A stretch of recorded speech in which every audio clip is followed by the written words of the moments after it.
Today, we delve into the gripping world of Traffic in Souls, a novel of crime and its cure by Eustace Hale Ball. Set against the dark underworld of early 20th century New York, this tale sheds light on the sinister trade of human trafficking and the desperate efforts to bring justice to its victims. Join us as we uncover the secrets within this compelling crime novel. Chapter 1. Night Court. Officer 4434 beat his freezing hands together as he stood with his back to the snow-laden northeaster, which rattled the creaking signboards of East 12th Street, and covered, with its merciful shroud of wet flakes, the ash barrels, dingy stoops, gaudy saloon porticos, and other architectural beauties of the avenue corner. Officer 4434 was on fixed post. This is an institution of the New York Police Department, which makes it possible for citizens to locate in time of need a representative of the law. At certain street crossings throughout the boroughs, bluecoats are assigned to guard duty during the night, where they can keep close watch on the neighboring thoroughfares. The fixed post increases the efficiency of the service, but it is a bitter ordeal on the men. Officer 4434 shivered under his great coat. He pulled the storm hood of his cap closer about his neck as he muttered an opinion, far from being as cold as the biting blast, concerning the commissioner who had installed the system. He had been on duty over an hour, and even his sturdy young physique was beginning to feel the strain of the Arctic temperature. "I wonder when Maguire is coming to relieve me," muttered 4434, when suddenly his mind left the subject, as his keen vision descried two struggling figures a few yards down the dark side of 12th Street. There was no outcry for help, but 4434 knew his precinct too well to wait for that. He quietly walked to the left corner and down toward the couple. As he neared them, the mist of the eddying snowflakes became less dense. He could discern a short man twisting the arm of a tall woman who seemed to be top-heavy from an enormous black-plumed hat. The faces of the twain were still indistinct. The man whirled the woman about roughly. She uttered a subdued moan of pain, and 4434, as he softly approached them, his footfalls muffled by the blanket of white, could hear her pleading in a low tone with the man. "Oh, kid, I ain't got none. I swear I ain't." Oh, ye know I wouldn't lie to ye, kid." "Nix, Annie. Out wid it, or I'll bust your damn arm." "Jimmy, I ain't raised a nickel tonight. Dear ain't even a sailor out a night like dis. Oh, kid, don't treat me dis way." Her voice died down to a gasp of pain. Officer 4434 was within 10 feet of the couple by this time. He recognized the type, though not the features of the man, who had now wrenched the woman's arm behind her so cruelly that she had fallen to her knees in the snow. The fellow was so intent upon his quest for money that he did not observe the approach of the policeman, but the woman caught a quick glimpse of the intruder into their domestic affairs. She tried to warn her companion. "Jimmy, there's a—" She did not finish, for her companion wished to end further argument with his own particular repartee. He swung viciously with his left arm and brought a hard fist across the woman's pleading lips. She screamed and sank back limply. As she did so, Officer 4434 reached forward with a vice-like grip and closed his tense fingers about the back of Jimmy's muscular neck, holding his nightstick in readiness for trouble with that knack peculiar to policemen. He yanked the tough backward and threw him to his knees. Annie sprang to her feet. "Lemme go," gurgled the surprised Jimmy as he wriggled to get free. Without a word, the woman who had been suffering from his brutality now sprang upon the rescuing policeman with the fury of a lioness robbed of her cub. She clawed at the bluecoat's face and cursed him with volubility.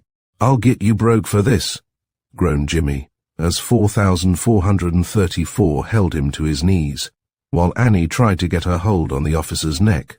It was a temptation to swing the nightstick, according to the laws of war, and then protect himself against the fury of the frenzied woman. But this is an impulse which the policeman is trained to subdue, public opinion on the subject to the contrary notwithstanding. Officer 4434 knew the influence of the gangsters with certain politicians, who had influence with the magistrates, who in turn meted out summary reprimands and penalties to policemen un-Spartan-like enough to defend themselves with their legal weapons against the henchmen of the East Side politicians.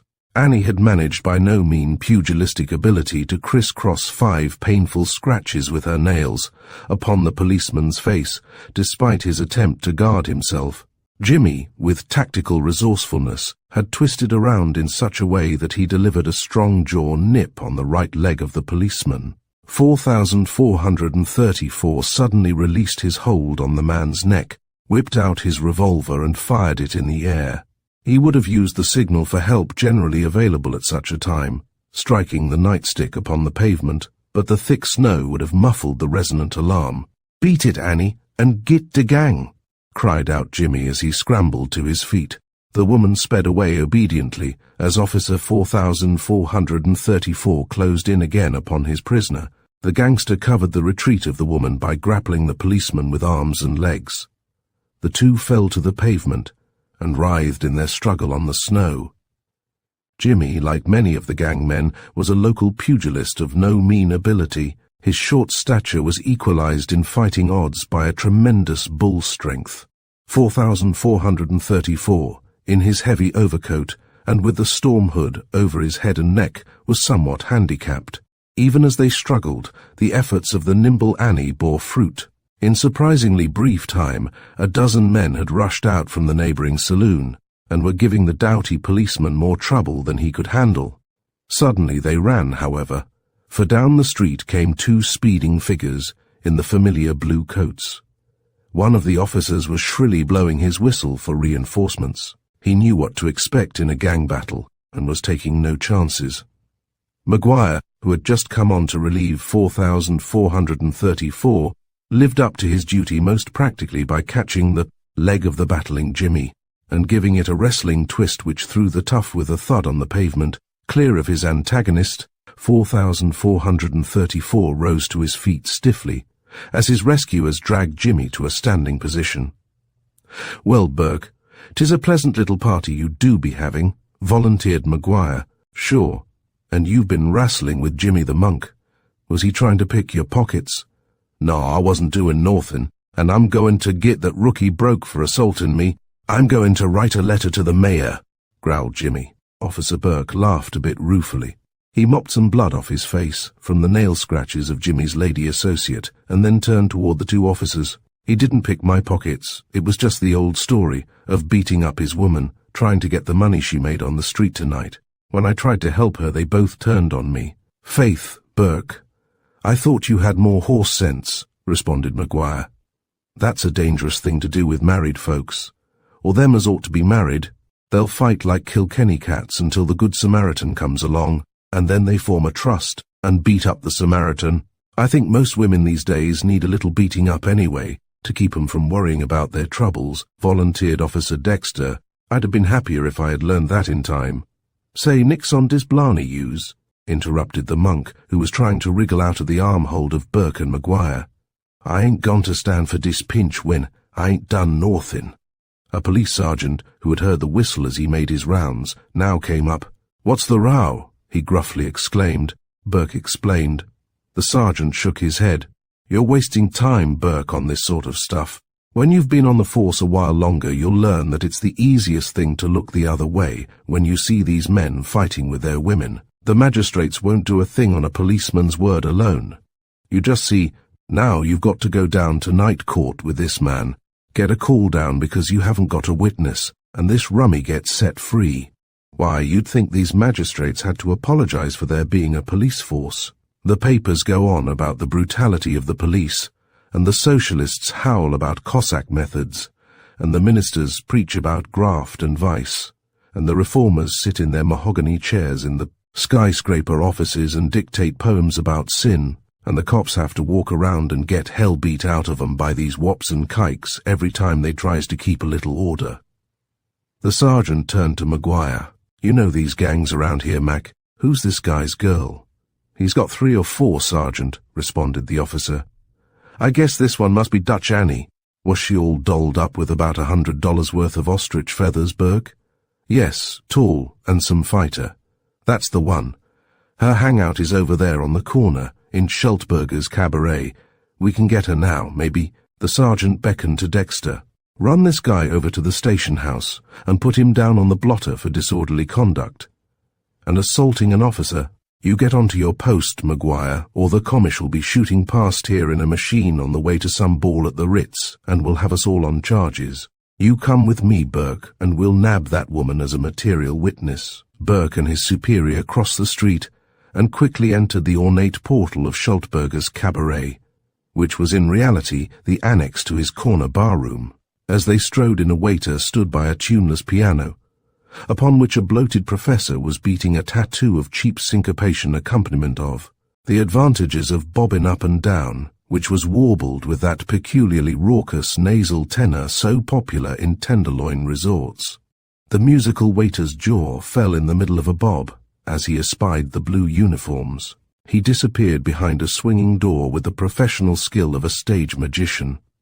Sitting around the dilapidated wooden tables was a motley throng of red-nosed women, loafers, heavy-jowled young aliens, and a scattering of young girls attired in cheap finery, a prevailing colour of chemical yellow as to hair, and flaming red cheeks and lips. Instinctively the gathering rose for escape, but the sergeant strode forward to one particular table, where sat a girl nursing a bleeding mouth. Burke remained by the door to shut off that exit. "Is this the one?" asked the sergeant, as he put his hands on the young woman's shoulder. Burke scrutinized her closely, responding quickly. "Yes, come on you," ordered the roundsman. "I want you. Quick. Say, I ain't done a thing. What do you want me for?" whined the girl, as the sergeant pulled at her sleeve. The officer did not reply, but he looked menacingly about him at the evil company. "If any of you guys starts anything, I'm going to call out the reserves. Come on, Annie." The proprietor, Schultberger, now entered from the front, after a warning from his waiter. "Vot's dis, sergeant? Vot you button in my place for? Ain't I in right?" he cried. "Shut up. This girl has been assaulting an officer, and I want her. Come on now, or I'll get the wagon here, and then there will be trouble." Annie began to pull back, and it looked as though some of the toughs would interfere, but Schultberger understood his business. "Now, Annie, don't start nottings here. Go on vid the officer, I'll fix it up all right. But I don't vant my place down on de blotter. Who was it, Jimmy?" The girl began to cry, and gulped the glass of whiskey on the table as she finally yielded to the tug of the sergeant. "Yes, it's Jimmy, and he wasn't doing a ting. Deasy rookies is always making trouble for me," she sobbed hysterically as the sergeant walked her out. Schultberger patted her on the shoulder reassuringly. "Dot's all right, Annie. I wouldn't let nodding happen to Jimmy. I'll bail him out, and you too. Go along, Dot's a good girl." He turned to his guests and motioned to them to be silent. The professor, at the piano, used to such scenes, lulled the nerves of the company with a ragtime variation of "Oh, you beautiful doll," and Burke, the sergeant and Annie went out into the night. The girl was taken to the station. The lieutenant looked questioningly at Officer 4434. "Want to put her down for assault?" he asked. Burke looked at the unhappy creature. Her hair was half down her back, and her lips swollen and bleeding from Jimmy's brutal blow. The cheap rouge on her face, the heavy penciling of her brows, the crudely applied blue and black grease paint about her eyes, the tawdry paste necklace around her, powdered throat, the pitifully thin silk dress in which she had braved the elements for a few miserable dollars, all these brought tears to the eyes of the young officer. He was sick at heart. The girl shivered and sobbed in that hysterical manner which indicates weakness, emptiness, lack of soul, rather than sorrow. "Poor thing, I couldn't do it. I don't want to see her sent to Blackwell's Island. She's getting enough punishment every day, and every night." "Well, she's made your face look like a railroad map." "You're too soft, young fellow. I'll put her down as a material witness. Go wash that blood off, and we'll send 'em both down to night court. You've done yourself out of your relief butting in this way. Take a tip from me, and let these rummies fight it out among themselves after this, as long as they don't mix up with somebody worthwhile." Burke wiped his eye with the back of his cold hand. It was not snow which had melted there. He was young enough in the police service to feel the pathos of even such common situations as this. He turned quietly and went back to the washstand in the rear room of the station. The reserves were sitting about, playing checkers and cards. Some were reading. Half a dozen of the men, fond of the young policeman, chatted with him and volunteered advice, to which Burke had no reply. "Don't start in mixing up with the gas tank gang over one of those girls, Burke, for they're not worth it. You'll have enough to do in this precinct to look after your own skin, and round up the street hold-ups, or get singed at a tenement fire." And so it went. The worldly wisdom of his fellows was far from encouraging. Yet, despite their cynical expressions, Burke knew that warm hearts and gallant chivalry were lodged beneath the brass buttons. There is a current notion among the millions of Americans who do not know, and who have fortunately for themselves not been in the position where they needed to know, that the policemen of New York are an organized body of tyrannical, lying grafters who maintain their power by secret societies, official connivance and criminal brute force, taken by and large. There is no fighting organization in any army in the world which can compare with the New York police force for physical equipment, quick action under orders or upon the initiative required by emergencies, gallantry or esprit de corps. For salaries barely equal to those of poorly paid clerks or teamsters, these men risk their lives daily, must face death at any moment, and are held under a discipline no less rigorous than that of the regular army. Their problems are more complex than those of any soldiery. They deal with 50 different nationalities, and are forced by circumstances to act as judge and jury, as firemen, as lifesavers, as directories, as arbiters of neighborhood squabbles and domestic wrangles. Their greatest services are rendered in the majority of cases which never call for arrest and prosecution, that there are many instances of petty graft, and that, in some cases, the middle men prey on the underworld cannot be denied.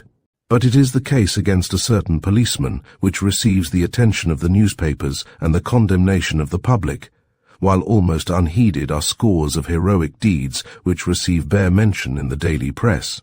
For the misdeed of one bad policeman the gallantry and self-sacrifice of 100 pass without appreciation. There have been but 3 recorded instances of cowardice in the annals of the New York police force. The memory of them still rankles in the bosom of every member. And yet the performance of duty at the cost of life and limb is regarded by the uniformed men as merely being all in the day's work. The men are anxious to do their duty in every way, but political, religious, social and commercial influences are continually erecting stone walls across the path of that duty.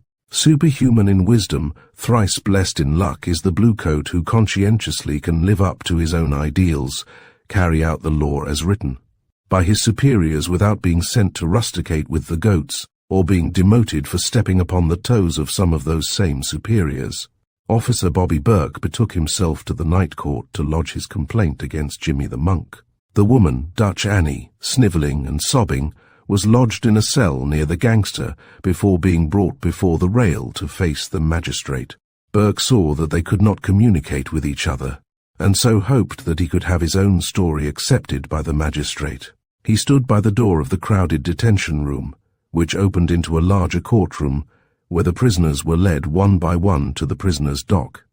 In this case, a handrail 2 feet in front of the long desk of the judge, while that worthy was seated on a platform which enabled him to look down at the faces of the arraigned. It was an apparently endless procession. The class of arrests was monotonous. 3 of every 4 cases were those of street women who had been arrested by plainclothes men or detectives for solicitation on the street. The accusing officer took a chair at the left of the magistrate. The uniformed attendant handed the magistrate the affidavits of complaint. The judge mechanically scrawled his name at the bottom of the papers, glanced at the words of the arraignments, and then scowled over the edge of his desk at the flashily dressed girls before him. They all seemed slight variations on the same mould. Perhaps one girl would simulate some hysterical sobs and begin by protesting her innocence. Another would be hard and indifferent. A third indignant. "What about this, officer?" the judge would ask. "Where did you see this woman? What did you say? What did she say? And what happened?" The detective, in a voice and manner as mechanical as that of the judge, would mumble his oft-repeated story, giving the exact minute of his observations, the actions of the woman in accosting different pedestrians, and in her final approach to him. "How many times before have you been arrested, girl?" the magistrate would growl. Sometimes the girls would admit the times. In most cases their memories were defective, until the accusing officer would cite past history. This girl had been arrested and paroled once before. That one had been sent to the island for 30 days. The next one was an habitual offender. It was a tragic monotony. Sometimes the magistrate would summon the sweet-faced matron to have a talk with some young girl, evidently a green one for whom there might be hope. There was more kindliness and effort to reform the prisoners behind those piercing eyes of the judge than one might have supposed to hear him drone out his judgment. 30 days, Molly, $10, Aggie, the island next time, sure, $5 for you, Sadie, and so on. There was a weary, hopeless look in the magistrate's eyes. Had you studied him close at hand, he knew, better than the reformers, of the horrors of the social evil at the very bottom of the cup of sin. Better than they could he understand the futility of garrulous legislation at the state capital, to be offset by ignorance, avarice, weakness and disease in the congestion of the big unwieldy city. When he found the girls he knew that it meant only a hungry day, one less silk garment, or perhaps a beating from an angry and disappointed lover. When he sent them to the workhouse, their activities were merely discontinued for a while to learn more vileness from companions in their imprisonment, to make for greater industry, busier vice and quicker disease upon their return to the streets. The occasional cases in which there was some chance for regeneration were more welcome to him even than to the weak and sobbing girls, hopeless with the misery of their early defeats. Yet the magistrate knew only too well the miserable minimum of cases which ever resulted in real rescue and removal from the sordid existence. Once as low as the rail of the night court, a girl seldom escaped from the slime into which she had dragged herself, and yet had she dragged herself there. She to blame?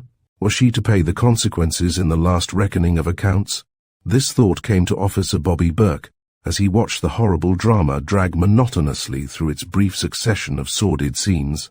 The expression of the magistrate, the same look of sympathetic misery on the face of the matron, and even on many of the detectives, automatons who had chanted this same official requiem of dead souls, years of nights. Not a somber tone of the gruesome picture was lost to Burke's keen eyes. "Someone has to pay. Someone has to pay.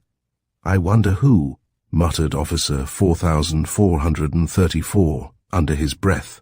There were cases of a different caliber, yet Burke could see in them what Balzac called social coordination. Now a middle-aged woman, with hair unkempt and hat awry, maudlin tears in her swollen eyes, and swaying as she held the rail, looked shiftily up into the magistrate's immobile face. "You've been drunk again, Mrs. Rafferty? This is twice during the last fortnight that I've had you here." "Yes, Your Honour, and me wid 2 foine girls left home." "Oh, St. Mary protect me, and I'm a hick bad woman." "Your Honour, it's the fault of me old man, Pat. Hick I'm not a bad woman, Your Honour." The magistrate was kind as he spoke. "And what does Pat do?" "He beats me, Your Honour, hick, until I sneak out to the family entrance at the corner for a quiet nip to forget it. And the girls, they've been supportin' me, hick, and payin' the rint and buyin' the victuals, and hick, it's a dog's life they lead, wid all their work. When they go out wid dacent young min, hick, Pat cusses the young min and beats the girls when they come home, hick." Here the woman broke down, sobbing, while the attendant kept her from swaying and falling. There, Mrs. Rafferty. I'll suspend sentence this time, but don't let it happen another time. You have Pat arrested, and I'll teach him something about treating you right. My God, Your Honour, hick, the worst of it is it's me 2 girls. They ain't got no home but a drunken din. The next thing I knows they'll be arrested, hick, and brought up before ye like these other poor divils. Your Honour, it's drunken Pats and men like him that's bringin' these poor girls here. It ain't the cops and the sports, hick, Your Honour." The woman staggered as the magistrate quietly signalled the attendant to lead her through the gate, and up the aisle of the court to the outer door. As she passed by the spectators, 2 or 3 richly dressed young women giggled and nudged the dapper youths with whom they were sitting. "Silence!" cried the magistrate tersely. "This is not a cabaret show. I don't want any seeing New York parties here. Sergeant, put those people out of the court." The officer walked up the aisle and ordered the society buds and their escorts to leave. "Why, we're studying sociology," murmured one girl. "It's a very stupid thing, however, down here." "So vulgar, my dear," acquiesced her friend. "There's nothing interesting anyway. Just the same old story." They noisily arose and walked out, while Officer Burke could hear one of the gilded youths exclaim in a loud voice as they reached the outer corridor, "Come on, let's go up to Rector's for a little tango, and see some real life." The magistrate who had heard it tapped his pen on the desk, and looked quizzically at the matron. "They are doubtless preparing some reform legislation for the suffrage platform, Mrs. Gray, and I have inadvertently delayed the millennium. Ah, a pity." Burke was impatient for the calling of his own case. He was tired. He would have been hungry had he not been so nauseated by the sickening environment. He longed for the fresh air. Even the snowstorm was better than this. But his turn had not come. The next to be called was another answer to his mental question. A young woman with a blackened eye and a bleeding cheek was brought in by a fat, jolly officer who led a burly, sodden man with him.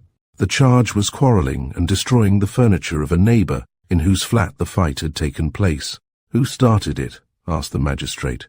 "She did, Your Honour. She ain't never home when I wants my victuals cooked, and she blows my money so there ain't nothing in the house to eat for myself. She's always startin' things, and she did this time when I tells her to come on home." "Just a minute," interrupted the magistrate. "What is the cause of this, little woman? Who struck you on the eye?" The woman's lips trembled, and she glanced at the big fellow beside her. He glowered down at her with a threatening twist of his mouth. "Why, Your Honour, you see, the baby was sick, and Joe, he went out with the boys pay night, and we didn't have a cent in the flat, and I had to—" "Shut up, or I'll bust you when I get you alone," muttered Joe, until the judge pounded on the table with his gavel. "You won't be where you can bust her," sharply exclaimed the magistrate. "Go on, little woman. When did he hit you?" The wife trembled and hesitated. The magistrate nodded encouragingly. "Why weren't you home?" he asked softly. "My neighbour, Mrs. Goldberg, likes the baby, and she was showing me how to make some syrup for its croup, Your Honour, sir. We haven't got any light. It's a quarter gas meter, and there wasn't anything to cook with, and I had the baby in her flat. And Joe, he just got home. He hadn't been there since Saturday night. I didn't have anything to eat. Since then, myself." Joe whirled about threateningly, but the officer caught his uplifted arm. "She lies. She ain't straight, that's what it is. Hanging around them sheenies, and saying it's the baby. She lies." The little woman's face paled, and she staggered back, her tremulous fingers clutching at the empty air as her great eyes opened with horror at his words. "I'm not straight. Oh, Joe, you're killing me," she moaned as though the man had beat her again. 6 months, rasped out the magistrate between his teeth. "And I'm going to put you under a peace bond when you get out. Little woman, you're dismissed." Joe was roughly jostled out into the detention room again by the rosy-cheeked policeman, whose face was neither so jolly nor rosy now. The woman sobbed and leaned across the rail, her outstretched arms held pleadingly toward the magistrate. "Oh, Judge, sir, don't send him up for 6 months. How can the baby and I live? We have no one, not one soul to care for us, and I'm expecting—" Mercifully her nerves gave way and she fainted. The gruff old court attendant, now as gentle as a nurse, caught her, and with the gateman carried her at the judge's direction toward his own private office, whither hurried Mrs. Gray. The matron, the magistrate, blew his nose, rubbed his glasses, and irritably looked at the next paper. Jimmy Alinsky, Officer Burke. "Hurry up, I want to call recess," he exclaimed. Burke, in a daze of thoughts, pulled himself together, and then took the arm of Jimmy the monk, who advanced with manner docile and obsequious. He was not a stranger to the path to the rail. Another officer led Annie forward. Burke took the chair. "Don't waste my time," snapped the magistrate. "What's this? Another fight?" Officer 4434 explained the situation. "Do you want to complain, woman?" asked the magistrate. "Complain? Why, your honour, dis cop is lying like a house afire. Dis is me gent friend, and I got me face hoit by dis cop hittin' me when he butted into our conversation. Dis cop assaulted us both, Your Honour. That'll do. Shut up. You know what this is, don't you, Burke? The same old story. Why do you waste time on this sort of thing unless you've got a witness? You know one of these women will never testify against the man, no matter how much he beats and robs her. But, Your Honour, the man assaulted her and assaulted me, began Burke. She doesn't count. That's the pity of it, poor thing. I'll hold him over to General Sessions for a criminal trial on assaulting you. In the back of the room, a stout man in a fur overcoat arose. It was Schultberger. He came down the aisle. As he did so, unnoticed by Officer 4434, 3 of Schultberger's companions arose and quietly left the courtroom by the front entrance. "Excuse me, Judge, but may I offer bail for my friend, little Jimmy?" He had some papers in his hand, for this was what might be called a byproduct of his saloon business. Schultberger was always ready for the assistance of his clients. The magistrate looked sharply at him. "Down here again, eh? I'd think those deeds and that old brick house would be worn out by this time, Schultberger, from the frequency with which you juggle it against the liberty of your friends. It's a fine house, Judge, and was assessed." "Yes, go file your papers," snapped the magistrate. "You can report back to your station house, officer. There is no charge against this girl. She is merely held as material witness. She'll never testify. She's discharged. Take my advice, Burke, and play safe with these gunmen. You're in a neighborhood which needs good precaution as well as good intentions. Good night." The magistrate rose, declaring a recess for 1 hour, and Officer 4434 left the court through the police entrance. As he turned the corner of the old court building, he repeated to himself the question which had forced itself so strongly upon him: who is to blame? Who has to pay? The men or the women? Again he saw, mentally, the sobbing, drunken Irish woman with the 2 daughters who had no home life. He saw the brutal Joe and his fainting wife as he cast the horrible words not straight into her soul. He saw that the answer to his question, and the shallow society youngsters who had left the courtroom to see real life at Rector's, were not disconnected from that answer. But he did not see a dark form behind a stone buttress at the corner of the old building. He did not see a brick which came hurtling through the air from behind him. He merely fell forward, mutely, with a fractured skull. Chapter 2. When Love Comes Visiting. It was a very weak young man who sojourned for the next few weeks in the hospital, hovering so near the shadow of the eternal fixed post that nurses and internes gave him up many times. It's only his fine young body, with a fine, clean mind and fine living behind it, that has brought him around, nurse, said Dr. McFarland, the police surgeon of Burke's precinct, as he came to make his daily call. "He's been very patient, sir, and it's a blessing to see him able to sit up now and take an interest in things. Many a man's mind has been a blank after such a blow and such a fracture. He's a great favourite here," said the pretty nurse. Old Dr. McFarland gave her a comical wink as he answered, "Well, nurse, beware of these great favourites. I like him myself, and every officer on the force who knows him does as well. But the life of a policeman's wife is not quite as jolly and rollicking as that of a grateful patient who happens to be a millionaire.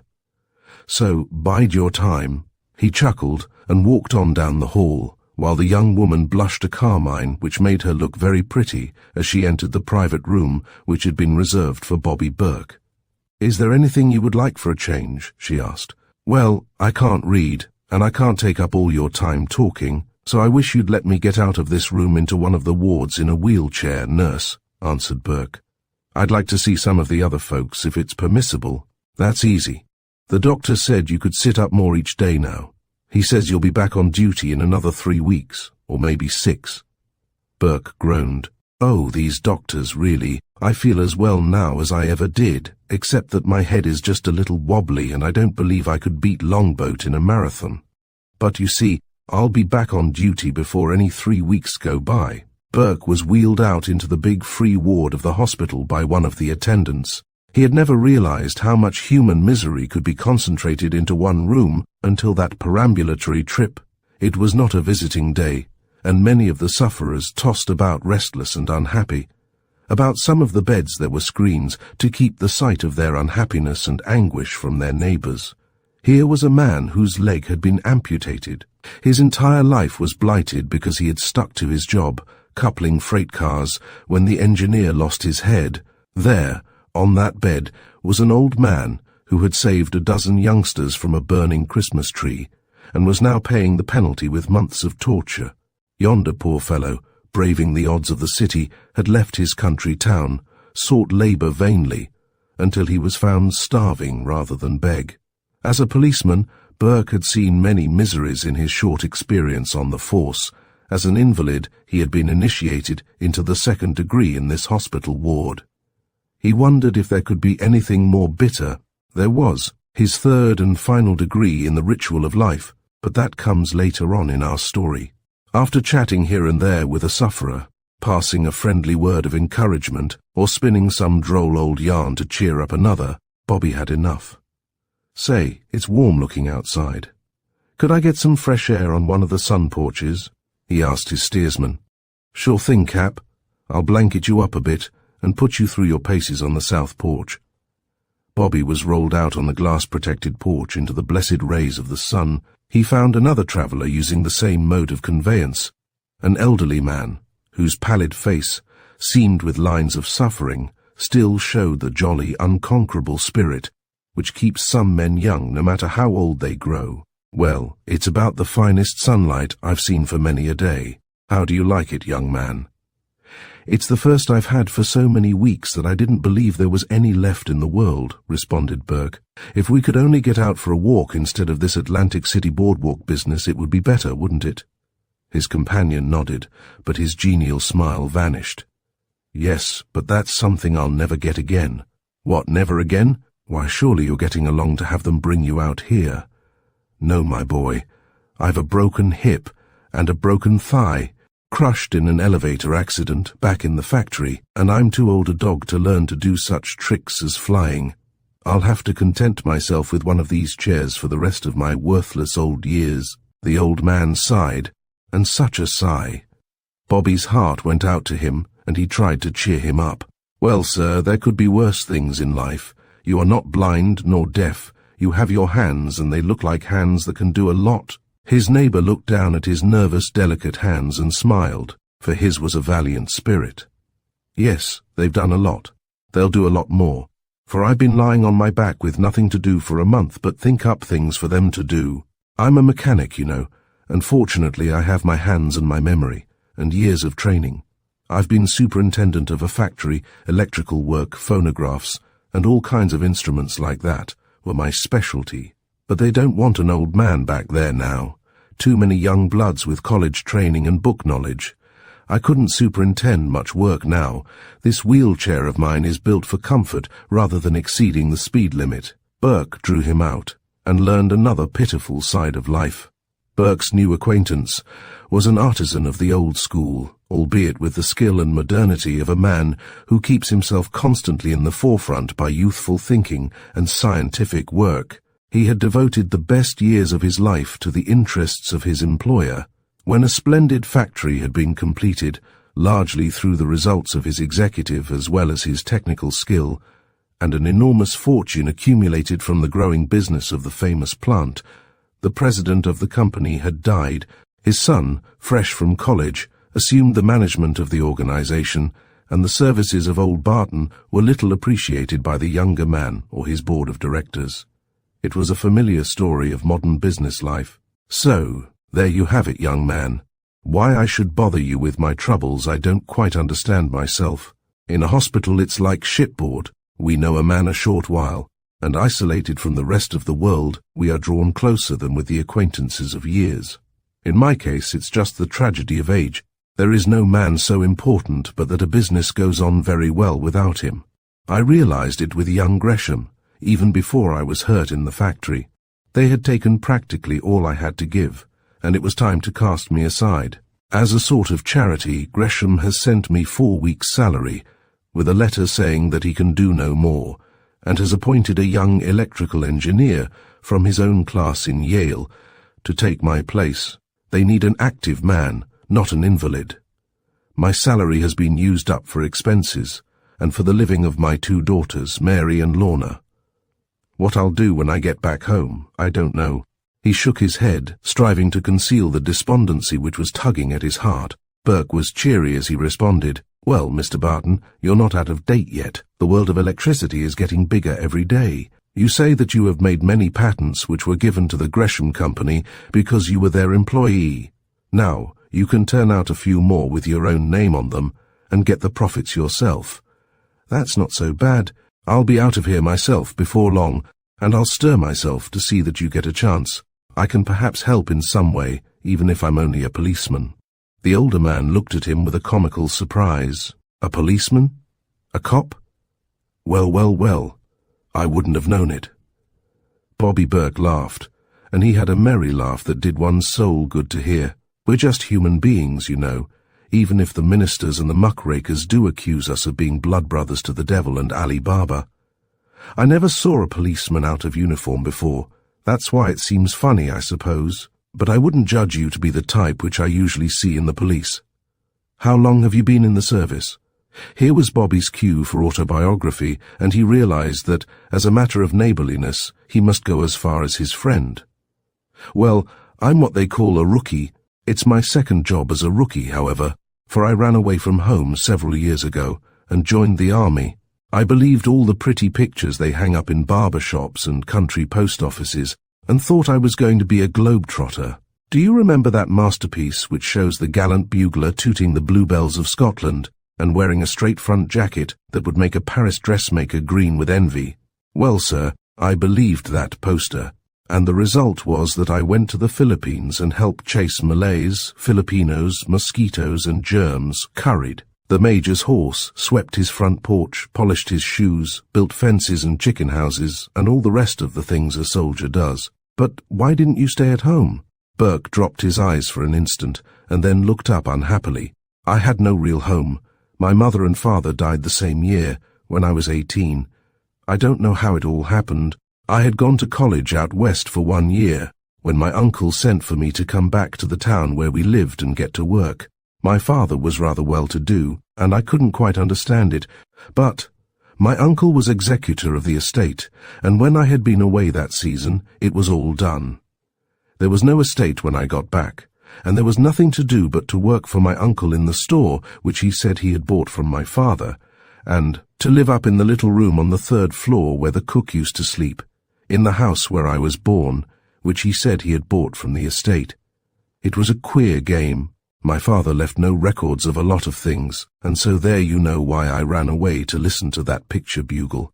I re-enlisted, and at the end of my second service, I got sick of it. I was a sergeant and was going to take the examination for second lieutenant when I got malaria, and I decided that the States were good enough for me. The colonel knew the police commissioner here. He sent me a rattling good letter. I never expected to use it, but after I hunted a job for 6 months and spent every cent I had, I decided that soldiering was a good training for sweeping front porches and polishing rifles, but it didn't pay much gas and rent in the big city. The soldier is a baby who always takes orders from Dad, and Dad is the government. I decided I'd use what training I had, so I took that letter to the commissioner. I got through the examinations and landed on the force. Then a brick with a nice sharp corner landed on the back of my head, and I landed up here. And that's all there is to my tale of woe." The old man looked at him genially. "Well, you've had your own hard times, my boy. None of us finds it all as pretty as the picture of the bugler, whether we work in a factory, a skyscraper, or on a drill ground. But somehow or other, I don't believe you'll be a policeman so very long." Bob leaned back in his chair and drank in the invigorating air, as it whistled in through the open casement of the glass-covered porch. There was a curious twinkle in his eye as he replied, "I'm going to be a policeman long enough to get the gangsters that got me, Mr. Barton, and I believe I'm going to try a little house-cleaning or White Wings work around that neighborhood, just as a matter of sport. It doesn't hurt to try." And Burke's jaw closed with a determined click as he smiled grimly. Barton was about to speak when the door from the inner ward opened behind them. "Father! Father!" came a fresh young voice, and the old man turned around in his chair with an exclamation of delight. "Why, Mary, my child, I'm so pleased. How did you get to see me? It's not a visiting day." A pretty girl, whose delicate, oval face was half wreathed with waves of brown curls, leaned over the wheeled chair and kissed the old gentleman as she placed some carnations on his lap. She caught his hand in her own little ones and patted it affectionately. "You dear Daddy, I asked the superintendent of the hospital to let me in as a special favor today, for tomorrow is the regular visiting day, and I can't come then. Neither can Lorna." "Why, my dear, where are you going?" The girl hesitated, as she noticed Burke in the wheelchair so close at hand.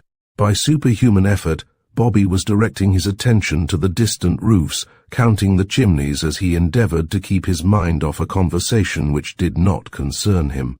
"Oh, my dear, excuse me. Mr. Burke, turn around. I'd like to have you meet my daughter, Mary." Bobby willingly took the little hand, feeling a strange embarrassment as he looked up into a pair of melting blue eyes. "It's a great pleasure," he began, and then could think of nothing more to say. Mary hesitated as well, and her father asked eagerly, "Why can't you girls come here tomorrow, my dear? By another visiting day I hope to be back home." "Father, we have—" She hesitated, and Bobby understood. "I'd better be wheeling inside, Mr. Barton, and let you have the visit out here, where it's so nice. It's only my first trip, you know, so let me call my steersman." No secrets, began Barton, but Bobby had beckoned to the ward attendant.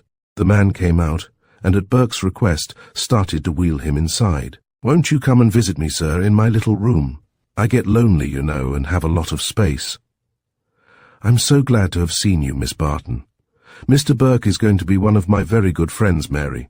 He's coming around to see us when I get back home. Won't that be pleasant?" Mary looked at Bobby's honest, mobile face and saw the splendid manliness which radiated from his earnest, friendly eyes. Perhaps she saw just a trifle more in those eyes, whatever it was. It was not displeasing. She dropped her own gaze and softly said, "Yes, father. He will be very welcome if he is your friend." On her bosom was a red rose which the florist had given her when she purchased the flowers for her father. Sometimes even florists are human, you know. "Good afternoon, I'll see you later," said Bobby cheerily. "You haven't any flowers, Mr. Burke." "May I give you this little one?" asked Mary as she unpinned the rose. Burke flushed. He smiled, bashfully, and old Barton beamed. "Thank you," said Bobby, and the attendant wheeled him on into his own room. "Nurse, could you get me a glass of water for this rose?" asked Bobby. "Certainly," said the pretty nurse, with a curious glance at the red blossom. "It's very pretty. It's just a bud, and, if you keep it fresh, will last a long time." She placed it on the table by his cot. As she left the room, she looked again at the rose. Sometimes even nurses are human, and Bobby looked at the rose. It was the sweetest rose he had ever seen. He hoped that it would last a long, long time. "I will try to keep it fresh," he murmured, as he awkwardly rolled over into his bed. Sometimes even policemen are human too. Chapter 3. The Trail of the Serpent. Officer Burke was back again at his work on the force. He was a trifle pale, and the hours on patrol duty and fixed post seemed trebly long, for even his sturdy physique was tardy in recuperating from that vicious shock at the base of his brain. "Take it easy, Burke," advised Captain Sawyer. "You have never had a harder day in uniform than this one. Those 2 fires, the work at the lines with the reserves, and your patrol in place of Dexter, who is laid up with his cold, is going it pretty strong." "That's all right, Captain. I'm much obliged for your interest, but a little more work tonight won't hurt me. I'll hurry strength along by keeping up this hustling. People who want to stay sick generally succeed. Dr. McFarland is looking after me, so I am not worried." Bobby left the house with his comrades to relieve the men on patrol. It was late afternoon of a balmy spring day. The weeks since he had been injured had drifted into months, and there seemed many changes in the little world of the East Side.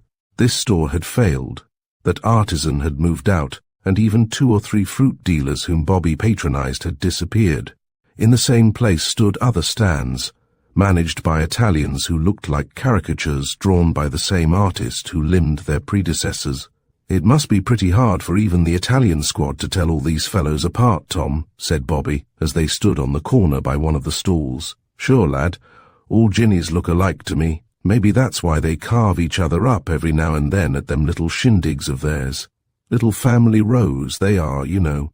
I guess they add a few marks of identification, just for the family records, replied Tom Dolan, an old man on the precinct. However, I get along with 'em all right by keeping my eye out for trouble and never letting any of 'em get me first. They're all right, as long as you smile at 'em, but they're tricky. And when you hurt a wop's vanity, it's time to get a half Nelson on your nightstick. They separated, Dolan starting down the garbage-strewn side street to chase a few noisy pushcart merchants who, having no other customers in view, had congregated to barter over their respective wares. "Beat it, you," ordered Dolan. "This ain't no chamber of commerce. Git." With muttered imprecation, the peddlers pushed on their carts to make place for a noisy, tuneless hurdy-gurdy. On the pavement at its side 12 children congregated, none over 10, to dance the turkey trot, and the man, according to the most approved Bowery artistry of spieling. Lord, no wonder they fall into the gutter when they grow up, thought Bobby. They're sitting in it from the time they get out of their swaddling rags. Bobby walked up to the nearby fruit merchant. "How much is this apple, Tony?" The Italian looked at him warily, and then smirked. "Eats nothing to you, signor. I'm at a policeman's friend. You taka him?" Bobby laughed as he fished out a nickel from his pocket. He shook his head as he replied, "No, Tony, I don't get my apples from the policeman's friend. I can pay for them. You know all of us policemen aren't grafters, even on the line of apples and peanuts." The Italian's eyes grew big. "Well, you're the first one dat offer to make me to pay, just the same. Eats a 2-center if you insist." He gave Bobby his change, and the young man munched away on the fresh fruit with relish. The Italian gave him a sunny grin, and then volunteered, "You are the new policeman, eh? I have been in the hospital for more than a month, so that's why you haven't seen me. How long have you been on this corner? There was another man here when I came this way last. Si, signor. That my cousin Beppo, but he's gone back to it. He had some money. He wanted to keep eat, so he go while he can." "What do you mean by that?" "I don't want to talk about eat, signor," said the Italian, with a strange look. "Eat's a bad to say I was his cousin, even." The dealer looked worried, and naturally Bobby became curious and more insistent. "You can tell me if it's some trouble. Maybe I can help you some time if you're afraid of anyone." The Italian shook his head, pessimistically. "No, signor. Eat's a better I keep what you call de mum. Did he blow up somebody with a bomb? Or was it stiletto work?" asked Bobby, as he threw away the core of the apple to observe it greedily captured by a small, dirty-faced urchin by the curb. The fruit merchant looked into Officer Burke's face and, as others had done, was inspired by its honesty and candor. He felt that here might be a friend in time of trouble. Most of the policemen he knew were austere and cynical. He leaned toward Burke and spoke in a subdued tone. "Poor Beppo, he haved a broken heart. He was no black hand. He would-a no use de stiletto on a chicken, he so kinda good a man. He just-a leave dis our country to keep her from de suicide." "Why, that's strange. Tell me about it." "Poor fellow. He's engagged to marry de pretty Maria Sanini, de prettiest girl in our village, back in it except to my wife. Beppo, he send her on de money, so she can come a dis country and marry him. Dat was 4 week ago she should-a be here. But, signor, when a Beppo go toward the battery to meet her from the Ellis Island bigger boat, he no find her. Did she die? Oh, signor Beppo, he wisher she had-a died. He took a de early boat to meet her, signor, and soma on a tella de big officier at the battery his at a cousin of her sweeter heart. She go-a wid him, signor, and Beppo never find her. Why, you don't mean the girl was abducted?" "Signor, whatever it was, Beppo hear from one man from our village who live in our village dat. He see poor Maria weed her face all paint and locked up in de Toffa house in Newark 2 weeks ago. Oh, for madre dio, signor, she's a da bad girl. Beppo, he nearly kill his friend for tell him, and den he go to Newark to look for her at the house. But she gone, and poor Beppo he was de-pinched for starting de fight in de house. He paid $25 and coma back here. The next morning a big man come to Beppo, and he say, 'Wop, you get out this place, if you tell the police about dees girl, dassel.' Burke looked into the nervous, twitching face of the poor Italian, and realized that here was a deeper tragedy than might be guessed by a passer-by. The man's eyes were wet, and he convulsively fumbled at the corduroy coat, which he had doubtless worn long before he ever sought the portals of the land of liberty. "Oh, signor, day to night Beppo. He was talk to de polica man, justa like me. He say no word, but dat bigger man he musta watch, for de sa gangmen de busta de stand, and de tell a Beppo to get out or de busta him. Beppo he tell me I can have a de stand if I pay him some each a week. I take it, and now I am afraid de busta me." Bobby laid a comforting hand upon the man's heaving shoulder. "There, don't you worry. Don't tell anyone else you're his cousin, and I won't either. You don't need to be afraid of these gangmen. Just be careful and yell for the police. The trouble with you Italians is that you are afraid to tell the police anything when you are treated badly. Your cousin should have reported this case to the Ellis Island authorities. They would have traced that girl and saved her." The man looked gratefully into Burke's eyes as the tears ran down his face.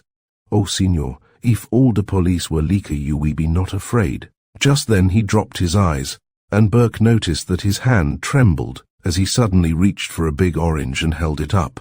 The man spoke with a surprising constraint, still holding his look upon the fruit. "Signor, here's a fine orange. You want to buy him?" In a whisper he added, "It is the bigger man who told my cousin to get out of our country." Bobby, in astonishment, turned around and beheld two pedestrians who were walking slowly past, both staring curiously at the Italian. He gave an exclamation of surprise as he noticed that one of the men was no less a personage than Jimmy the monk. The man with him was a big, raw-boned Bowery character of pugilistic build. "Why, I thought that scoundrel would have been tried and sentenced by this time," murmured the officer. "I know they told me his case had been postponed by his lawyer, an alderman, but this is one on me." The smaller man caught Burke's eye and gave him an insolent laugh. He even stopped and muttered something to his companion. Burke's blood was up in an instant. He advanced quickly toward the tough. Jimmy sneered as he stood his ground, confident in the security of his political protection. "Move on there," snapped Burke. "This is no loafing place." "Ah, go chase sparrows," snarled Jimmy the monk. "Who ye think you're talking to, rookie?" Now, Officer Burke was a peaceful soul, despite his military training. His short record on the force had been noteworthy for his ability to disperse several incipient riots, quiet more than one brawl, and tame several bad men without resorting to rough work. But there was a rankling in his spirit which overcame the geniality which had been reigning in his heart so short a time before. He was tired. He was weak from his recent confinement, but the fighting blood of English and some Irish ancestors stirred in his veins. He walked quietly up to the monk, and his voice was low, his words calm as he remarked, "You clear out of this neighborhood. I am going to put you where you belong the first chance I get, and I don't want any of your impudence now. Move along." Jimmy mistook the quiet manner for respect and a timid memory of the recent retirement from active service. He spread his legs and, with a wink to his companion, he began, with the strident rasp of tone which can seldom be heard above 14th Street and east of 3rd Avenue. "Say, Bo, do you recollect gettin' a little present? Well, listen, there's a Christmas tree of dem presents comin' to you if he tries any more of dis stuff. I'm in right in dis district, don't forget it. You thinks I'm going to the island? Wipe dat off your memory too. Why, say, I can get your buttons torn off, and your shield put into scrap heap by the commish. If I says de Woyd down on 14th Street, at de bailiwick, I know who was back of the assault on me, monk, and let me tell you I'm going to get the man who threw it. Now you get." Burke raised his right hand carelessly to the side of his collar as he pressed up close to the gangster. The big man at his side came nearer, but as the policeman did not raise his club, which swung idly by its leather thong, to his left wrist, he was as unprepared for what happened as Jimmy. "Why you—" began the latter, with at least 6 ornate oaths which out-tarred the vocabulary of any jolly, profane tar who ever swore. Burke's hand, close to his own shoulder, and not 8 inches away from Jimmy's leering jowl, closed into a very hard fist. Before the tough knew what had hit him, that nearby fist had sent him reeling into the gutter from a short shoulder jab, which had behind it every ounce of weight in the policeman's swinging body. Jimmy lay there, the other man's hand shot to his hip pocket, but the officer's own revolver was out before he could raise the hand again. Army practice came handy to Burke in this juncture. "Keep your hand where it is," exclaimed the policeman, "or you'll get a bullet through it." "You dog, I'll get you sent up for this," muttered the big man. But with his revolver covering the fellow, Burke quickly frisked the hip pocket and discovered the bulk of a weapon. This was enough. I fixed the monk. "Now you're going up for the Sullivan law against carrying firearms. You're number one with me in settling up this score." Jimmy had shown signs of awakening from the slumber induced by Burke's sturdy right hand. He pulled himself up as Burke marched his man around the corner. The monk hurried somewhat unsteadily to the edge of the fruit stand and looked round it after the two figures. "Do yous know dat cop, ye damn Jinny?" muttered Jimmy. "Signor, no," replied the fruit dealer, nervously. "I never saw him on dis beat before today. When he buy de apple from me?" Jimmy turned, discretion conquering temporary vengeance, and started in the opposite direction. He stopped long enough to say, as he rubbed his bruised jaw, "Well, wop, ye ain't like to see much more of him around dis dump neither, and ye ain't likely to see yourself neither if ye do too much talking wid de cops." Jimmy hurried up the street to a certain rendezvous to arrange for a rescue party of some sort. In the meantime, Officer 4434 led an unwilling prisoner to the station house, one hand upon the man's right arm. His own right hand gripped his stick firmly. "You make a wiggle, and I'm going to give it to you where I got that brick, only harder," said Burke softly. A crowd of urchins, young men, and even a few straggling women followed him with his prisoner. It grew to enormous proportions by the time he had reached the station house. As they entered the front room, Captain Sawyer looked up from his desk, where he had been checking up some reports. "Ah, what have we this time, Burke?" "This man is carrying a revolver in his hip pocket," declared the officer. "That will take care of him, I suppose." Dexter, at the captain's direction, searched the man. The revolver was the first prize. In his pocket was a queer memorandum book. It contained page after page of girls' names, giving only the first name, with some curious words in cipher code after each one. In the same pocket was a long, flat parcel. Dexter handed it to the captain, who opened it gingerly. Inside, the officer found at least 25 small packets, all wrapped in white paper. He opened two of these. They contained a flaky white powder. The man looked down as Sawyer gave him a shrewd glance. "We have a very interesting visitor, Burke. Thanks for bringing him in. So you're a cocaine peddler?" The man did not reply. "Take him out into one of the cells, Dexter. Get all the rest of his junk and wrap it up. Look through the lining of his clothes and strip him. This is a good catch, Burke." The prisoner sullenly ambled along between two policemen, who locked him up in one of the pens in the rear of the front office. Burke leaned over the desk. "He was walking with that Jimmy the monk when I got him. Jimmy acted ugly, and when I told him to move on, he began to curse me. What did you do? I handed him an uppercut. Then this fellow tried to get his gun. Jimmy will remember me, and I'll get him later, on something. I didn't want to call out the reserves, so I brought this man right on over here and let Jimmy attend to himself. I suppose we'll hear from him before long." "Yes, I see the message coming now," exclaimed Captain Sawyer in a low tone.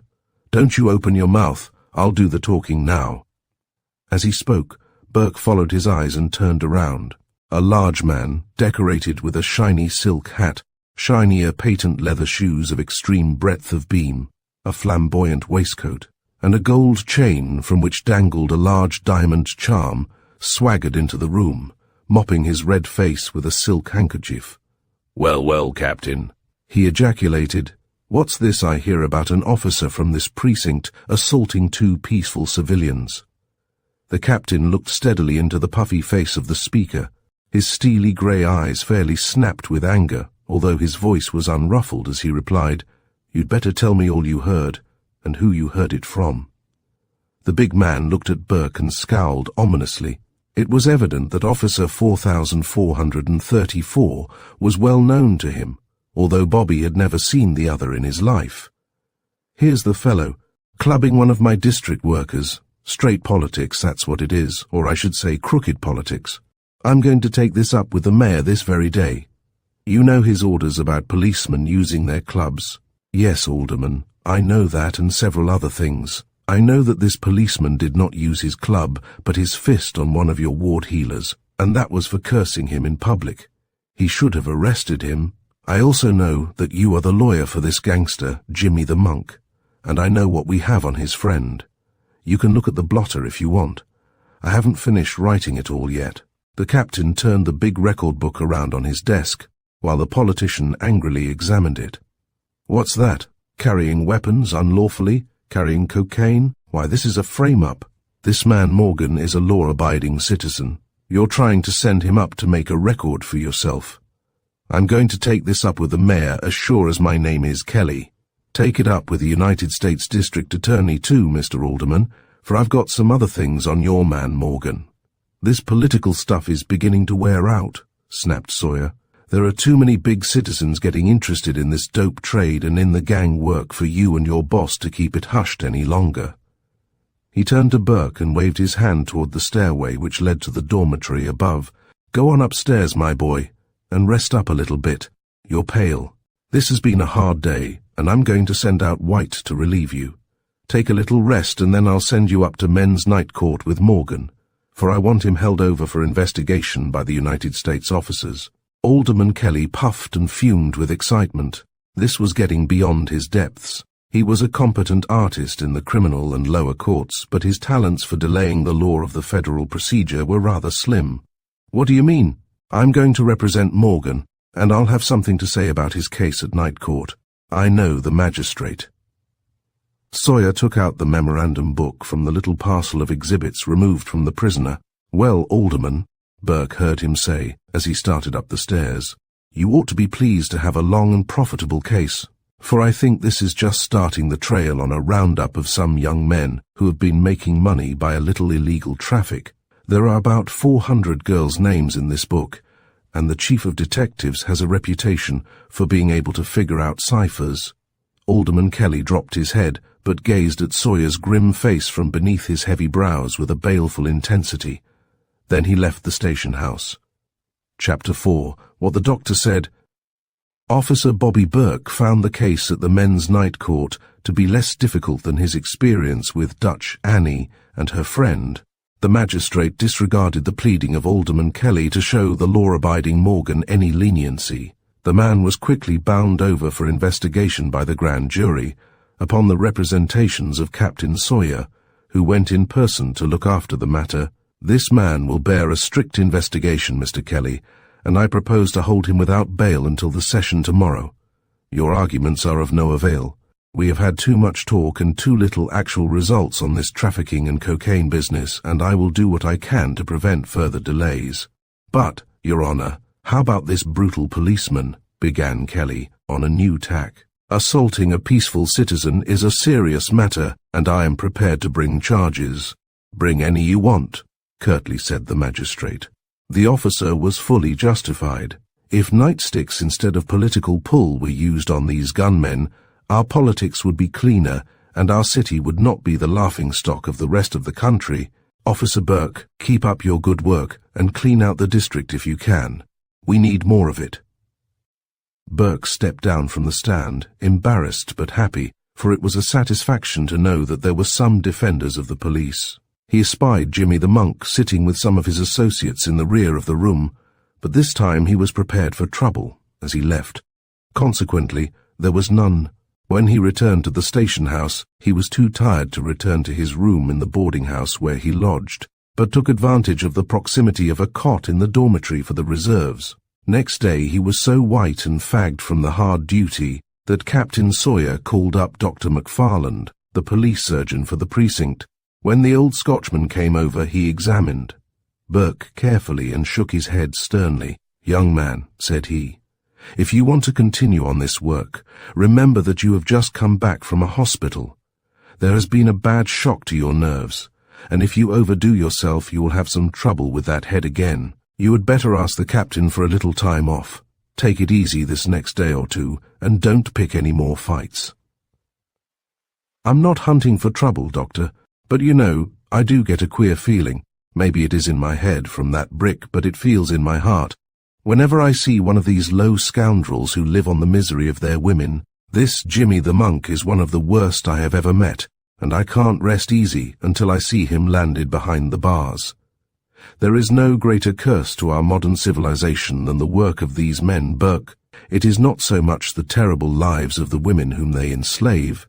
It is the disease which is scattered broadcast and carried into the homes of working men to be handed to virtuous and unsuspecting wives and by heredity to innocent children, visiting, as the Bible says, the iniquities of the fathers unto the third and the fourth generation. The old doctor sat down dejectedly and rested his chin on his hand, as he sat talking to Burke in the rear room of the station house. Doctor, I've heard a great deal about the white slave traffic, as everyone who keeps his ears open in the big city must. Do you think the reports are exaggerated? No, my boy. I've been practicing medicine and surgery in New York for 40 years. When I came over here from Scotland, the city was no better than it should have been. But it was an American city then, not an international melting pot, as the parlor sociologists proudly call it. The social evil is the oldest profession in the world. It began when one primitive man wanted that which he could not win with love, so he offered a bribe, and the bribe was taken. Whether it was a carved amulet or a morsel of game, or a new fashion in furs. And the woman who took it realized that she could escape the drudgery of the other women, could obtain more bribes for her loveless barter, and so it has grown down through the ages. The old Scotchman lit his pipe. I've read hundreds of medical books, and I've had thousands of cases in real life, which have taught me more than my medical books. What I've learned has not made me any happier, either. Knowledge doesn't bring you peace of mind on a subject like this. It shows you how much greed and wickedness and misery there are in the world. But, Doctor, do you think this white slave traffic is a new development? We've only heard about it for the last 2 or 3 years, haven't we? The physician nodded. Yes, but it's been there in one form or another. It caused the ruin of the Roman Empire. It brought the downfall of medieval Europe. And whenever a splendid civilization springs up, the curse of sex bondage in one form or another grows with it like a cancer. But medicine is learning to cure the cancer. Can't it help cure this? We are getting near the cure for cancer, maybe near the cure for this cancer as well. Sex bondage was the great curse of slavery in the United States. It was the thing which brought misery on the South, in the carpet-bag days, as a retribution for the sins of the fathers. We cured that, and the South is bigger and better for that terrible surgical operation than it ever was before.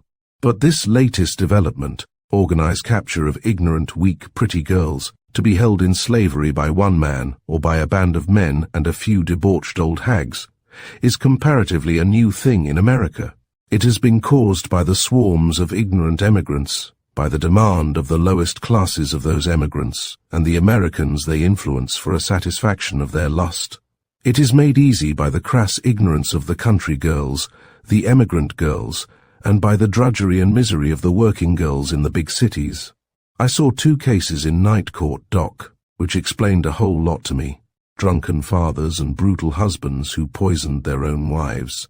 It taught that not all the blame rests upon the weakness of the women. Of course it doesn't, exclaimed McFarland impetuously. It rests upon nature, and the way our boasted society is mistreating nature. Woman is weaker than man. When it comes to brute force, you know it is force which does rule the world when you do get down to it. In government, in property, in business, in education. It is all survival of the strongest, not always of the fittest. A woman should be in the home. She can raise babies, for which nature intended her. She can rule the world through her children, but when she gets out to fight hand-to-hand with man in the work world, she is outclassed. She can't stand the physical strain 30 days in the month. She can't stand the starvation, the mistreatment, the battling that a man gets in the world. She needs tenderness and care, for you know every normal woman is a mother-to-be, and that is the most wonderful thing in the world, the most beautiful. When the woman comes up against the stone wall of competition with men, her weakness asserts itself. That's why good women fall. It's not the easiest way, it's just forced upon them. As for the naturally bad women, well, that has come from some trait of another generation, some weakness which has been increased instead of cured by all this twisted, tangled thing we call modern civilization. The doctor sighed. There are a lot of women in the world right now, Burke, who are fighting for what they call the feminist movement. They don't want homes, they want men's jobs. They don't want to raise their babies in the old-fashioned way, they want the state to raise them with trained nurses and breakfast food. They don't see anything beautiful in home life and cooking and loving their husbands. They want the lecture platform and the gate receipts. They want to run the government. They want men to be breeders, like the drones in the beehive, and they don't want to be tied to one man for life. They want to visit around. The worst of it is that they are clever, they write well, they talk well, and they interest the women who are really normal, who only half read, only half analyze, and only get a part of the idea. These normal women are devoting, as they should, most of their energies to the normal things of woman life, children, home, charity, and neighborliness. But the clever feminist revolutionists are giving them just enough argument to make them dissatisfied. They flatter the domestic woman by telling her she is not enough appreciated, and that she should control the country. They lead the younger women away from the old ideals of love and home and religion. In their place they would substitute selfishness, loose morals, and will change the chivalry, which it has taken men 1,000 years to cultivate, into brutal methods. When men realize that women want absolute equality, then, should such a condition ever be accepted by society in general, we will do away with the present kind of social evil, to have a tidal wave of lust. Bobby listened with interest. It was evident that Dr. McFarland was opening up a subject close to his heart. The old man's eyes sparkled as he continued. You asked about the traffic in women, as we hear of it in New York. Well, the only way we can cure it is to educate the men of all classes so that for reasons moral, sanitary, and feelings of honest pride in themselves they will not patronize the market where souls are sought. This can't be done by passing laws, but by better books, better ways of amusement, better living conditions for working people, so that they will not be driven to drink and what follows it to forget their troubles. Better factories and kinder treatment to the great number of workmen, with fairer wage scale, would bring nearer the possibility of marriage, which takes not one, but two people out of the danger of the gutter. Minimum wage scales and protection of working women would make the condition of their lives better, so that they would not be forced into the streets and brothels to make their livings. Why, Burke, a magistrate who sits in night court, has told me that medical investigation of the streetwalkers he has sentenced revealed the fact that 9 of every 10 were diseased. When the men who foolishly think they are good sports by debauching with these women learn that they are throwing away the health of their wives and children to come, as well as risking the contagion of diseases which can only be bottled up by medical treatment but never completely cured, when it gets down to the question of men buying and selling these poor women as they undoubtedly do, the only way to check that is for every decent man in the country to help in the fight. It is a man evil, men must slay it. Every procurer in the country should be sent to prison, and every house of ill fame should be closed. Don't you think the traffic would go on just the same, Doctor? I have heard it said that in European cities, the authorities confine such women to certain parts of the city. Then they are subjected to medical examination as well. No, Burke, segregation will not cure it. Many of the cities abroad have given that up. The medical examinations are no true test, for they are only partially carried out. Not all the women will admit their sinful ways of life, nor submit to control by the government. The system prevails in Paris and in Germany, and there is more disease there than in any other part of Europe. Men, depending upon the imaginary security of a doctor's examination card, abandon themselves the more readily, and caution is thrown to the winds, with the result that a woman who has been OK.D by a government physician one day may contract a disease and spread it the very next day. You can depend upon it that if she has done so, she will evade the examination next time in order not to interfere with her trade profits. So, there you are. This is an ugly theme, but we must treat it scientifically. You know, it used to be considered vulgar to talk about the stomach and other organs which God gave us for the maintenance of life. But when folks began to realize that 2/3 of the sickness in the world, contagious and otherwise, resulted from trouble with the stomach, that false modesty had to give way. Consequently, today we have fewer epidemics, much better general health, because men and women understand how to cure many of their own ailments with prompt action and simple methods. The vice problem is one which reaps its richest harvest when it is protected from the sunlight. Sewers are not pleasant table talk, but they must be watched and attended by scientific sanitary engineers. A cancer of the intestines is disagreeable to think about, but when it threatens a patient's life, the patient should know the truth, and the doctor should operate. Modern society is the patient, and death-dealing sex crimes are the cancerous growth which must be operated upon. Whenever we allow a neighborhood to maintain houses of prostitution, thus regulating and in a way sanctioning the evil, we are granting a sort of corporation charter for an industry which is run upon business methods, and business, you know, is based upon filling the demand with the necessary supply, and the manufacturers in this case are the procurers and the proprietresses of these houses. There comes in the business of recruiting, and hence the traffic in souls, as it has aptly been called. No, my boy, government regulation will never serve man nor woman, for it cannot cover all the ground. As long as women are reckless, lazy and greedy, yielding to temporary half-pleasant sin rather than live by work, you will find men with low ideals in all ranks of life who prefer such illicit fun to the sweetness of wedlock. Why, Burke, sex is the most beautiful thing in the world. It puts the blossoms on the trees. It colors the butterfly's wings. It sweetens the songs of the birds, and it should make life worth living for the worker in the trench, the factory hand, the office toiler and the millionaire. But it will never do so until people understand it, know how to guard it with decent knowledge, and sanctify it morally and hygienically. The old doctor rose and knocked the ashes out of his briar pipe. He looked at the eager face of the young officer. But there, I'm getting old, for I yield to the melody of my own voice too much. I've got office hours, you know, and I'd better get back to my pillboxes. Just excuse an old man who is too talkative sometimes, but remember that what I've said to you is not my own old-fashioned notion, but a little boiled-down philosophy from the writings of the greatest modern scientists. Goodbye, Dr. McFarland. I'll not forget it. It has answered a lot of questions in my mind. Bobby went to the front door of the station house with the old gentleman and saluted as a farewell. "What's he been chinning to you about, Burke?" queried the captain. "Some of his ideas of reforming the world?" "He's a great old character, is Doc. I think he knows a lot more about religion than a good many ministers I've heard," replied Bobby. "He ought to talk to a few of them." "Sure, but they wouldn't listen if he did. They're too busy getting money to send to the heathens in China, and the people in Africa to bother about the heathens and poor devils here." "I'm pretty strong for Doc McFarland, even though I don't get all he's talking about. Say, Burke, the doc got after me one day and gave me a string of books as long as your arm to read, put in Dexter.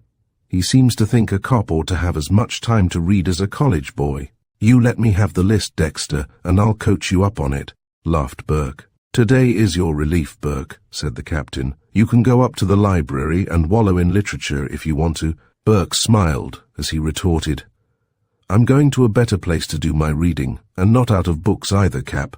He changed his clothes and soon emerged in civilian garb. He had never paid his call on John Barton, although he had been out of the hospital for several days. The old man's frequent visits to him in his private room at the hospital after that first memorable meeting had ripened their friendship. Barton had told him of a number of new ideas in electrical appliances, and Burke was anxious to see what progress had been made since the old fellow returned to his home. Officer 4434 was also anxious to see another member of his family, and so it was with a curious little thrill of excitement, well concealed, however, with which he entered the modest apartment of the Bartons that evening. "Well, well, well," exclaimed the old man, as the young officer took his hand. "We thought you had forgotten us completely. Mary has asked me several times if you had been up to see me. I suppose you have been busy with those gangsters, and keep pretty close since you returned to active service." Bobby nodded. "Yes, sir. They are always with us, you know. And a policeman does not have very much time to himself, particularly if he lolls around in bed with a throb in the back of the head during his off hours, as I've been foolish enough to do. "Oh, how are you feeling, Mr. Burke?" exclaimed Mary as she entered from the rear room. She held out her hand, and Bobby trembled a trifle as he took her soft, warm fingers in his own. "I'm improving, and don't believe I was ever laid up. It was just imagination on my part," answered Burke. "But I have a faded rose to make me remember that some of it was a pleasant imagination, at any rate." Mary laughed softly and dropped her eyes ever so slightly, but the action betrayed that she had not forgotten either. Old Barton busied himself with some papers on a table by the side of his wheelchair, for he was a diplomat. "Well now, Mr. Burke, what are your adventures?" "I read every day of some policeman jumping off a dock in the East River to rescue a suicide, or dragging 20 people out of a burning tenement, and am afraid that it's you. It's all right to be a hero, you know, but there's a great deal of truth in that old saying about it being better to have people remark, 'There he goes,' than 'Doesn't he look natural?'" Bobby took the comfortable armchair which Mary drew up. "I haven't had anything really worthwhile telling about," said Burke. "I see a lot of sad things, and it makes a man feel as though he were a poor thing not to be able to improve conditions. That's true of every walk in life, but most people don't look at the sad any longer than they can help. I've not been having a very jolly time of it myself, but I hope for a lot of good news before long. Why don't you bring Lorna in to meet Mr. Burke, Mary?" The girl excused herself and retired. "How are your patents?" asked Bobby with interest. "I hope you can show tricks to the Gresham people." The old man sighed. He took up some drawings and opened a little drawer in the table. "No, Mr. Burke, I'm afraid my tricks will be slow. I have received no letter from young Gresham in reply to one I wrote him asking to be given a salary for mechanical work here in my home.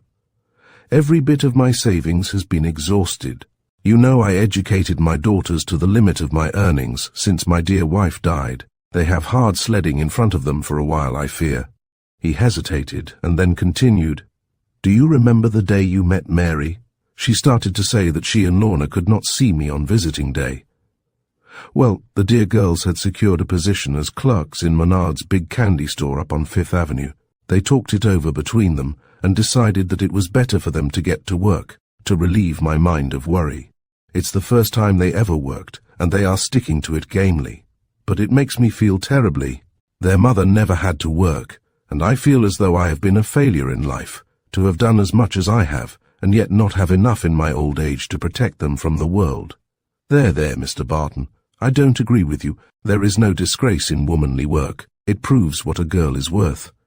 She learns the value of money, which before that had merely come to her without a question from her parents, and you have been a splendid father. That's easily seen from the fine sort of girl Miss Mary is." Mary had stepped into the room with her younger sister as he spoke. They hesitated at the kindly words, and Mary drew her sister back again, her face suffused with a rosiness which was far from unhappy in its meaning. "Well, I am very proud of Mary and Lorna. If this particular scheme works out, they will be able to buy their candy at Menard's instead of selling it." Bobby rose and leaned over the table. "What is it?" "I'm not very good at getting mechanical drawings. It looks as though it ought to be very important from all the wheels," he said, with a smile of interest. Spreading out the largest of his drawings, old Barton pointed out the different lines. "This may look like a mince pie of cogs here, but when it is put into shape it will be a simple little arrangement. This is a recording instrument which combines the phonograph and the dictograph. One purpose, the most practical, is that a businessman may dictate his letters and memoranda while sitting at his desk in his office, instead of having a machine with a phonograph in his private office taking up space and requiring the changing of records by the dictator, which is necessary with the present business phonograph. All that will be necessary is for him to speak into a little disc. The sound waves are carried by a simple arrangement of wiring into his outer office, or wherever his stenographer works. There, where the space is presumably cheaper and easier of access than the private office, the receiving end of the machine is located. Instead of one disc at a time, limited to a certain number of letters, the machine has a magazine of discs, something like the idea of a repeating letter, Automatically the disk which is filled is moved up and a fresh disk takes its place. This goes on indefinitely, as you might say. A man can dictate 200 letters, speaking as rapidly as he thinks. He never has to bother over changing his records. The girl at the other end of the wire does that when the machine registers that the supply is being exhausted. She in turn uses the disks on the regular business phonograph, or, as this is intended for large offices, where there are a great many letters, and consequently a number of stenographers, she can assign the records to the different typists. "Why, that is wonderful, Mr. Barton," exclaimed Burke. "It ought to make a fortune for you if it is backed and financed right. Why didn't anyone think of it before?" Barton smiled and caressed his drawing affectionately. "Mr. Burke, the patent office is maintained for men who think up things that some fellow should have thought of before. The greatest inventions are apparently the simplest. That's what makes them hard to invent." He pointed to another drawing. "That has a business value too, and I hope to get the proper support when I have completed my models. You know, a scientific man can see all these things on the paper, but to the man with money they are pipe dreams until he sees the wheels go round." He now held out his second drawing, which was easier to understand, for it was a sketch of his appliance, showing the outer appearance, and giving a diagonal section of a desk or room, with a wire running through a wall into another compartment. Here is where the scientist yields to his temperament and wastes a lot of time on something which probably will never bring him a cent. This is a combination of my record machine, which will be of interest to your profession. Bobby examined it closely, but could not divine its purpose. It is the application of the phonographic record to the dictograph so that police and detective work can be absolutely recorded, without the shadow of a doubt remaining in the minds of a trial jury or judge. Maybe this is boring you? No, go on.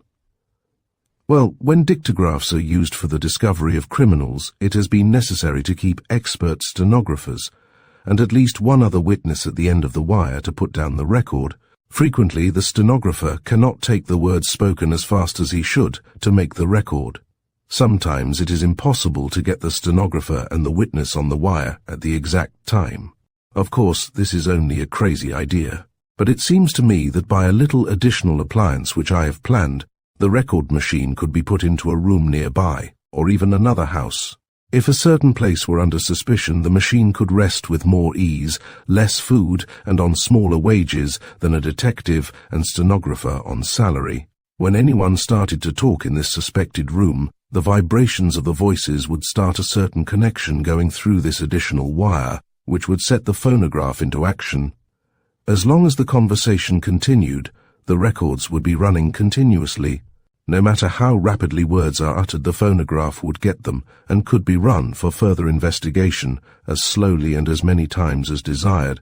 When the conversation stopped, the machine would automatically blow its own dinner whistle and adjourn the meeting until the talk began again. This would take the record of at least an hour's conversation. Another attachment would send in a still alarm to the detective agency or police station, so that within that hour a man could be on the job with a new supply of records and bait the trap again. Wonderful. Yes, and the most important part is that this is the only way of keeping a record which cannot be called a frame-up. It is a photograph of the sound waves.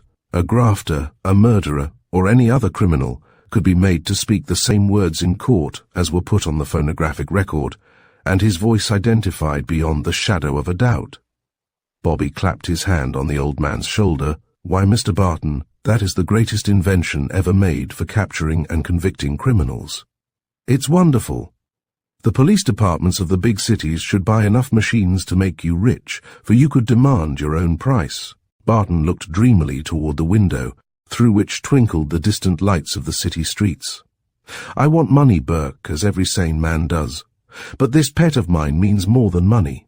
I want to contribute my share to justice just as you do yours. Who knows, someday it may reward me in a way which no money could ever repay. You never can tell about such things. Who knows?" Chapter 5. Roses and Thorns. Mary's sister was as winsome and fair as she, but to Burke's keen eyes she was a weaker girl. There was a suggestion of too much attention to dress, a self-consciousness tinged with self-appreciation. When she was introduced to Bobby, he could feel instinctively an undercurrent of condescension, ever so slight, yet perceptible to the sensitive young fellow.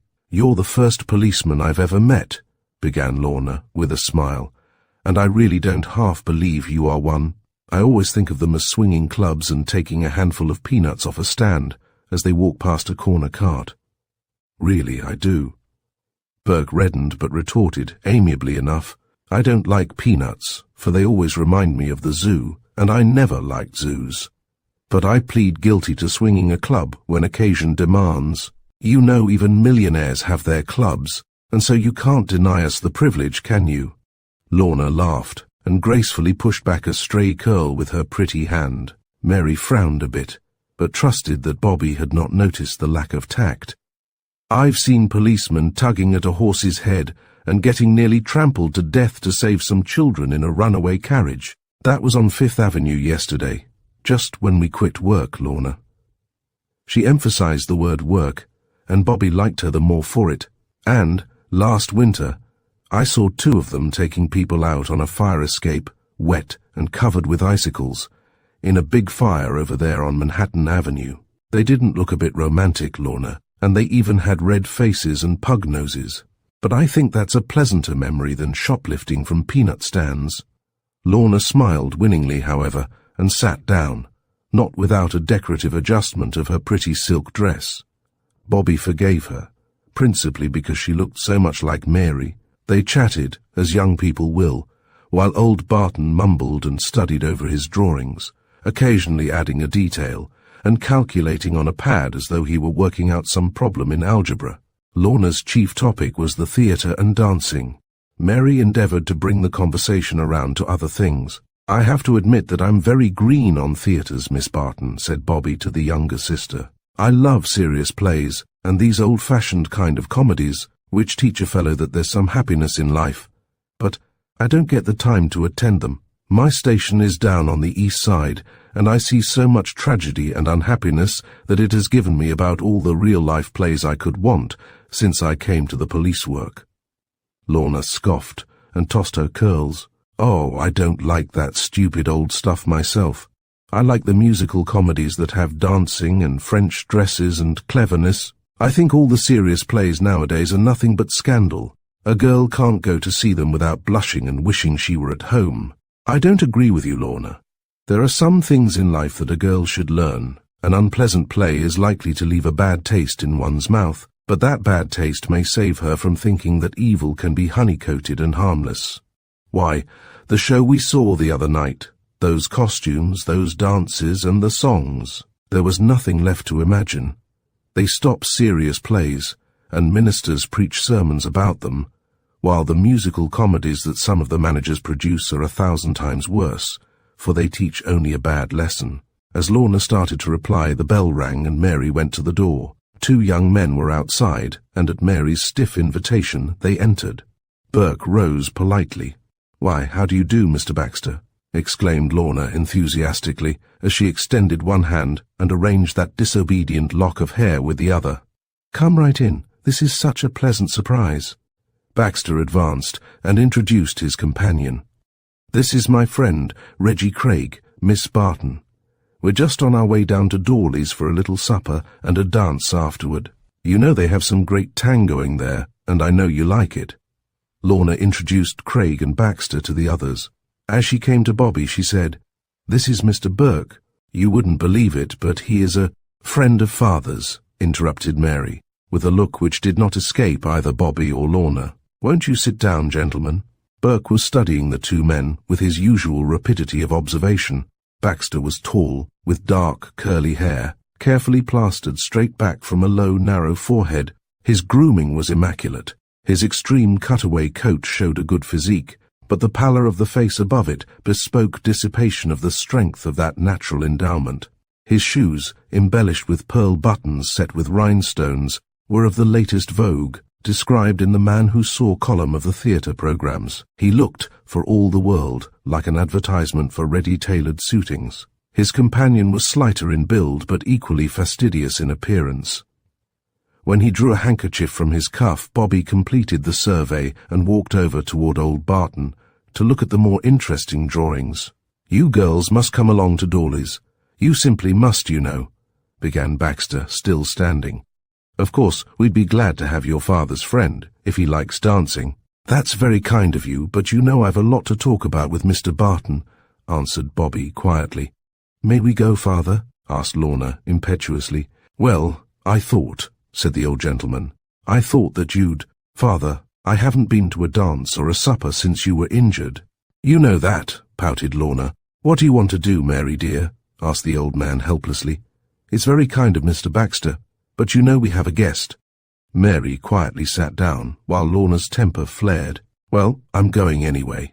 I'm tired of working and worrying. I want to have pleasure and music and entertainment like thousands of other girls in New York.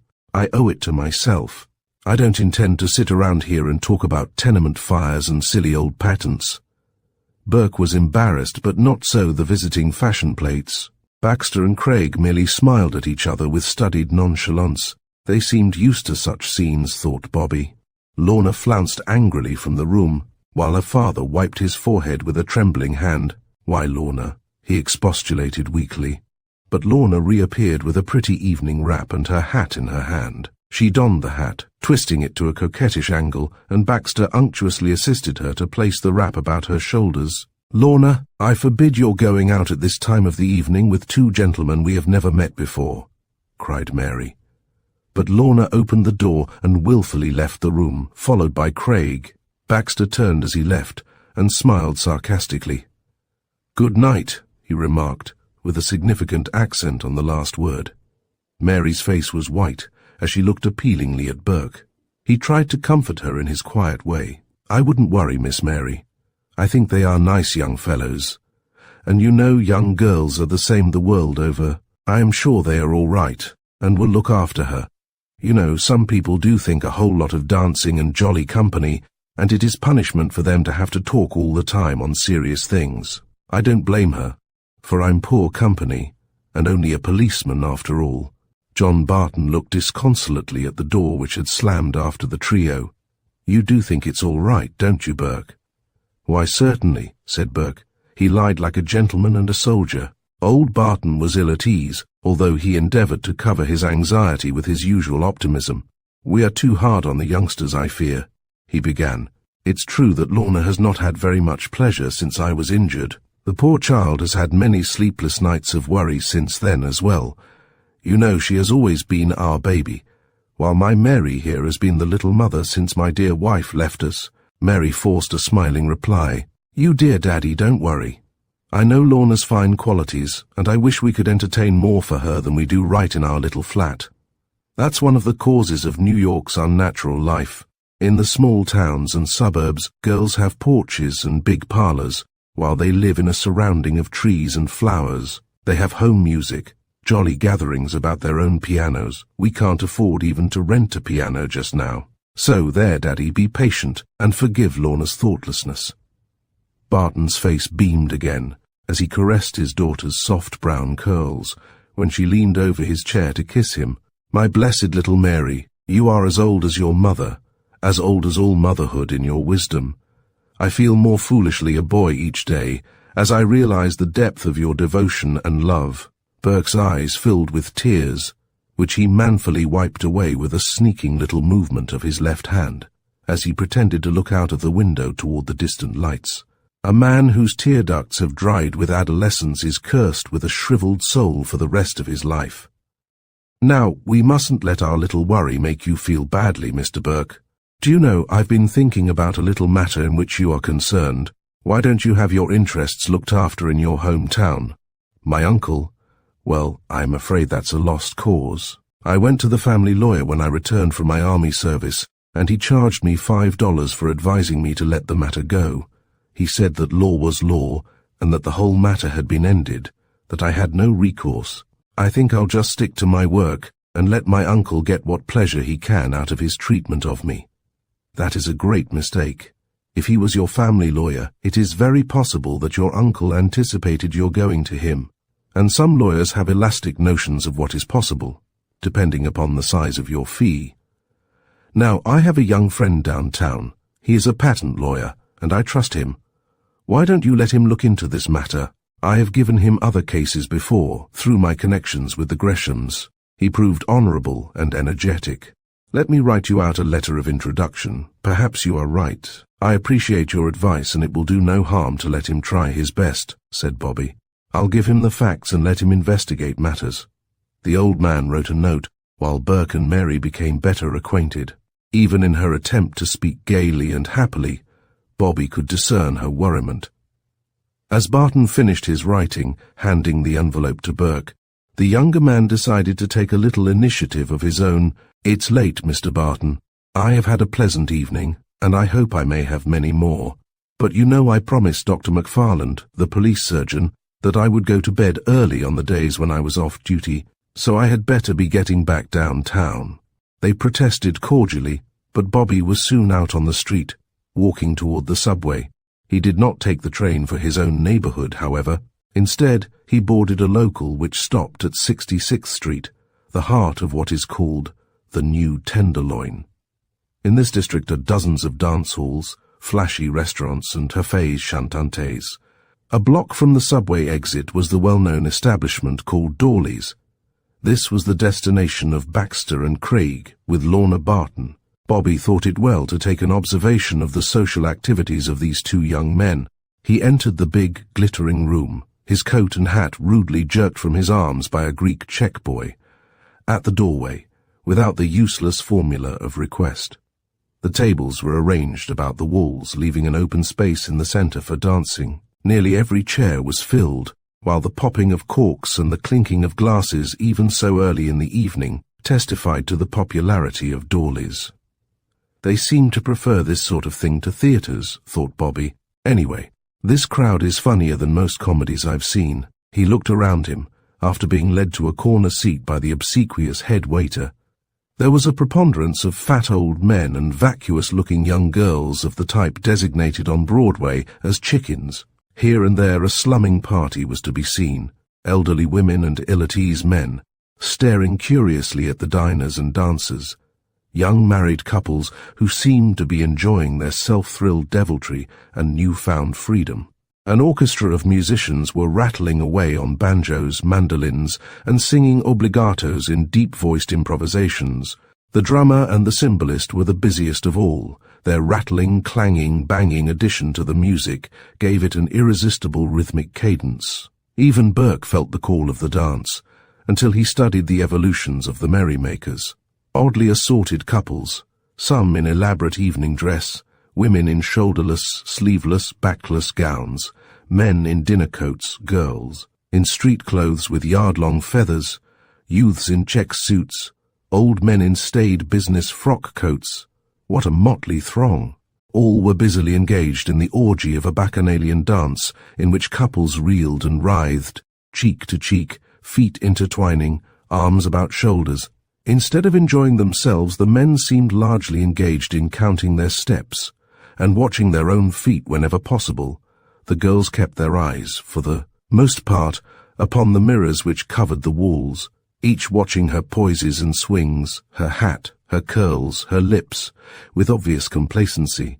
Burke was nauseated, for instead of the old-time fun of a jolly dance, this seemed some weird, unnatural, bestial, ritualistic evolution. "And they call this dancing?" he muttered. "But I wonder where Miss Lorna is." He finally espied her dancing with Baxter. The latter was swinging his arms and body in a snaky, serpentine one-step as he glided down the floor, pushing other couples out of the way.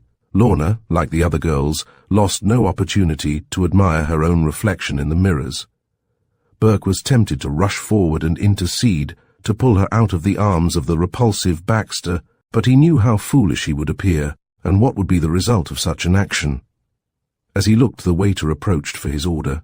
Burke took the menu, decorated with dancing figures, which would have seemed more appropriate for some masquerade ball poster, for the Latin Quarter, and began to read the entrees. As he looked down, two men brushed past his table, and a sidelong glance gave him view of a face which made him quickly forget the choice of food. It was Jimmy the monk, flashily dressed, debonair as one to the manner born, talking with Craig, the companion of Baxter. Burke held the menu card before his face. He was curious to hear the topic of their conversation. When he did so, the words were clear and distinct, as Baxter and Jimmy sat down at a table behind him. His heart bounded with horror. "Who's this new skirt, Craig?" "Oh, it's a kid Baxter picked up in Monard's candy store. It's the best one he's landed yet, but we nearly got in Dutch tonight when we went up to her flat to bring her out. Her old man and her sister were there with some nut, and they didn't want her to go. But Baxter lamped her, and she fell for his eyes and sneaked out anyway. You better keep off, Jimmy, for you don't look like a college boy, and that's the gag Baxter's been giving her. She thinks she's going to a dance at the Yale Club next week. It's harder game than the last one, but we'll get it fixed tonight. You better send word to Izzy to bring up his taxi, in about an hour. I'll go now, Craig. Tell Baxter dat it'll be fixed." "Where'll he take her?" Craig replied in a low tone, which thwarted Burke's attempt to eavesdrop. Chapter 6. The Work of the Gangsters. Bobby Burke's eyes sparkled with the flame of battle spirit, yet he maintained an outward calm. He turned his face toward the wall of the restaurant, while Jimmy the monk tripped nonchalantly out into the street. Burke did not wish to be recognized too soon. The musicians struck up a livelier tune than before. The dancing couples bobbed and writhed in the sensuous, shameless intimacies of the demi-mondaine bacchante. The waiters merrily juggled trays, stacked skillfully with vari-colored drinks, and bumped the knees of the close-sitting guests with silvered champagne buckets. Popping corks resounded like the distant musketry of the crack sharpshooters of the Devil's Own. Indeed, this was an ambuscade of the greatest, oldest, cruelest, most bloodthirsty conflict of civilized history, the War of the Roses, the massacre of the innocents. In Bobby's ears, the jangling tambourine, the weird splutterings of the banjos, the twanging of the guitars, the shrill music of the violins and clarionet, the monotonous ragtime pom-pom of the piano accompanist, the clash and bang of cymbal and bass drum, the coarse minor cadences of the singers, all so essential to cabaret dancing of this class, sounded like the war pibroch of a satanic clan of reincarnate fiends. The waiter was serving some savory viands, for such establishments cater cleverly to the beast of the dining room, as well as of the boudoir. But Burke was in no mood to eat or drink. His soul was sickened, but his mind was working with lightning acumen. "Bring me my check now, as I may have to leave before you come around again," he directed his waiter. "Yes, sir, certainly," responded the tenderloin Dionysius, not without a shade of regret in his cackling voice. Early eaters and short stayers reduced the percentage on tips, while moderate orders of drinks meant immoderate thrift. To the waiter, the check was forthcoming at once. Burke quietly corrected the addition of the items to the apparent astonishment of the waiter. He produced the exact change, while a thunderstorm seemed imminent on the face of his servitor. Burke, however, drew forth a dollar bill from his pocket and placed it with the other change, smiling significantly. "Oh, sir, thank you," began the waiter, surprised into the strictly unprofessional weakness of an appreciation. Bobby, with a leftward twitch of his head and a slight quiver of the lid of his left eye, brought an attentive ear close to his mouth. "My boy, I want you to go outside and have the taxicab starter reserve a machine for Mr. Green. Tell him to have it run forward and clear of the awning in front of the restaurant. Slip him this other dollar now, and impress on him that I want that car about 25 feet to the right of the door as you go out." The waiter nodded and leered slyly. "All right, sir. I get you, Mr. Green. It's a quick getaway, is that it?" "Exactly," answered Bobby. "And I want the chauffeur to have all his juice on. The engine cranked and ready for another Vanderbilt Cup race." Bobby gave the waiter one of his best smiles. Behind that smile was a manful look, a kindliness of character, and a great power of purpose, which rang true, even to this blasé and cynical dispenser of the grape. The latter nodded and smiled, albeit flabbily, into the winsome eyes of the young officer. "You're a reg'lar fella, Mr. Green. I can see that. Trust me to have a lightning conductor for you, with his lamps lit and burning. These Nighthawk taxis around here make most of their mazuma by this fly stuff. Generally the Souses ain't got enough left for a taxicab, and it's a waste of time sticking 'em up, since the rubes are so easy with the taxi meter. But just look out for a little badger work on the chauffeur when you get through with him." Burke nodded. Then he added, "Just keep this to yourself, won't you? There's nothing crooked about it. I'm trying to do someone a good turn. Tell them to keep the taxi ready, no matter how long it takes." "Sure, and I will, Mr. Green." The waiter walked away toward the front door, where he carried out Burke's instructions, slipping the second bill into the willing hand of the starter. As he came back, he shrewdly studied the face of the young policeman who was quietly listening to the furious fusillade of the ragtime musicians. "Well, that guy's not as green as he says his name is. He don't look like no crook, neither. I wonder what his stall is. Well, I should worry."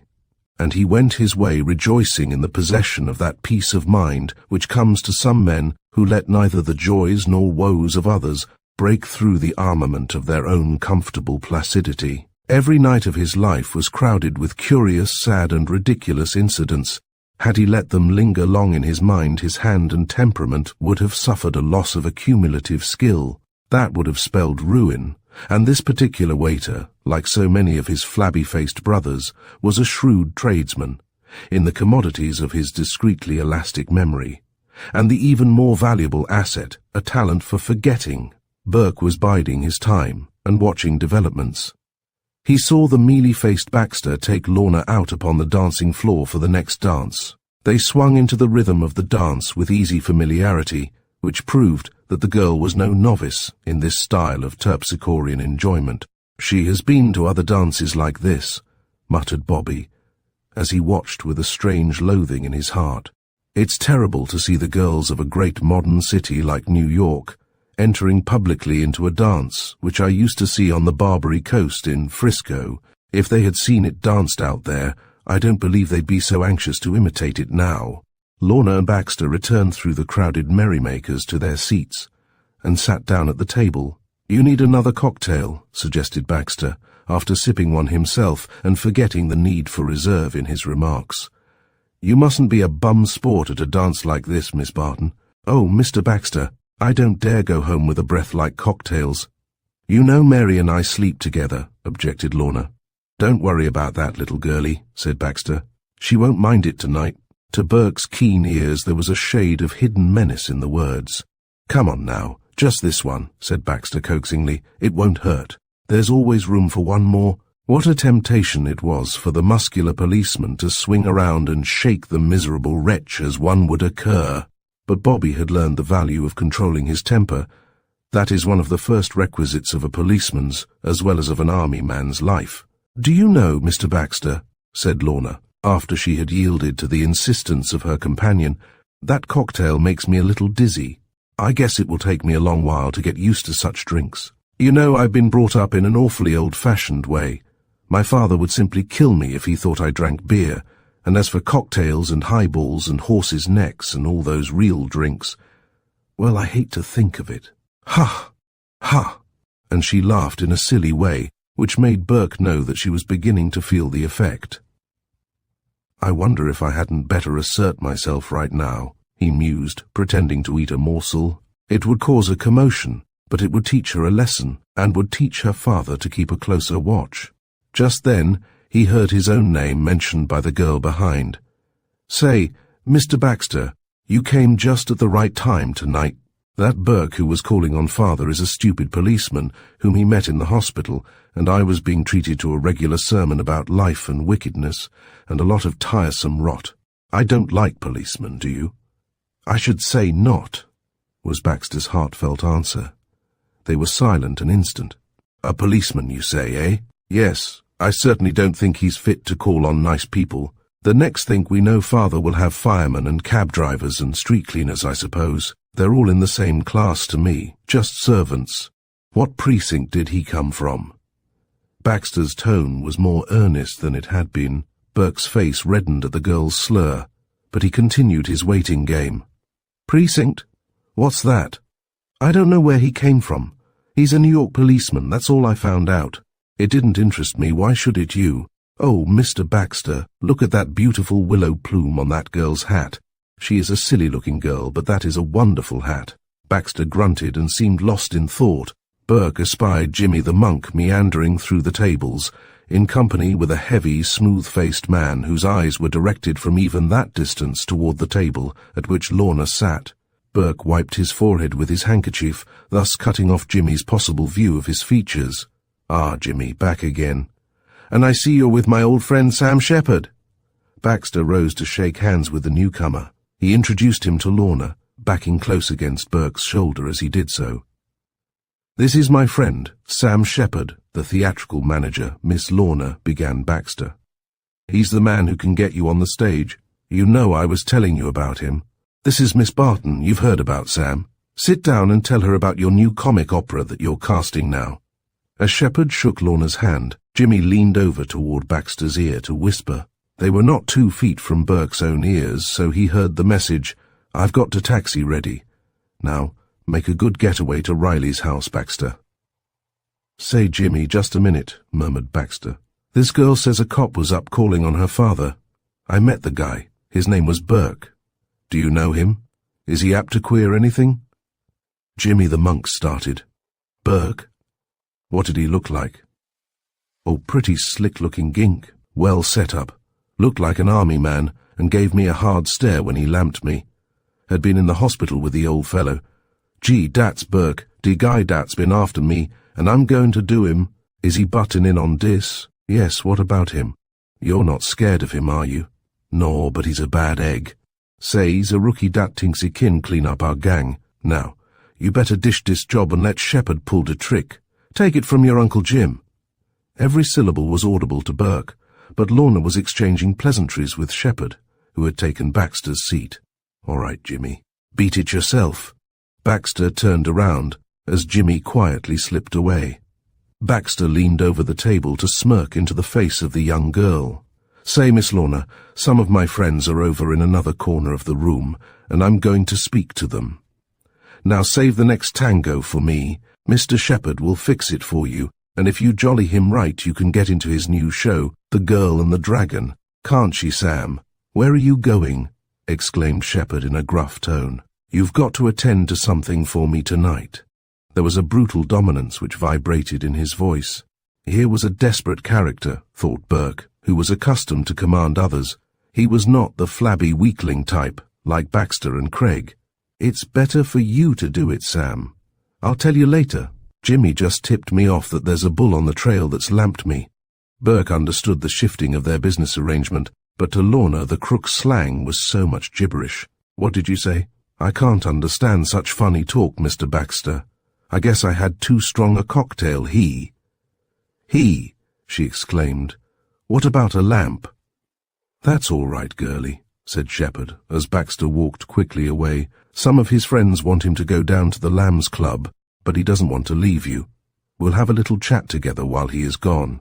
I'm not very good at dancing, or I'd get you to turkey trot with me." Lorna's voice was whiny now as she responded. "Oh, I'm feeling funny. That cocktail was too much for me. I guess I'd better go home."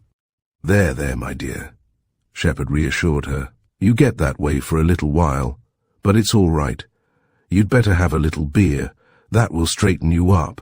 Only by the strongest willpower could Burke resist his desire to interpose now, yet the words of the men prepared him for something which it would be more important to wait for, to interfere at the dramatic moment. "Here, waiter, a bottle of beer," ordered Shepherd. Burke turned halfway around, and, by a sidelong glance, he saw Shepherd pulling a small vial from his hip pocket as he sat with his back to the policeman. "Oh ho, so here it comes," thought Bobby. "I'll be ready to stand by now." He rose and pushed back his chair. The waiter had brought the bottle with surprising alacrity, and Shepherd poured out a glass for the young girl. Bobby stood fumbling with his change as an excuse to watch. Lorna was engrossed in the bubbling foam of the beer and did not notice him. "I guess he's afraid to do it now," thought Bobby, as he failed to observe any suspicious move. True, Shepherd's hand passed swiftly over the glass as he handed it to the girl. She drank it at his urging, and then suddenly her head sank forward on her breast. Bobby stifled his indignation with difficulty as Shepherd gave an exclamation of surprise. "My wife! She is sick! She has fainted!" cried Shepherd to Burke's amazement. The man acted his part cunningly. He had sprung to his feet as he rushed around the table to catch the toppling girl. With a quick jump to her side, Bobby had caught her by an arm, but Shepherd indignantly pushed him aside. "How dare you, sir?" he exclaimed. "Take your hands off my wife." The man's bravado was splendid, and even the diners were impressed. Most of them laughed, for to them it was only another drunken woman, a familiar and excruciatingly funny object to most of them. "Oh, let the goil alone," cried one red-faced man who sat with a small, heavily rouged girl of about 16. "Don't come between man and wife." And he laughed with coarse appreciation of his own humour. Shepherd had lifted Lorna with his strong arms and was starting toward the door. Burke saw the entrance to the men's cafe on the right. He quietly walked into it and then hurried toward the front, out through the big glass door to the street. There, about 20 feet to his right, he saw the purring taxicab, which he had ordered, waiting for a quick run. In front of the restaurant entrance, now to his left, was another car, with a chauffeur standing by its open door, expectantly. Burke ran up just as Shepherd emerged from the restaurant entrance. The officer sprang at the big fellow and dealt him a terrible blow on the side of the head. The man staggered, and his hold weakened. As he did so, Burke caught the inanimate form of the young girl in his own arms.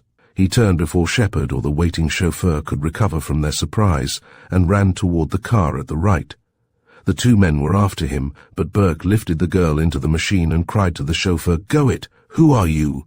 "I'm Mr. Green," said Burke. The chauffeur sprang into his seat, but as he did so, Shepherd was upon the young officer and trying to climb into the door. Biff! Here was a chance for every ounce of accumulated ire to assert itself, and it did so. Through the hardened muscles of Officer 4434's right arm, Shepherd sank backward with a groan, as the taxicab shot forward obedient to its throttle. Burke was bounced backward upon the unconscious girl, but the machine sped swiftly with a wise chauffeur at its wheel. He did not know where his passenger wished to go, but his judgment told him it was away from pursuit. He turned swiftly down the first street to the right. Back on the sidewalk before the restaurant, there was intense excitement. Baxter, Craig, and Jimmy the monk had followed the artful Shepherd to the street by the side door.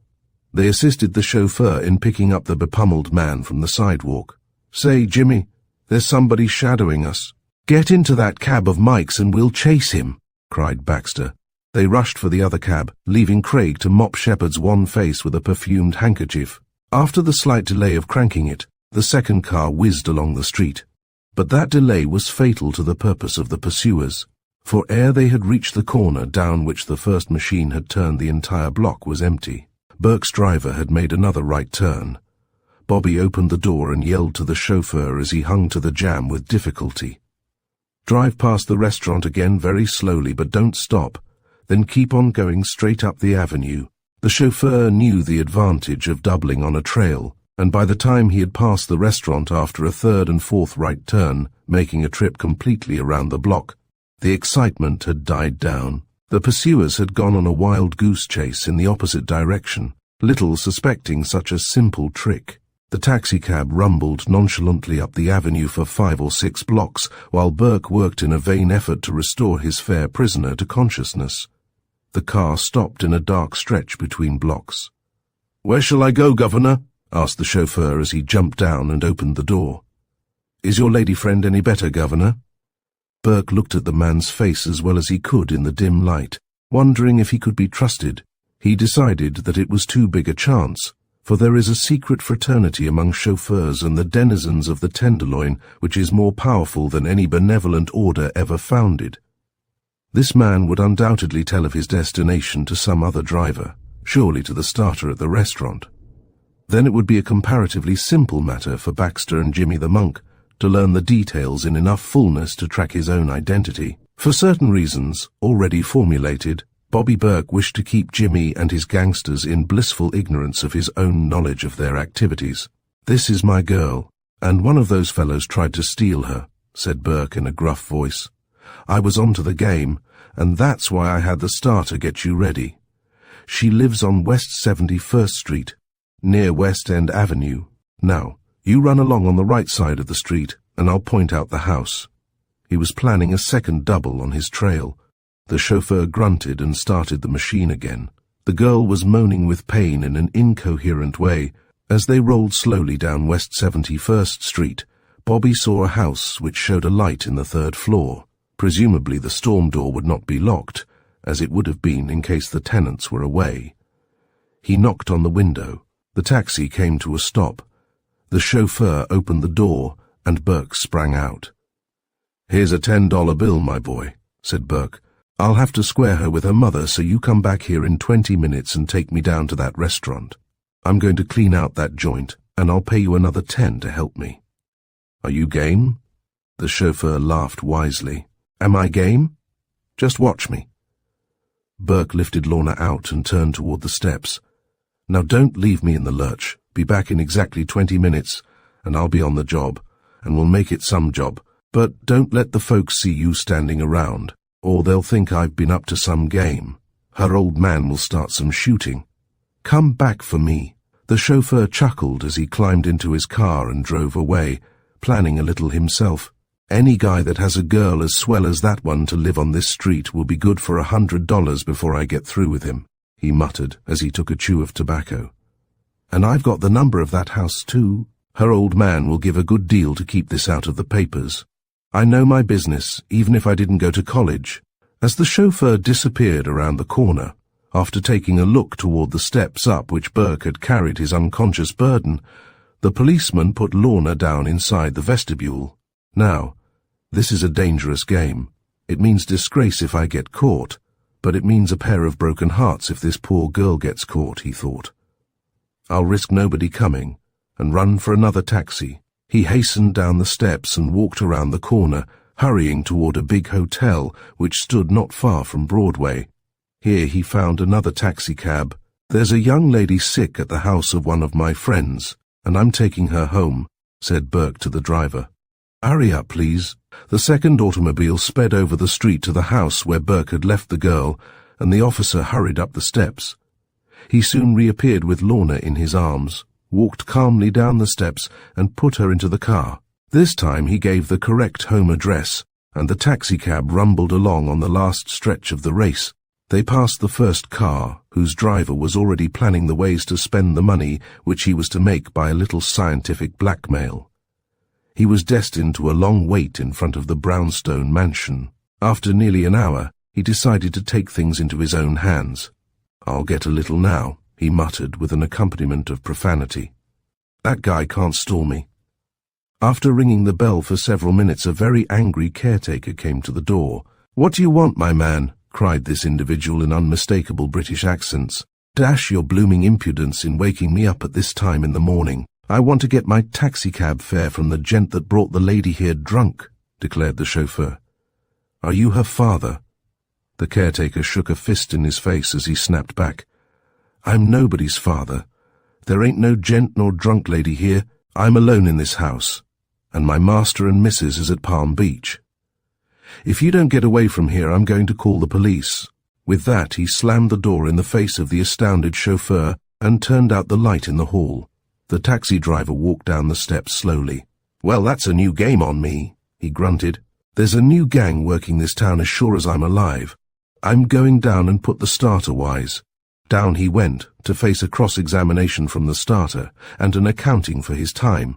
He had to pay over $7 of his 10 to cover the period for which he had the car out. Jimmy the monk and Baxter had returned from their unsuccessful chase. As they made their inquiries from the starter and learned the care with which the coup d'etat had been arranged, they lapsed into angry, if admiring, profanity. "Some guy, Jimmy," exclaimed Baxter. "But we'll find out who it was, all right. Leave it to me. Say, dat bloke was crazy like a fox, wasn't he?" answered Jimmy. "He let Shepherd do de deal, and den he steals de kitty. Dis is what I calls cutthroat competition." Chapter 7. The Closer Bond. Once in the second taxicab, Burke's difficulties were not at an end. "I want to get this poor young girl home without humiliating her or her family, if I can," was his mental resolve. "But I can't quite plan it. I wish I could take her to Dr. McFarland, but his office is way downtown from here." When the car drew up before the door of Lorna's home, from which she had departed in such blithe spirits, Bob's heart was thumping almost guiltily. He felt in some ridiculous way as though he were almost responsible for her plight himself. Perhaps he had done wrong to wait so long. Yet, even his quick eyesight had failed to discover the knockout drops or powder which the wily shepherd had slipped into that disastrous glass of beer. Maybe his interference would have saved her from this unconscious stupor. Indeed, he felt morally certain that it would. But Bob knew in his heart that the clever tricksters would have turned the tables on him effectively, and undoubtedly in the end would have won their point by eluding him and escaping with the girl. It was better that their operations should be thwarted in a manner which would prevent them from knowing how sharply they were watched. Bob knew that these men were to be looked after in the future. He cast aside his thoughts to substitute action. "Here's your number, mister," said the chauffeur, who opened the door. "Can I help you with the lady?" "Thank you, no." "What's the charge?" The driver twisted the lamp around to show the meter, and Burke paid him a good tip over the price of the ride. "Shall I wait for you?" asked the driver. "No, that's all. I'll walk to the subway as soon as my friend gets in. Good night." The chauffeur lingered a bit as Bob took the girl in his arms. The officer understood the suggestion of his hesitation. "I said good night." He spoke curtly. The taximan understood this time. There was no mistaking the firmness of the hint, and he started his machine away. The Bartons lived in one of the apartments of the building. The front door was locked, and so Bob was forced reluctantly to ring the bell beneath the name which indicated their particular letterbox. He waited, holding the young girl in his arms. "Oh, I'm so sick," he heard her say faintly, and he realized that she was regaining consciousness. If only I can get her upstairs quietly, he thought. He was about to swing her body around in his arms so that he could ring once more when there was a turning of the knob. "Who is it?" came a frightened voice. It was Mary Barton at the doorway. "SSH," cautioned Bob. "It's Burke. I'm bringing Miss Lorna home. Don't make any noise." "Oh," gasped the unhappy sister. "What's wrong? Is she hurt?" "No," said Bob. "Fortunately not. Is she drunk?" Burke calmed her with the reassurance of his low, steady voice. "No, Miss Mary. She was drugged by those rascals, and I saved her in time. Please don't cry or make a noise. Let me take her upstairs and help you. It's better if she does not know that I was the one to bring her home." Mary tried to help him, but Bob carried the girl on into the hall. "Is your father awake?" "No, I told him 2 hours ago when he asked me from his room that Lorna had returned and was asleep. He believed me. I had to fib to save him from breaking his dear old daddy heart. Is she injured at all?" It was plainly evident that the poor girl was holding her nerves in leash with a tremendous effort. Bob kept on toward the stairs. "She'll be all right when you get her into her room. Give her some smelling salts, and don't tell your father." "Didn't he hear the bell?" "No, I've been waiting for her. I put some paper in the bell so that it would only buzz when it rang. Let me help you, Mr. Burke. How on earth did you—" She was eager in spite of her anxiety. To see the young officer returning with her sister this way was more of a mystery than she could fathom. But, at Bob's sibilant command for silence, she trustingly obeyed, and went up before him to guide the way along the darkened stairway. At last they reached the door of their apartment. Mary opened it, and Bob entered, walking softly. She led the way to her humble little bedroom, the one which she and Lorna shared. Bob laid the sister upon the bed, and beckoned Mary to follow him. Lorna was moving now, her hands tremulous, and she was half moaning. "I want my Mary. I want my Mary." Her sister followed Burke out into the hall, which led down the steps to the street. "Now remember, don't tell her about being drugged." A man at one of the tables put some knockout drops into a glass of water. Bob was softening the blow with a little honest lying, and I rescued her just in time. She knows nothing about it. Only warn her about the company that she was in. I have learned that they are worse than worthless. I will attend to them in my own way, and in the line of my work, Miss Mary. But, as you love your sister, don't ever let her go with those men again." Mary's hand was outstretched toward the young man's, and he took it gently. "You've done much for Lorna," she breathed softly, "and more for me." There was a sweet pressure from those soft, clasping fingers, which thrilled Bob as though somehow he was burying his face in a bunch of roses. Like that first one which had tapped its soft message for admission to his heart, back in the hospital. "Good night, don't worry. It's all ended well, after all. Mary drew away her fingers reluctantly as he backed down one step. "Good night, Bob." That was all. She slipped quietly inside the apartment and closed the door noiselessly behind her.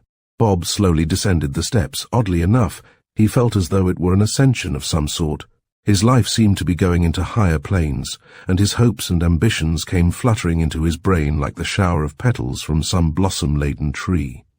He felt anew the spring of old dreams, and the surge of new ones. He stumbled, unsteady in his steps, his hands trembling on the railing of the stairs, until he reached the street level. He hurried out through the hallway and closed the door behind him. How he longed to retrace his steps for just one more word. That first tender use of his name had a wealth of meaning which stirred him more than a torrent of endearing terms. The keen, bracing air of the early spring morning thrilled him. He hurried down the street toward the subway station, elated, exalted. "It's worth fighting every gangster in New York for a girl like her," he told himself. "I never realized how bitter all this was until it struck home to me, by striking home to someone who is loved by the girl I love."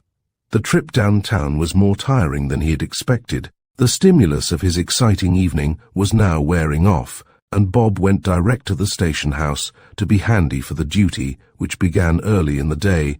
It was not yet dawn, but the rattling milk carts, the stirring of trucks, and the early stragglers of morning workers gave evidence that the sun would soon be out upon his daily travels.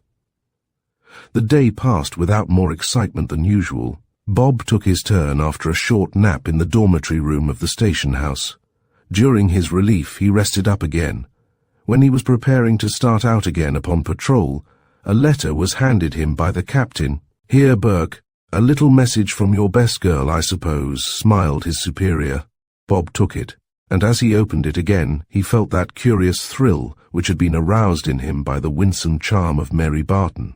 It was a brief note which she had mailed that morning on her way to work.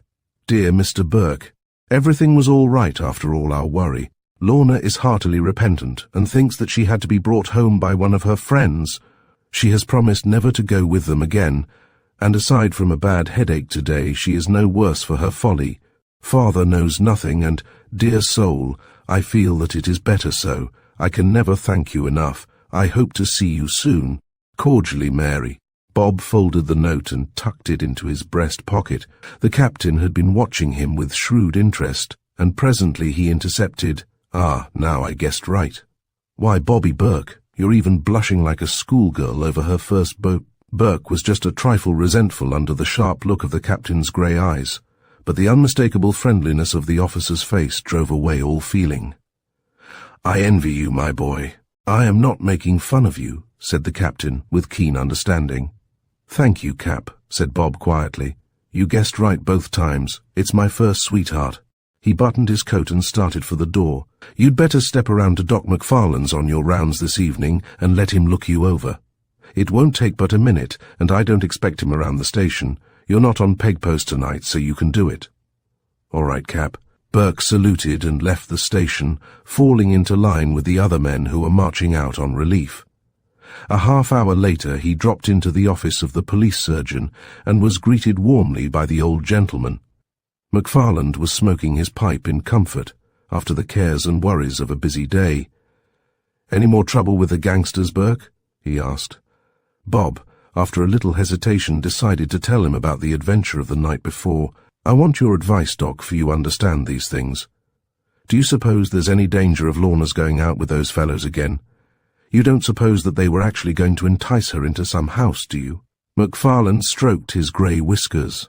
"Well, my boy, that is not what we Scotchmen would call a vera canny thought." "You speak foolishly.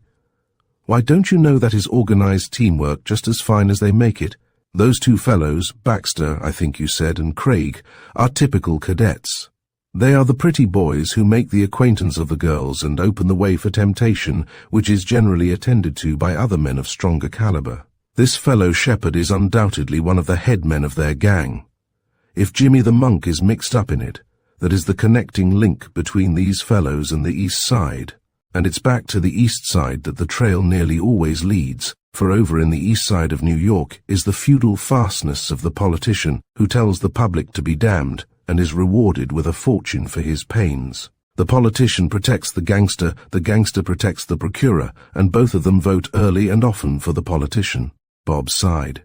Isn't there some way that this young girl can be warned about the dangers she is running into? It's terrible to think of a thing like this threatening any girl of good family, or any other family for that matter. You must simply warn her sister and have her watch the younger girl like a hawk. McFarland cleaned out his pipe with a scalpel knife and put in another charge of tobacco. He puffed a blue cloud before Bob had replied. I wish there was some way I could get cooperation on this. I'm going to hunt these fellows down, Doc. But it seems to me that the authorities in this city should help along. They are helping along. The district attorney has sent up gangster after gangster, but it's like a quicksand, Burke. New rascals seem to slide in as fast as you shovel out the old ones. I have the advantage now that they don't know who is looking after Lorna, said Bobby, but it was a hard job getting them off my track. That was good detective work, as good as I've heard of, said the doctor. You just keep shy now. Don't get into more gunfights and fist scraps for a few days, and you'll get something on them again. You know your catching them last night was just part of a general law about crime. The criminal always gives himself away in some little careless manner that hardly looks worth while worrying about. Those two fellows never dreamed of your following them. They let the name of the restaurant slip out, and probably forgot about it the next minute. And Jimmy the monk has given you a clue to work on, to find out the connection. Keep up your work, but keep a bulletproof skin for a while. Bob started toward the door. A new idea came to him. Doctor, I've just thought of something. I saw a picture in the paper tonight of a big philanthropist named Trubus, or something like that, who is fighting Rains Law hotels, improper novels, bad moving pictures, and improving morals in general. How do you think it would do to give him a tip about these fellows? He asks for more money from the public to carry on their work. They had a big banquet in his honor last night. McFarland laughed and took from his desk a letter, which he handed to Bob with a wink. The young officer was surprised, but took the paper and glanced at it.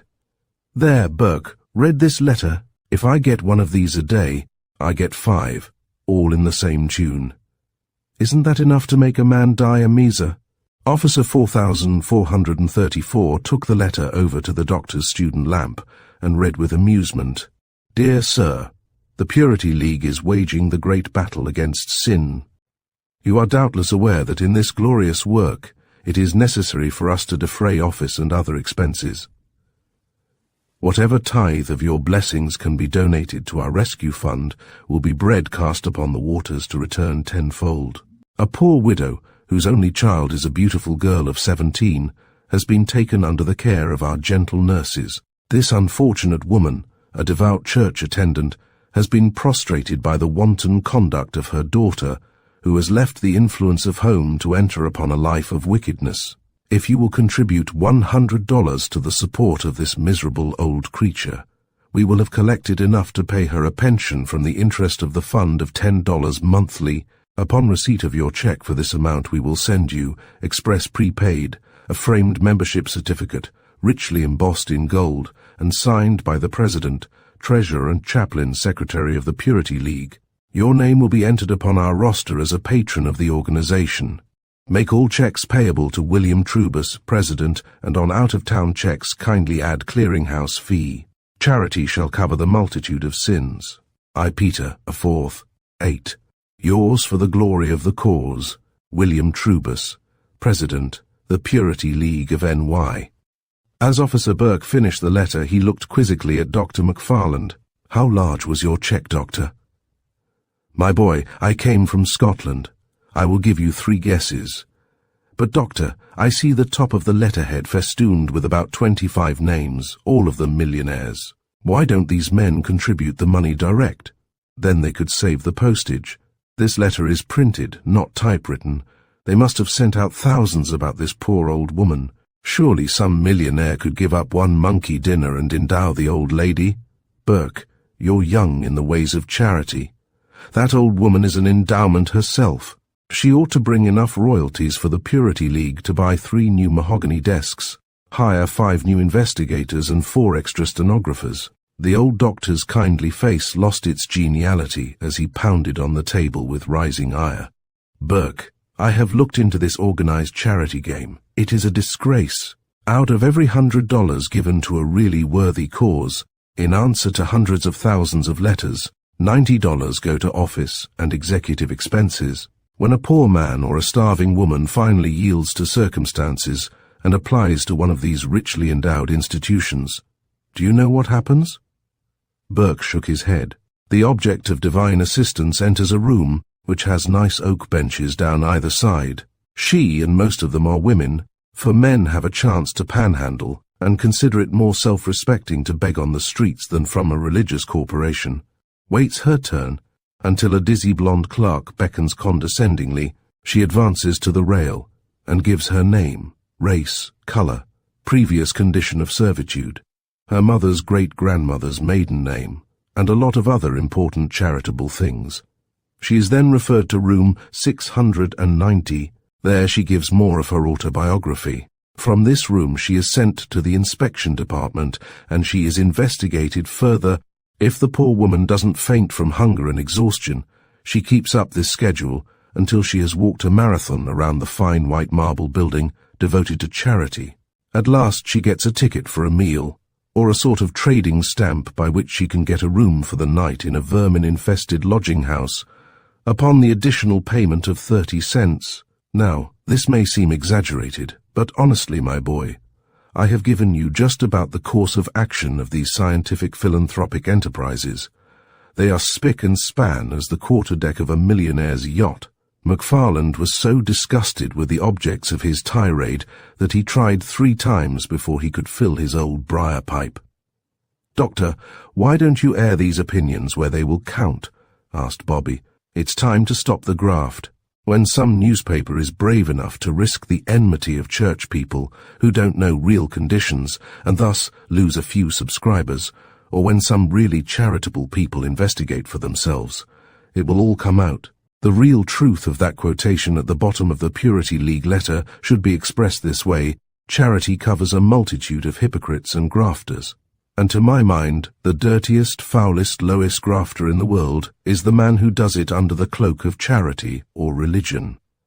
But a man who proclaims such a belief as mine is called an atheist and a destroyer of ideals." Burke looked at the old doctor admiringly. "If there were more men like you, Doc, there wouldn't be so much hypocrisy, and there would be more real good done. Anyhow, I believe I'll look up this angelic Trubus to see what he's like." He took up his nightstick and started for the door. "I've spent too much time in here, even if it was at the captain's orders. Now I'll go out and earn what the citizens think is the easy money of a policeman. Good night, my lad. Mind what I told you, and don't let those Eastside goblins get you." Burke had a busy night. He had hardly been out of the house before he heard a terrific explosion a block away, and he ran to learn the cause. From crowded tenement houses came swarming an excited, terror-stricken stream of tenants. The front of a small Italian store had been smashed in. It was undoubtedly the work of a bomb, and already the cheap structure of the building had caught the flames. Men and women, children by the dozen, all screeched and howled in a babel of half a dozen languages, as Bob, with his fellow officers, tried to calm them.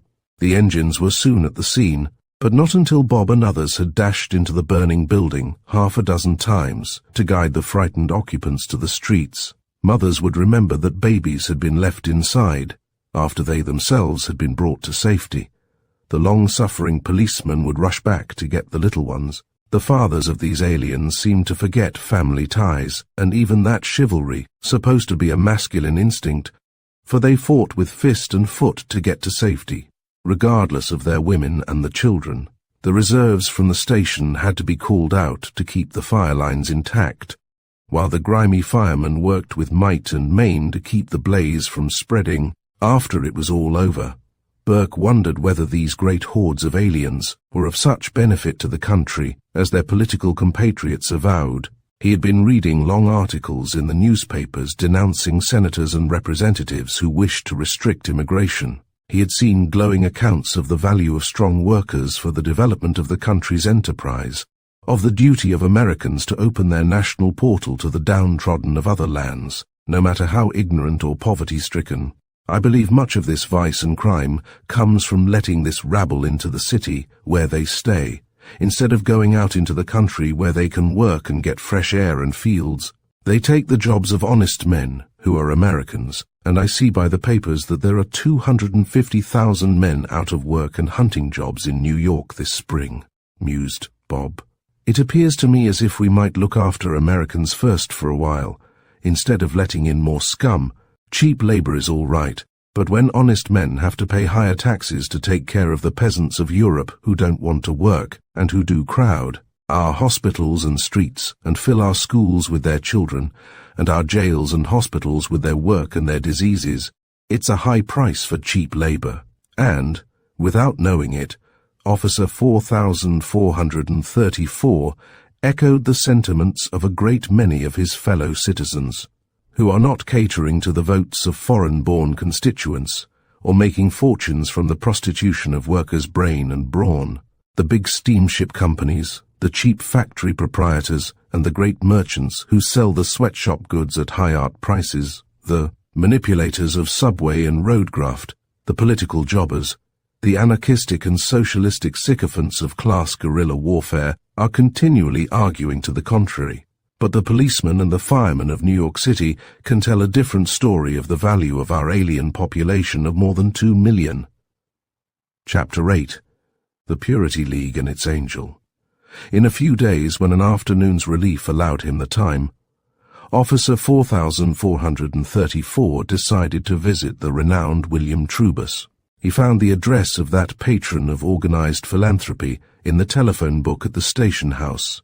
It was on Fifth Avenue, not far from the windswept coast of the famous Flatiron Building.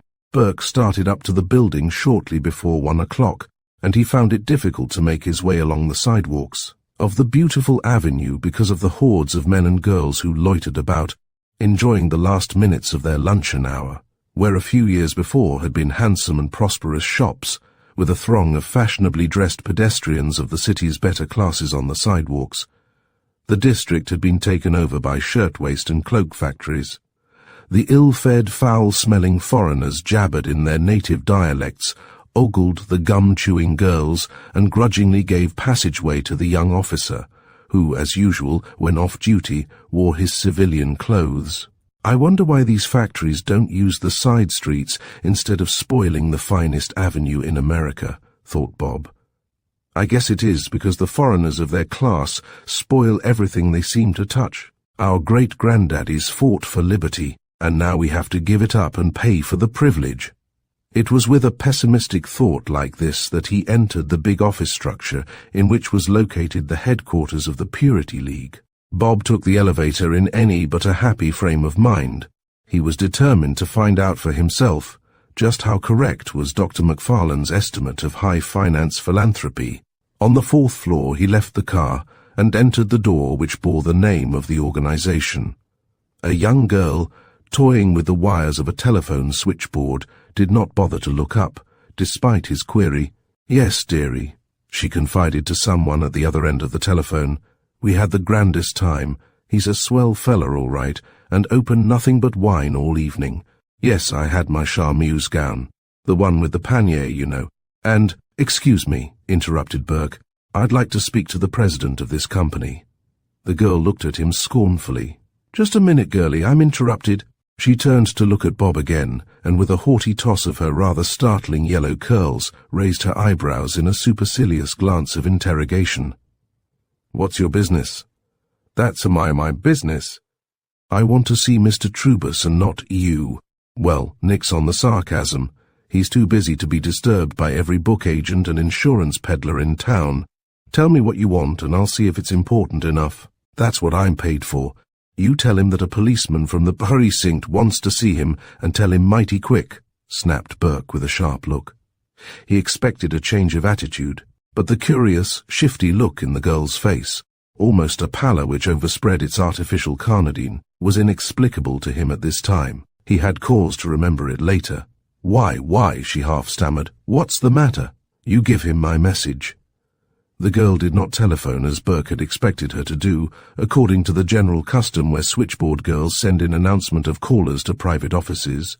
Instead, she removed the headgear of the receiver and rose. She went inside the door at her back and closed it after her. Well, that's some service, thought Burke. I wonder why she's so active after indifference. She returned before he had a chance to ruminate further. You can go right in, sir, she said. As she sat down, she watched him from the corner of her eye. Burke could not help but wonder at the tense interest in his presence, but dismissed the thought as he entered the room and beheld the president of the Purity League. William Trubus was seated at a broad mahogany desk, while before him was spread a large, old-fashioned family Bible. He held in his left hand a cracker, which he was munching daintily, as he read in an abstracted manner from the page before him. In his right hand was a glass containing a red liquid, which Burke at first sight supposed was wine. He was soon to be undeceived. He stood a full minute while the president of the League mumbled to himself as he perused the sacred writ. Bobby was thus enabled to get a clear view of the philanthropist's profile, and to study the great man from a good point of vantage. Trubus was rotund. His cheeks were rosy evidences of good health, good meals, and freedom from anxiety as to where those good meals were to come from. His forehead was round, and being partially bald, gave an appearance of exaggerated intellectuality. His nose was that of a Roman centurion, bold, cruel as a hawk's beak, strong-nostrilled as a wolf's muzzle. His firm white teeth, as they crunched on the cracker, suggested, even stronger, the semblance to a carnivorous animal of prey. A benevolent-looking pair of gold-rimmed glasses sat astride that nose. But Burke noticed that, oddly enough, Trubus did not need them for his reading, nor later when he turned to look at the young officer. The plump face was adorned with the conventional mutton-chop whiskers, which are so generally associated in one's mental picture of bankers, bishops, and reformers. The whiskers were so resolutely black that Burke felt sure they must have been dyed, for Trubus's plump hands, with their wrinkles and yellow blotches, evidenced that the philanthropist must have passed the 60 milestone of time. The white gaiters, the sombre black of his well-fitting broadcloth coat of ministerial cut, the sanctified, studied manner of the man's pose gave Burke an almost indefinable feeling that before him sat a cleverly made-up actor, not a sincere, natural man of benevolent activities.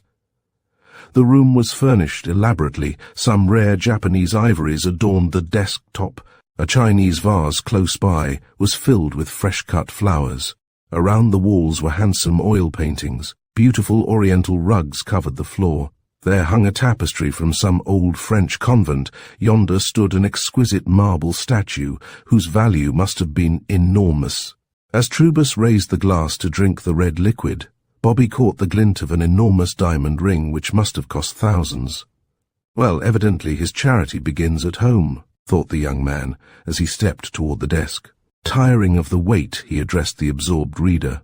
I beg your pardon, Mr. Trubus, but I was announced and told to come in here to see you. Trubus raised his eyebrows and slowly turned in his chair. His eyes opened wide with surprise as he peered over the gold rims at the newcomer. Well, well, well, so you were. He put down his glass reluctantly. You must pardon me, but I always spend my noon hour gaining inspiration from the great source of all inspiration. What can I do for you? I understand that you are a policeman. Am I mistaken? No, sir, I am a policeman, and I have come to you to get your aid. I understand that you receive a great deal of money for your campaign for purifying the city, and so I think you can help me in a certain work. Trubus waved the 4-carat ring deprecatingly. Ah, my young friend, you are in great error. I do not receive much money. We toil very ardently for the cause, but worldly pleasures and the selfishness of our fellow citizens interfere with our solving of the great task. We are far behind in our receipts. How lamentably little do we get in response to our requests for aid to charity. He followed Bobby's incredulous glance at the luxurious furnishings of his office.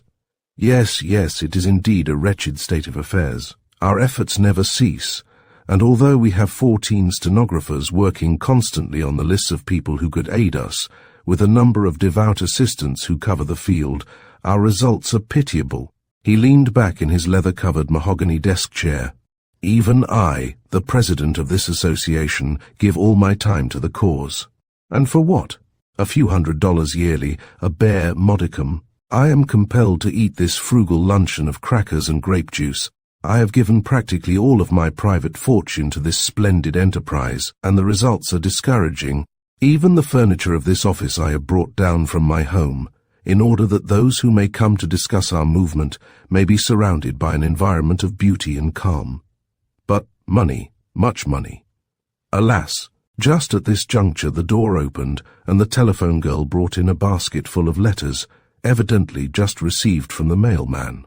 "Here's the latest mail, Mr. Trubus. All answers to the form letters, to judge from the return envelopes." Trubus frowned at her as he caught Burke's twinkling glance. "Doubtless they are insults to our cause, not replies to our importunities, Miss Emerson," he hurriedly replied. He looked sharply at Burke. "Well, sir, having finished what I consider my midday devotions, I am very busy. What can I do for you?" "You can listen to what I have to say," retorted Burke, resenting the condescending tone. "I come here to see you about some actual conditions. I have read some of your literature, and if you are as anxious to do some active good as you write you are, I can give you enough to keep your entire organization busy." It was a very different personality which shone forth from those sharp black eyes now than the smug, quasi-religious man who had spoken before. "I don't like your manner, young man. Tell me what you have to say, and do it quickly. Well, yours is the Purity League. I happen to have run across a gang of procurers who drug girls and make their livelihood off the shame of the girls they get into their clutches. I can give you the names of these men, their haunts, and you can apply the funds and influence of your society in running them to earth, with my assistance and that of a number of other policemen I know." Trubus rose from his chair. "I have heard this story many times before, my young friend. It does not interest me." "What?" exclaimed Burke. "You advertise and obtain money from the public to fight for purity, and when a man comes to you with facts and with the gameness to help you fight, you say you are not interested." Trubus waved his hand toward the door by which Burke had entered. "I have to make an address to our board of directors this afternoon," he said, "and I don't care to associate my activities nor those of the cause for which I stand with the police department. You had better carry your information to your superiors. But I tell you, I have the leads which will land a gang of organized procurers. If you will give me any of your help. The police are trying to do the best they can, but they have to fight district politics, saloon men, and every sort of pull against justice. Your society isn't afraid of losing its job, and it can't be fired by political influence. Why don't you spend some of your money for the cause that's alive, instead of on furniture and stenographers and diamond rings?" The cat was out of the bag. Trubus brought his fist down with a bang which spilled grape juice on his neat piles of papers. "Don't you dictate to me. You police are a lot of grafters, in league with the gangsters and the politicians. My society cares for the unfortunate and seeks to work its reforms by mentally and spiritually uplifting the poor. We have the support of the clergy, and those people who know that the public and the poor must be brought to a spiritual understanding." "Pah! Don't come around to me with your story of organized traffic. That's one of the stories originated by the police to excuse their inefficiency." Burke's eyes flamed as he stood his ground. "Let me tell you, Mr. Trubus, that before you and your clergy can do any good with people's souls, you've got to take more care of their bodies. You've got to clean out some of the rotten tenement houses which some of your big churches own. I've seen them. Breeding places for tuberculosis and drunkenness, and crime of the vilest sort. You've got to give work to the thousands of starving men and women who are driven to crime, instead of spending millions on cathedrals and altars and statues and stained glass windows for people who come to church in their automobiles. A lot of your churches are closed up when the neighborhood changes and only poor people attend. They sell the property to a saloon keeper, or turn it into a moving picture house, and burn people to death in the rotten old fire trap. And if you don't raise your hand when I come to you fair and square with an honest story, if you dare to order me out of here because you've got to gab a lot of your charity drivel to a board of directors, instead of taking the interest any real man would take in something that was real and vital and eating into the very heart of New York life, I'm going to show you up and put you out of the charity business, so help me God." Burke's right arm shot into the air. with the vow, and his fist clenched until the knuckles stood out ridged against the bloodless pallor of his tense skin. Trubus looked straight into Burke's eyes, and his own gaze dropped before the white flame which was burning in them. Burke turned without a word and walked from the office. After he had gone, Trubus rang the buzzer for his telephone girl. "Miss Emerson, did that policeman leave his name and station?" "No, sir, but I know his number. He's mighty fresh." "Well, I must find out who he is. He is a dangerous man." Trubus turned toward his mail, and with a slight tremor in his hand, which the shrewd girl noticed, began to open the letters. Check after check fluttered to the surface of the desk, and the great philanthropist regained his composure by degrees. When he had collected the postage offertory, carefully endorsed them all, and assembled the funds sent in for his great work, he slipped them into a generously roomy wallet, and placed the latter in the pocket of his frock coat. He opened a drawer in his desk, and drew forth a tan leather bank book. Taking his silk hat from the bronze hook by the door, he closed the desk, after slamming the Bible shut with a sacrilegious impatience, quite out of keeping with his manner of a half-hour earlier. "I am going to the bank, Miss Emerson. I will return in half an hour to lead in the prayer at the opening of the directors' meeting. Kindly inform the gentlemen when they arrive." He slammed the door as he left the offices. The telephone operator abstractedly chewed her gum as she watched his departure. "I wonder now. I ain't seen his nibs so flustered since I been on this job," she mused. "That cop must have got his goat, I wonder." Chapter 9. The busy MART of trade. The hypocrisy of William Trubus and the silly fatuity of his reform work rankled in Burke's bosom as he betook himself uptown to enjoy his brief vacation for an afternoon with his old friend, the inventor. Later he was to share supper when the girls came home from their work. John Barton was busy with his new machine and had much to talk about. At last, when his own enthusiasm had partially spent itself, he noticed Burke's depression. "What is the trouble, my boy? You are very nervous. Has anything gone wrong?" Bobby hesitated. He wished to avoid any mention of the case in which Lorna had so unfortunately figured. But, at last, he unfolded the story of his interview with the alleged philanthropist, describing the situation of the gangsters and their work in general terms. Barton shook his head. "They're nearly all alike, these reformers in mahogany chairs, Burke. I've been too busy with machinery and workmen, whom I always try to help along, to take much stock in the reform game. But there's no denying that we do need all the reforming that every good man in the world can give us. Only there are many ways to go about it. Even I, without much education, and buried for years in my own particular kind of rut, can see that. The best kind of reform will be with the nightstick and the bars of Sing Sing, Mr. Barton," answered Burke. "Some day the police will work like army men, with an army man at the head of them. It won't be politics at all then, but they'll have the backing of a man who is on the firing line, instead of sipping tea in a swell hotel, or swapping yarns and other things in a political club. That day is not far distant either, to judge from the way people are waking things up. But we need a little different kind of preaching and reforming now." Barton leaned back in his wheelchair and spoke reminiscently. "Last spring I spent Sunday with a well-to-do friend of mine in a beautiful little town up in Connecticut. We went to church. It was an old colonial edifice, quaint, clean, and outside on the green before it were 40 or 50 automobiles. For, as my friend told me with pride, it was the richest congregation in that part of New England. Inside of the church was the perfume of beautiful spring flowers, which decorated the altar and were placed in vases along the aisles. In the congregation were happy, well-fed, healthy businessmen who enlivened existence with golf, motoring, riding, good books, good music, good plays and good dinners. Their wives were charmingly gowned, their children were rosy-cheeked, happy and normal. The minister, a sweet, genial old chap, recited his text after the singing of 2 or 3 beautiful hymns. It was that quotation from the Bible, "Look at the lilies of the field. They toil not, neither do they spin." In full melodious tones he addressed his congregation, confident in his own faith of a delightful hereafter, and still better blessed with the knowledge that his monthly check was not subject to the rise and fall of the stock market. In his sermon he spoke of the beauties of life, the freshness of spring, its message of eternal happiness for those who had earned the golden reward of the hereafter. He preached optimism, the subject of the unceasing care and love of the Father above.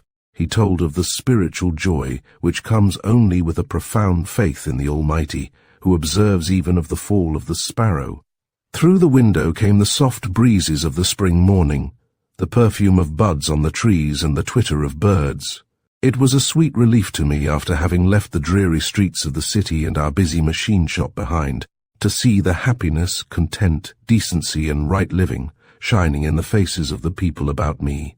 The charm of the spring was in the message of the preacher, although it was in his case more like the golden light of a sunset, for he was a good old man who had followed his own teachings, and it was evident that he was beloved by every one in his congregation. A man couldn't help loving that old parson. He was so happy and honest. When he completed his sermon of content, happiness and unfaltering faith, a girl sang an old-time offertory. The services were closed with the music of a well-trained choir. The congregation rose. The worshippers finally went out of the church, chatting and happy with the thought of a duty well done in their weekly worship. And last but not least, the certainty of a generous New England dinner at home. The church services were ended. Later in the afternoon would be a short song service of Vespers, and in the evening a simple and sincere meeting of sweet-minded, clean-souled young men and women for prayer service. It was all very pretty. As I say, Burke, it was something that soothed me like beautiful music after the rotten, miserable, wretched conditions I had seen in the city. It does a fellow good once in a while to get away from the grip of the tenements, the shades of the skyscrapers, the roar of the factories, and the shuffling, tired footsteps of the crowds, the smell of the sweatshops. But do you know, it seemed to me that that minister missed something, that he was too contented. There was a message that man and could have given which I think might perhaps have disagreed with the digestions of his congregation. Undoubtedly it would have influenced the hand that wrote the check the following month. I wondered to myself why, at least, he could not have spoken to his flock in words something like this, accompanied by a preliminary pound on his pulpit to awaken his congregation from dreams of golf, roast chicken and new gowns. You businessmen who sit here so happy and so contented with honorable wives, with sturdy children in whose veins run the blood of a dozen generations of decent living, do you realize that there are any other conditions in life but yours? Do you know that Henry Brown, Joe Smith and Richard Black, who work as clerks for you down in your New York office, do not have this church, do not have these spring flowers and the Sunday dinners you will have when you go back home? Does it occur to you that these young men on their slender salaries may be supporting more people back home than you are? Do you know that many of them have no club to go to except the corner saloon or the pool room? Do you know that the only exercise a lot of your poor clerks, assistants and factory workers get is standing around on the street corners? That the only drama and comedy they ever see is in a dirty, stinking, germ-infected, dismal little movie theatre in the slums? That the only music they ever hear is in the back room of a Rains Law hotel, or from a worn-out hurdy-gurdy? Why don't you men take a little more interest in the young fellows who work for you, or in some of the old ones with dismal pasts and worse futures? Why don't you well-dressed women take an interest in the stenographers and shop girls, the garment makers, not to condescend and offer them tracts and abstracts of the scriptures, but to improve the moral conditions under which they work, the sanitary conditions, and to arrange decent places for them to amuse themselves after hours?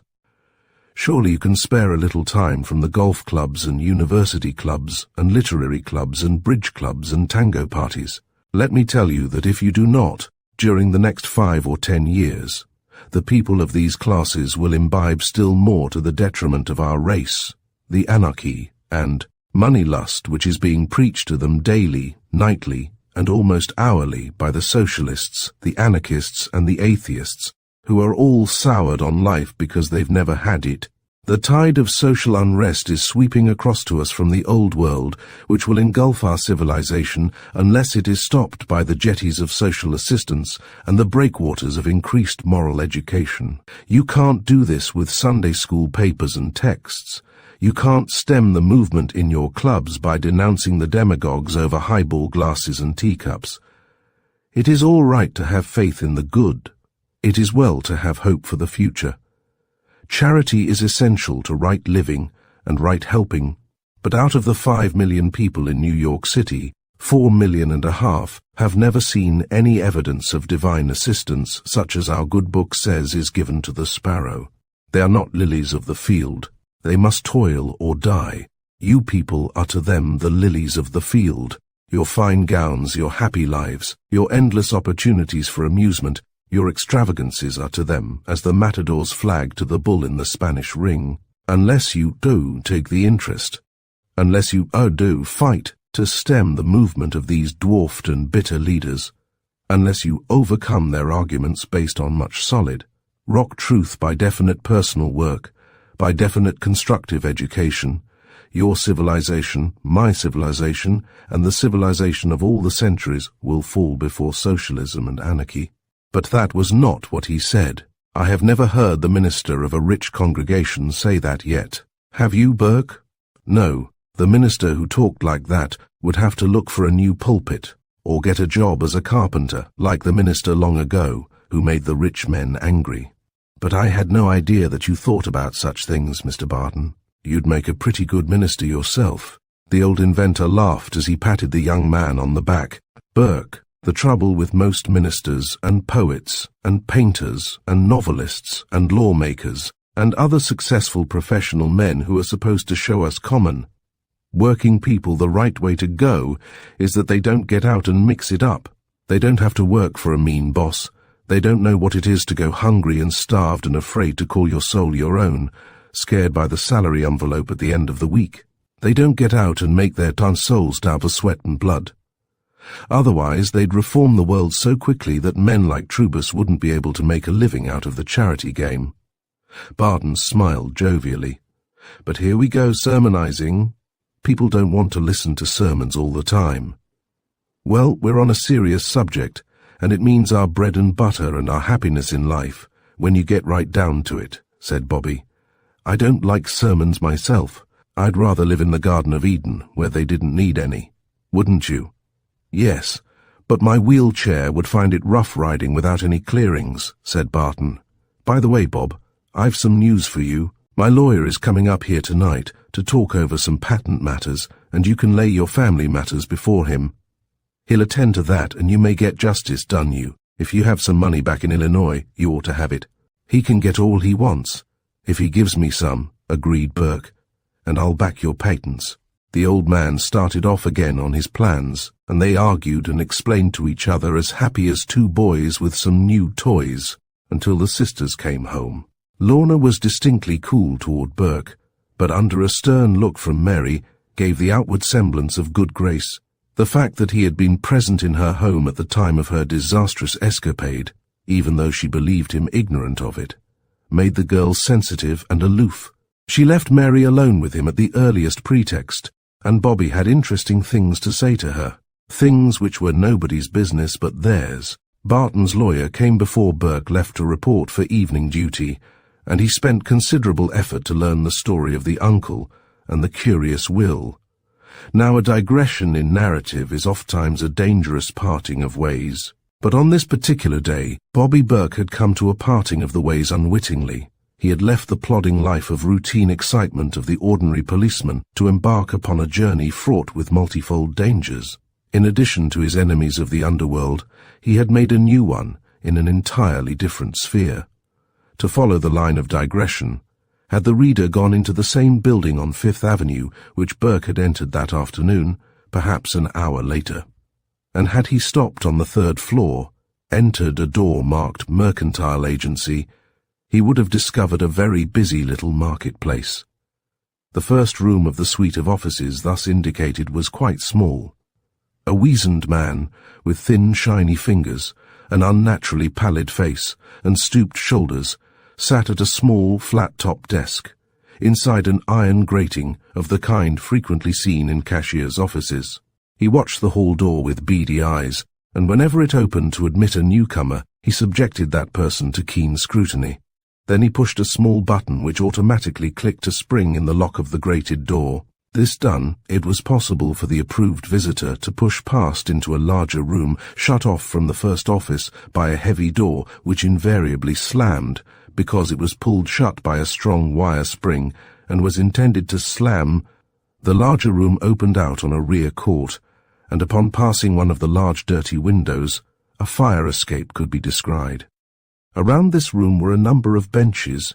Close scrutiny would have disclosed the fact that they were old-fashioned church pews, dismantled from some disused sanctuary. 2 large tables were ranged in the center of the room. The floor was extremely dirty. The few chairs were very badly worn, and the only decorations on the walls were pasted clippings of prize fighters and burlesque queens, cut from the pages of a Nenter Police Gazette and the sporting pages of some newspapers. Into this room, all through the afternoon, streamed a curious medley of people: tall men, small men, rough men, dapper men, and loudly dressed women, who for the most part seemed inclined to corpulence. They talked sometimes, many seemed well acquainted, others appeared to be strangers, and they glanced about them uneasily, apparently suspicious of their fellows. This seemed a curious waiting room for a Fifth Avenue mercantile agency, but inside the room to the left, marked private, was the explanation of the mystery. At last there was a partial explanation of the curious throng. As the occupants chatted, or kept frigid and uneasy silence, in the outer room a fat man, smooth of face and monkish in appearance, occasionally appeared at the private portal and admitted one person at a time. After disappearing through this door, his visitors were not seen again, for they left by another door, which automatically closed and locked itself as they went directly into the hall corridor, where the elevators ran. In the private office of the mercantile agency, the fat man would sit at his desk and listen attentively to the words of his visitor. "Speak up, Joe. You know I'm hard of hearing. Don't whisper to me," was the tenor of a remark which he seemed to direct to every visitor. Yet strangely enough, he frequently stopped to listen to voices in the outer room, which he appeared to recognize without difficulty. On this particular afternoon, a dapper-dressed youth was an early caller. "Well, Tom, what luck on the steamer? Now, don't swallow your voice. Remember, I got kicked in the ear by a horse before I quit bookmaking, and I have to humor my hearing." "Oh, it was easy. That Swede, Jensen, came over, you know, and he had picked out a couple of peachy Swede girls who were going to meet their cousin at the Battery. Minnie and I went on board ship as soon as she docked to meet our relatives, and we had a good look at 'em while they were lined up with the other steerage passengers. They were fine, and we got Jensen to take 'em up to the Bronx. They're up at Malloy's house overnight. It's better to keep 'em there and give 'em some food. You know, the Emigrant Society is apt to be on the lookout today. The cousin was there when the ferry came in from the island, all right, but we spotted him before the boat got in, and I had Mickey Brown pick a fight with him, just in time to get him pinched. He was 4 blocks away when the boat landed, and Jensen, who had made friends with the girls coming over, told them he would take 'em to his aunt's house until they heard from their cousin. What do they look like? We've got to have particulars, you know. Well, one girl is tall, and the other rather short. They both have yellow hair and cheeks like apples. One's name is Lena, and the other Marda. The rest of their names was too much for me. They're both about 18 years old, and well-dressed for Swedes." The fat man was busy writing down certain data on a pad arranged in a curious metal box, which looked something like those on which grocers' clerks make out the order lists for customers. "Say, Henry, what do you use that thing for?" "Why don't you use a fountain pen and a book?" asked the dapper one. "That's my affair," snapped the fat man. "I want this for records, and I know how to do it. Go on. What did Mrs. Malloy pay you?" "Well, you know she's a tight one. I had to argue with her, and I have a lot of expense on this anyway. Go on. Don't begin to beef about it. I know all about the expenses. We paid the preliminaries. Now, out with the money from Malloy. It was to be $200, and you know it. 200 apiece is the exact figure." The visitor stammered, and finally pulled out a roll of yellow-backed bills. "Well, I haven't gotten mine yet," he whined. "Yours is just 50 on this, for you've had a steamer assignment every day this week. You can give your friend Minnie a 10 spot. Now, report here tomorrow at 10, for I've a new line for you. Good day, shut the door." The fat man was accustomed to being obeyed. The other departed with a surly manner, as though he had received the worst of a bargain. The manager jotted down the figures on the revolving strip of paper, for such it was, while the pencil he used was connected by two little metal arms to the side of the mechanism. Some little wheels inside the register clicked as he turned the paper lever over for a clean record. He put the money into his wallet. He went to the door to admit another. "Ah, Levy, what do you have to say?" "Ah, Mr. Clem, eat's a bad business. Nattings at all today. I've been through 5 Scheut-Weist factories, and not a girl could I get. Too much of disunion business. I told dem I was a Volking delegate, but I don't think I look like a delegate. What's to be done?" The manager looked at him sternly. "Well, unless you get a wiggle on, you'll be back with a pushcart where you belong, over on East Broadway, Levy. The factories are full of girls, and they don't make $4 a week. Lots of pretty ones, and you know where we can place them. $100 apiece if a girl is right, and that means 25 for you. You've been drawing money from me for 3 weeks without bringing in a cent. Now you get on the job. Try Waverley Place and come in here tomorrow. You're a good talker in Yiddish, and you ought to be able to get some action. Hustle out now. I can't waste time." The manager jotted down another memorandum, and again his machine clicked as he turned the lever. A portly woman, adorned in willow plumes, sealskin cloak, and wearing large rhinestones in her rings and necklace, now entered at the manager's signal. "Well, Madame Blanche, what have you to report?" "I swear I ain't had no luck, Mr. Clem. Someone's put the gypsy curse on me. Twice this afternoon in the park I've seen 2 pretty girls, and each time I got chased by a cop. I got warned. I think they're getting wise up there around 42nd Street and 6th Avenue. Well, how about that order we had from New Orleans? That hasn't been paid yet. You know it was placed through you. You got your commish out of it, and this establishment always wants cash. No money orders either. Spot cash. We don't monkey with the United States Mail. There's too many city bulls looking around for us now to get Uncle Sam's men on the job." The portly person under the willow plume, with a tearful face, began to wipe her eyes with a lace kerchief from which emanated the odour of Jockey Club. "Oh, Mr. Clem, you are certainly the hardest man we ever had to do business with. I just can't pay now for that, with my high rents, and getting shook down in the precinct and all. Can it, Madame Blanche? I'm a businessman. They're not doing any shaking down just now in your precinct. I know all about the police situation up there, for they've got a straight inspector. Now, I want that 400 right now. We sent you just what was ordered, and if I don't get the money right now, you get blacklisted." "Shell out!" The manager's tone was hard as nails. "Oh, Mr. Clem, well, excuse me. I must step behind your desk to get it. But you ain't treating me right just the same to force it this way." Madame Blanche, with becoming modesty, stepped out of view in order to draw forth from their silken resting place 4 new $100 bills. She laid them gingerly and regretfully on the desk, where they were quickly snatched up by the business-like Clem. "Maybe I'll have a little order for next week, if you can give better terms, Mr. Clem," began the lady, but the manager waved her aside. "Nix, madame. Get out. I'm busy. You know the terms, and I advise you not to try any more of this holdout game. You're a week late now, and the next time you try it you'll be sorry. Hurry. I've got a lot of people to see." She left, wiping her eyes. The next man to enter was somewhat mutilated. His eye was blackened, and the skin across his cheek was torn and just healing from a fresh cut. "Well, well, well. What have you been up to, Barlow? A prize fight?" snapped Clem. "Oh, governor, quit your kiddin'. Did ye ever hear of me being in a fight?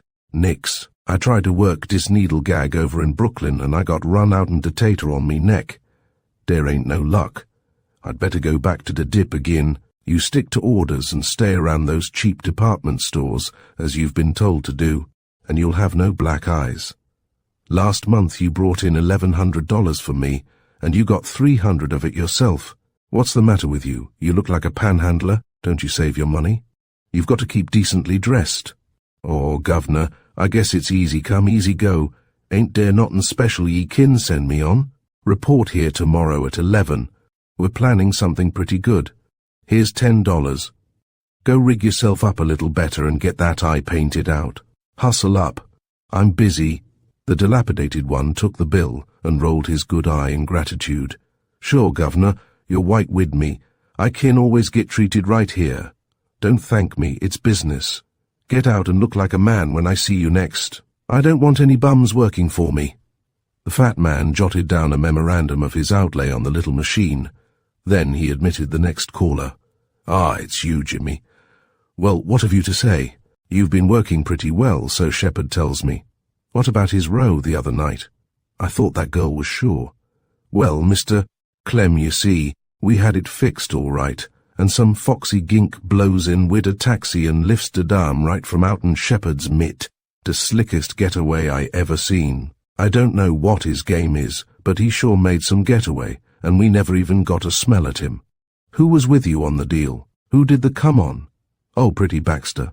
You knows, when dat boy hands him de goo-goo and wiggles a few tangos he's dare wid both feet. But dis girl was back on de job again in her candy store next day. But Baxter'll get a yit. Shepherd's pullin' dis tater manager bull, so he'll git de game yet.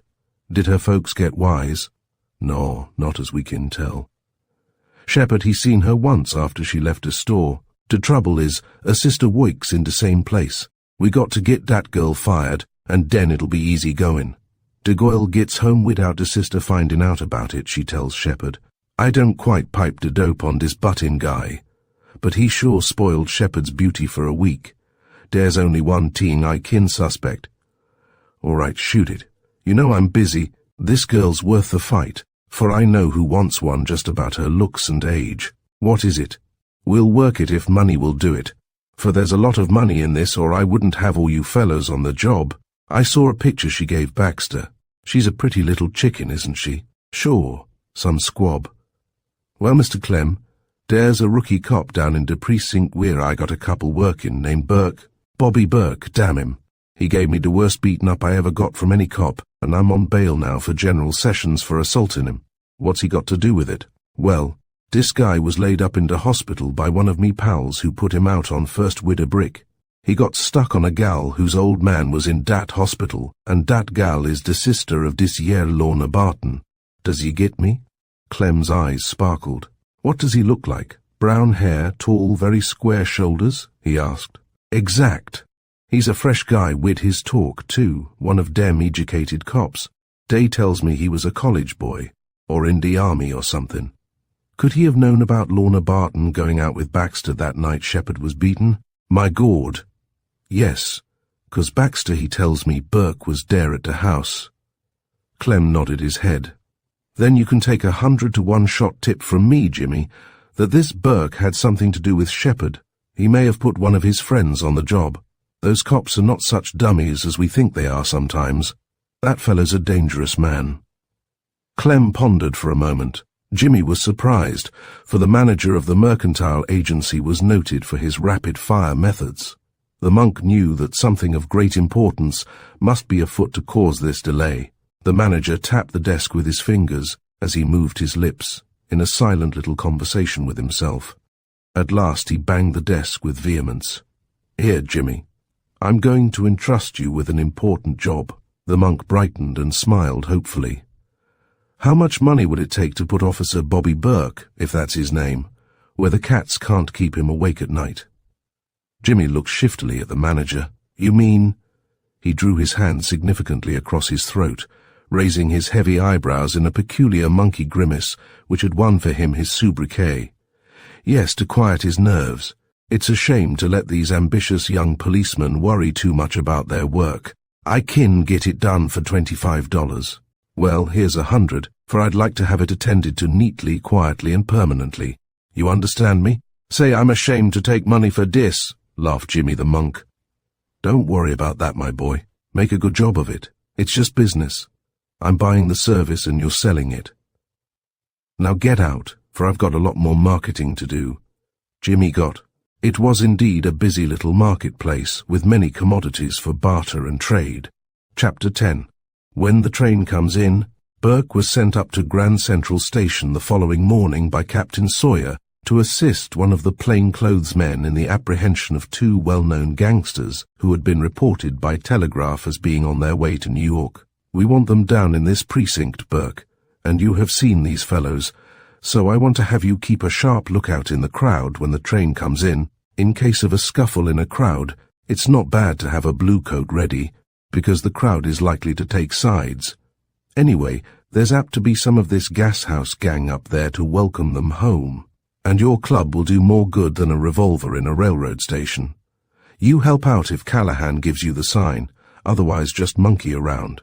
It won't take but a few minutes anyway." Burke went up to the station with the detective. They watched patiently when the Chicago train came in, but there was no sign of the desired visitors. The detective entered the gate when all the passengers had left, and searched the train. They must have gotten off at 125th Street, from what the conductor could tell me.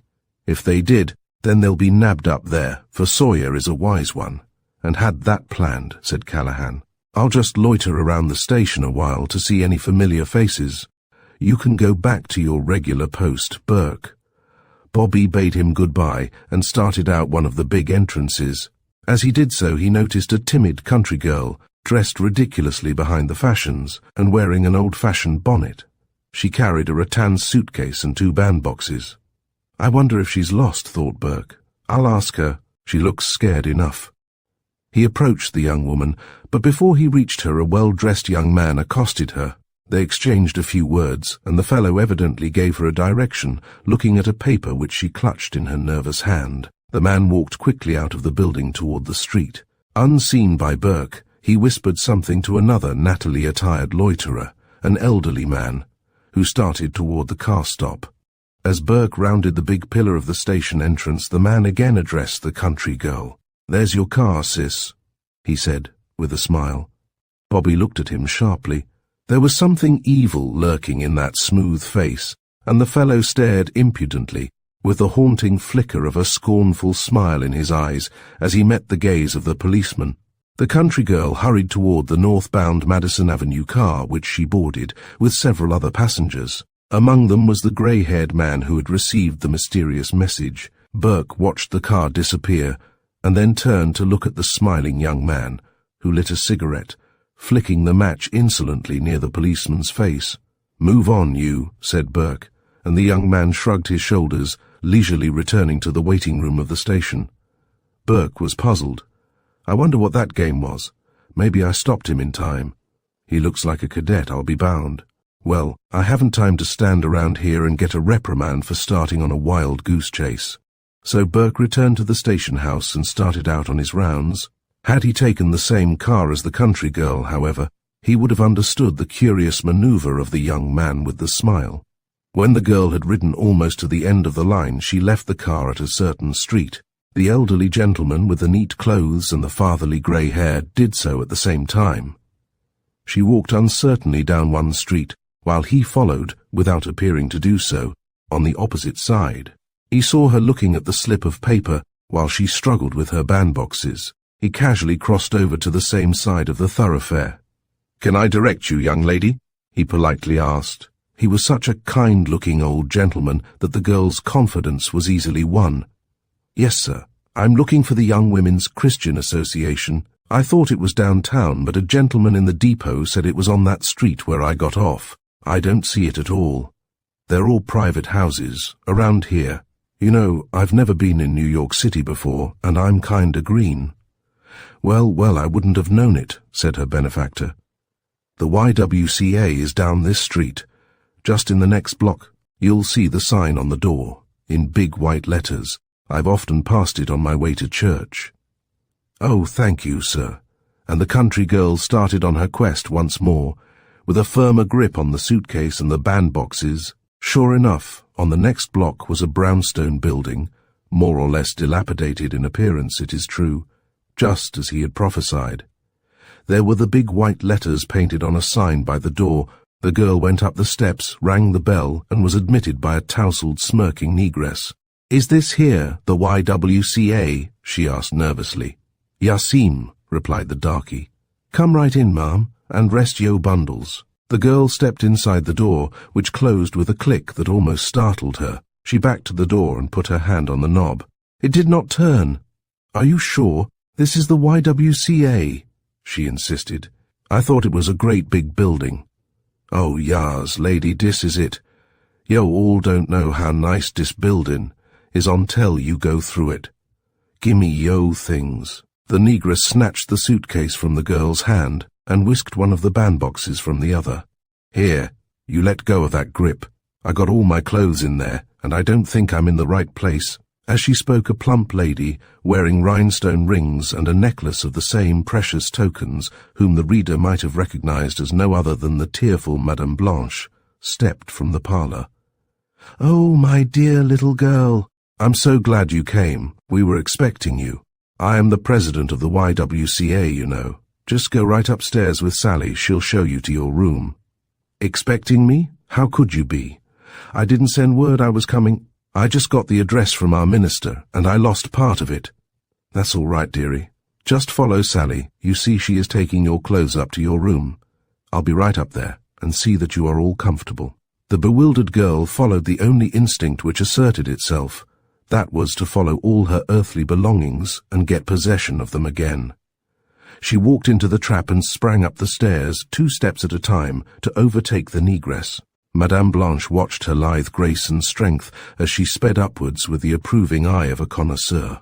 "Fine. She's a beauty, healthy as they make 'em, and her cheeks are redder than mine, and mine cost money, by the box. Oh, here comes Pop." She turned as the door was opened from the outside. It was a door which required the key from the inside, on certain occasions, and it was still arranged for the easy ingress of a visitor. "Well, Blanche, what do you think?" inquired the benevolent old gentleman who had been such an opportune guide to the girl from upstate. "Pop, she's a dandy. Percy can certainly pick 'em on the fly, can't he?" "Well, don't I deserve a little credit?" asked the old gentleman, his vanity touched. "Yes, you're our best little seeing New Yorker. But say, Pop, Percy just telephoned me in time. We had to paint out that old sign, Help Wanted, and put on YWCA. Sally's a great sign painter. We'll have trouble with this girl. She's a husky, but won't Clem roll his eyes when he sees her? No, he don't regard any of 'em more than a butcher does a new piece of beef. He's a regular businessman, that's all. No pride in his art, nor nothing like that," sighed Pop. "But that girl made a hit with me, old as I am. She's a peach. Well, she won't look so rosy when Shepherd shows her that she's got to mind. He's a rough one, he is. It gets on my nerves sometimes. They yell so, and he's got this whip stuff down too strong. You know, I think he's actually crazy about beatin' them girls, and making them agree to go wherever we send 'em. He takes too much fun out of it, and when he welts 'em up it lowers the value. He'll be up this afternoon. We must have him ease it up a bit." "Oh, well, he's young, you know," said Pop. "Boys will be boys, and some of 'em's rough once in a while. I was a boy myself once." And he pulled his white moustache vigorously as he smiled at himself in the large hall mirror. "You'd better be off down to the station again, Pop," said Madame Blanche. "They're going to send over 2 Swedish girls from Malloy's in the Bronx this afternoon, and then put 'em on through to St. Paul. I've got a friend out there who wants 'em to visit her. Then Baxter telephoned me that he had a little surprise for me later today. He's been quiet lately, and it's about time, or he'll have to get a job in the chorus again to pay his manicure bills." Pop took his departure, and, as Sally came down the stairs with a smile of duty done, Madame Blanche could hear muffled screams from above. "Where is she, Sally?" "She's in der sieben room, Madame. Jess's let her yowl. It'll do her good. I done told her to save her breath, but she is extravagant. Wait until Mas Shepherd swings dat whip. She'll have somepin to sing about." And Sally went about her duties, to put out the empty beer bottles for the brewery man, and to give the prize Pomeranian poodle his morning bath. Madame Blanche retired to her cosy parlor, where, beneath the staring eyes of her late husband's crayon portrait, and amused by the squawking of her parrot, she could forget the cares of her profession in the latest popular problem novel. On the floor above a miserable, weeping country, Lassie was beating her hands against the thick door of the windowless dark room until they were bruised and bleeding. She sank to her knees, praying for help, as she had been taught to do in her simple life back in the country town. But her prayers seemed to avail her naught, and she finally sank, swooning, with her head against the cruel barrier. Back in the railroad station, Percy and his kind-faced assistant, Pop, were prospecting for another recruit. Chapter 11. The Poisoned Needle. That afternoon, Burke improved his time, during a 2-hour respite, to hunt for a birthday present for Mary. Manlike, he was shy of shops, so he sought one of the big department stores on 6th Avenue, where he instinctively felt that everything under the sun could be bought. As Bobby paused before one of the big display windows on the sidewalk, he caught a glimpse of a familiar figure. It was that instinct which one only half realizes in a brief instant, yet which leaves a strong reaction of memory. Who was that? He thought, and then remembered. Baxter.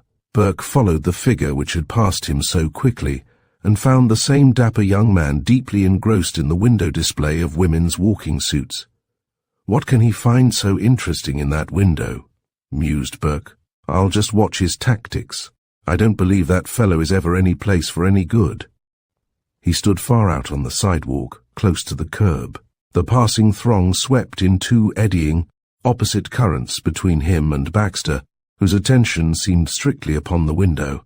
Well, there's his refined companion, was Burke's next impression, as he espied the effeminate figure of Craig, strolling along the sidewalk close to the same window.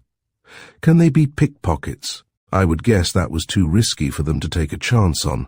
Neither youth spoke to the other, although they walked very close to each other. As Burke scrutinized their actions, he saw a young girl, tastefully dressed in a black velvet suit, with a black hat, turn about excitedly.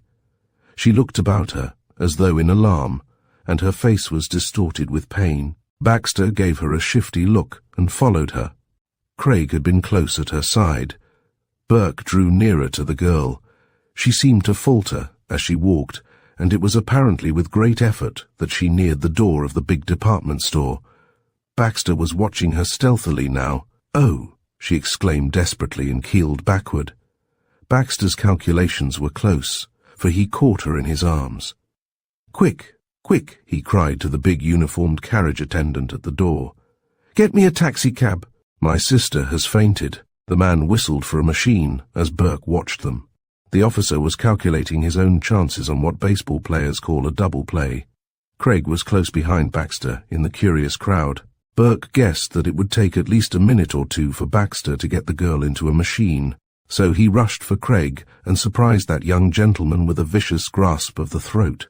"Help! Police!" cried Craig, as some women screamed. His wish was doubly answered, for Burke's police whistle was in his mouth, and he blew it shrilly.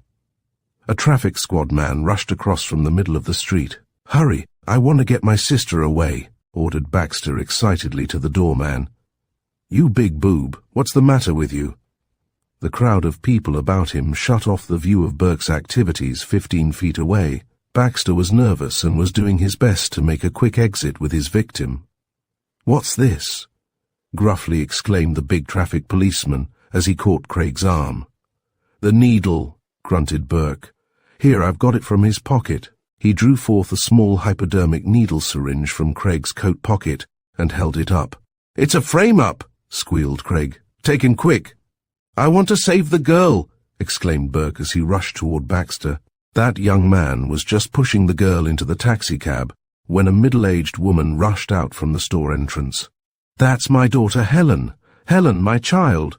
At this there was terrific confusion in the crowd, and Burke saw Baxter give the girl a rough shove away from the taxicab door. He slipped a bill into the chauffeur's willing hand and muttered an order. The car sprang forward on the instant. "I'll get that fellow this time," muttered Burke. "He hasn't seen me, and I'll trail him." He turned about and espied a big grey racing car drawn up at the curb. A young man weighted down under a heavy load of goggles, fur, and other racing appurtenances sat in the car. Its engines were humming merrily. "Say you, follow that car for me," sung out Officer 4434, delighted at his discovery. The taxicab with the black body. The driver of the racer snorted contemptuously. "Do you know who I am?" Burke wasted no time, but jumped into the seat, for it was as opportune as though placed there by Providence. Perhaps Providence has more to do with some coincidences than the worldly wise are prone to confess. "I'm an Officer 4434 of the police department, and you mind my orders." "Well, I'm Reggie Van Nostrand," answered the young man, "and I take orders from no man." Burke knew this young millionaire by reputation, but he was nowise daunted.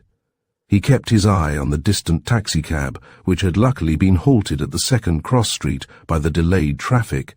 "I'm going to put this pretty car of yours in the scrap heap, and I'm going to land you in jail." With all your money, calmly replied Burke, drawing his revolver. The man in that taxi is a white slaver who just tried the poison needle on a girl, and you and I are going to capture him. The undeniable sporting blood surged in the veins of Reggie Van Nostrand, be it said to his credit. It was not the threat. I'm with you, officer. He pressed a little lever with his foot, and the big racing machine sprang forward like a thing possessed by a demon of speed. The traffic officer on the other street tried to stop the car, until he saw the uniform of the policeman in the seat. Bob waved his hand, and the fixed postman held back several machines in order to give him the right of way. They were now within a block of the other car. Say, haven't you another robe or coat that I can put on to cover my uniform, for that fellow will suspect a chase anyway. Yes, they're at your feet, replied Van Nostrand shortly. It's my father's. He'll be wondering who stole me and the car. Let him wonder. Burke pulled up the big fur coat and drew it around his shoulders as the car rumbled forward. He found a pair of goggles in a pocket of the coat. I don't need a hat with these to mask me, he exclaimed. Now, watch out on your side of the car, and I'll do it on mine, for he's a sly one, and we'll turn down a side street. They did well to keep a lookout, for suddenly the pursued taxi turned sharply to the right. After it they went, not too close, but near enough to keep track of its manoeuvres. He's going uptown now, said Reggie Van Nostrand, when the car had diverged from the congested district to an open avenue which ran north and south. The machine turned and sped along merrily toward Harlem. We're willing, said Burke. I want to track him to his headquarters. Block after block they followed the taxicab. Sometimes they nosed along, at Burke's suggestion, so far behind that it seemed as though a quick turn to a side street would lose their quarry. But it was evident that Baxter had a definite destination which he wished to reach in a hurry. At last they saw the car stop, and then the youth ahead dismounted. He was paying the chauffeur as they whizzed past, apparently giving him no heed. But before they had gone another block, Burke deemed it safe to stop. He signalled Van Nostrand, who shut off the power of the miraculous car almost as easily as he had started it. Burke nearly shot over the windshield with the momentum. Some car! He grunted. You make it behave better than a horse, and I think it has more brains. Nothing in the world could have pleased the millionaire more than this. He was an eager hunter himself by now. Say, supposing I take off my auto coat and run down that street and see where he goes to? Good idea. I'll wait for you in the machine if you're not afraid of the police department. You bet I'm not. Here, I'll put on this felt hat under the seat. They won't suspect me of being a detective, will they? Hardly, laughed Burke, as the young society man emerged from his chrysalis of furs and goggles, immaculately dressed in a frock coat. He drew out an English soft hat, and even a cane. You are ready for war or peace, aren't you? Van Nostrand hurried down the street and turned the corner, changing his pace to one of an easy and debonair grace befitting the possessor of several racing stables of horses and machines. He saw his man a few hundred yards down the street. Van Nostrand watched him sharply and saw him hesitate, look about, and then turn to the left. He ascended the steps of a dwelling. By the time Van Nostrand had reached the house, to pass it with the barest sidelong glance, the pursued had entered and closed the door. The millionaire saw, to his surprise, a white sign over the door, Swedish Employment Bureau. The words were duplicated in Swedish. That's a bally queer sign, muttered Reggie, and a still queerer place for a crook to go. I'll double around the block. As he turned the corner, he saw an old-fashioned cab stop in front of the house. Two men assisted a woman to alight, unsteadily, and helped her up the steps. Well, she must be starving to death, and in need of employment, commented the rich young man. I think the policeman has brought me to a queer hole. I'll go tell him about it. The fashionable set who dwell on the east side of Central Park would have spilled their tea and cocktails about this time had they seen the elegant. Reggie Van Nostrand breaking all speed records as he dashed down the next street, with his cane in one hand and his hat in the other. He reached the car, breathless, but his tango athletics had stood him in good stead. What's up? Asked Burke, jumping from the seat. Why, that's a Swedish employment agency, and I saw two men lead a woman up the steps from a cab just now. What shall we do? You run your machine to the nearest drugstore and find out where the nearest police station is. Then get a few cops in your machine and come to that house, for you'll find me there," ordered Burke. "How far down the block?" "Nearly to the next corner," answered Reggie, who leaped into his racing seat and started away like the wind. Burke hurried down, following the path of the other, until he came to the house. He looked at the sign and then glanced about him. He saw an automobile approaching and intuitively stepped around the steps of the house next door into the basement entry. He had hardly concealed himself when the machine stopped in front of the other dwelling.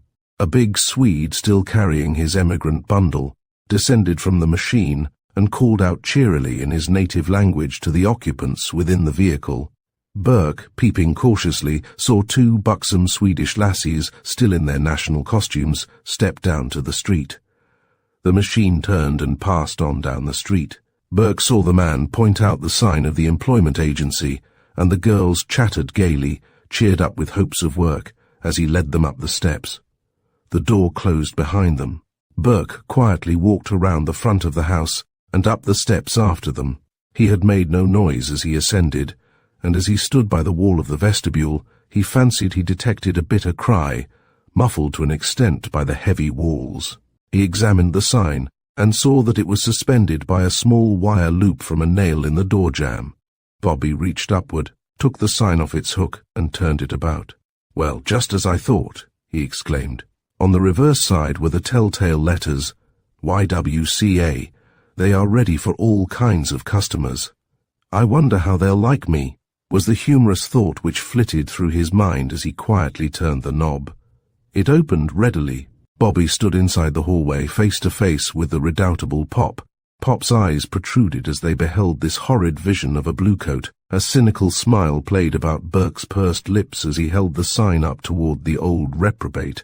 "Can I get a job here? Is there any work for me to do in this employment agency?" he drawled quietly. Pop acted upon the instinct which was the result of many years' dealings with minions of the law. He had been a contributor to the cause back in the days of Boss Tweed. He temporarily forgot that times had changed. "That's all right, pal," he said, with a sickly smile. "Just a little token for the wife and kids." He handed out a roll of bills which he pressed against Bobby's hands. The policeman looked at him with a curious squint. "So, you think that will fix me, do you? Well, if you're a little hard up, old fellow, you know I'm a good fellow." Up the stairs there was a scuffle.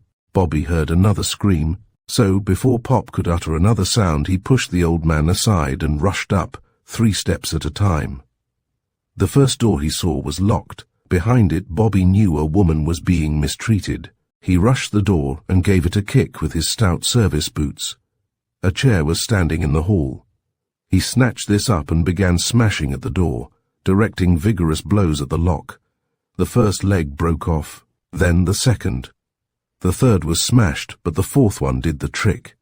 The door swung open, and as it did so, a water pitcher, thrown with precision and skill, grazed his forehead.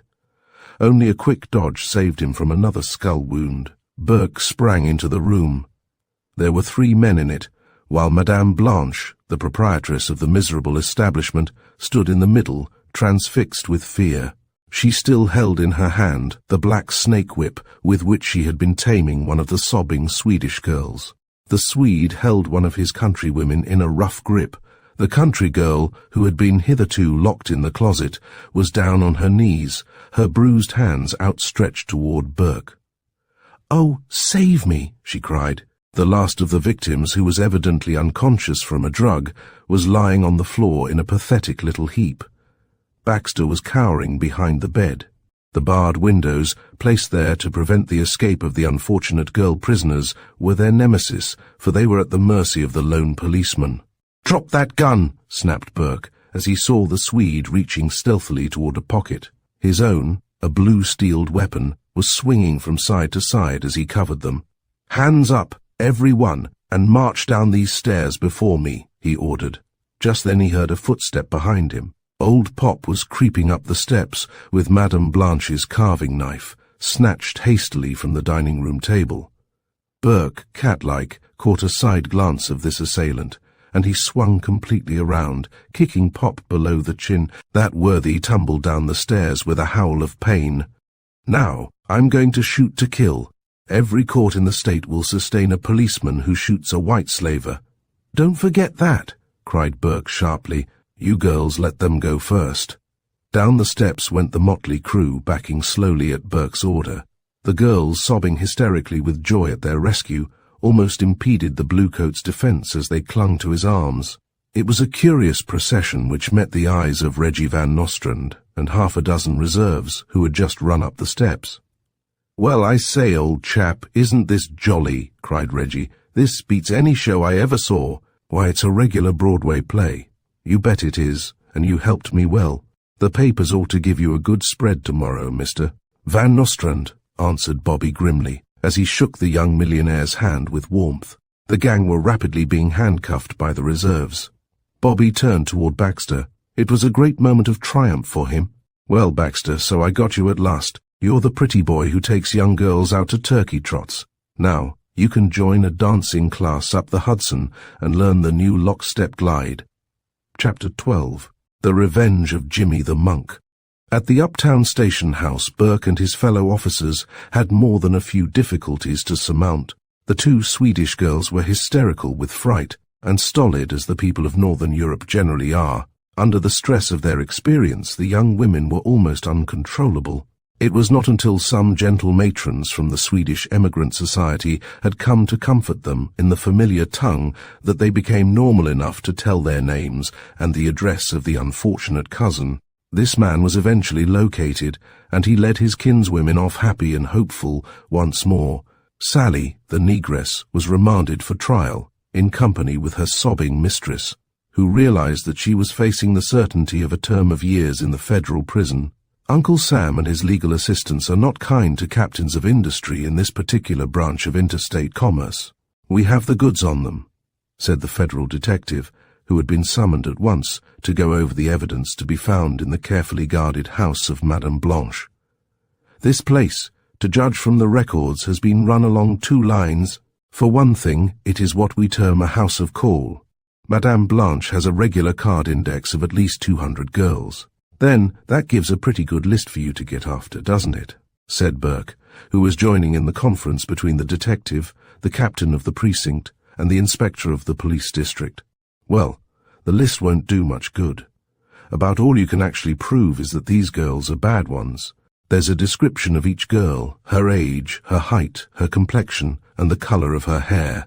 "It's horribly businesslike," replied the detective, "but I'm used to this. We don't often get such a complete one for our records. This list alone is no proof against the girls, even if it does give the list price of their shame, like the tag on a department store article. This woman has been keeping what you might call an employment agency by telephone. When a certain type of girl is wanted, with a certain price, and that's the mark of her swellness, as you might call it, Madame Blanche is called up. The girl is sent to the address given, and she too is given her orders over the telephone, so you see nothing goes on in this house which would make it strictly within the law as a house of ill repute." "But, do you think there is much of this particular kind of trade?" queried Bobby. "I've heard a lot of this sort of thing, but I put down a great deal of it to the talk of men who haven't anything else much to discuss. There certainly is a lot of it.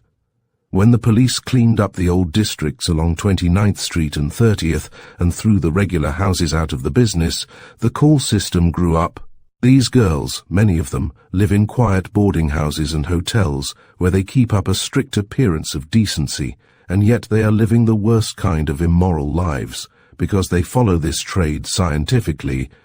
Reggie Van Nostrand, by reason of his gallant assistance and at his urgent request, had been allowed to listen. "By George, gentlemen, I have a lot of money that I don't know what to do with. I wish there was some way I could help in getting this sort of thing stopped. Here's my life. I've been a silly spender of a lot of money my great-grandfather made because he bought a farm and never sold it, right in the heart of what is now the busy section of town. I can't think of anything very bad that I've done, and still less any good that will amount to anything after I die. I'm going to spend some of what I don't need toward helping the work of cleaning out this evil." The inspector grunted. "Well, young man, if you spend it toward letting people know just how bad conditions are, and not covering the truth up or not trying to reform humanity by concealing the ugly things, you may do a lot. But don't be a bomb reformer. What can be done with this woman Blanche? Asked Van Nostrand meekly.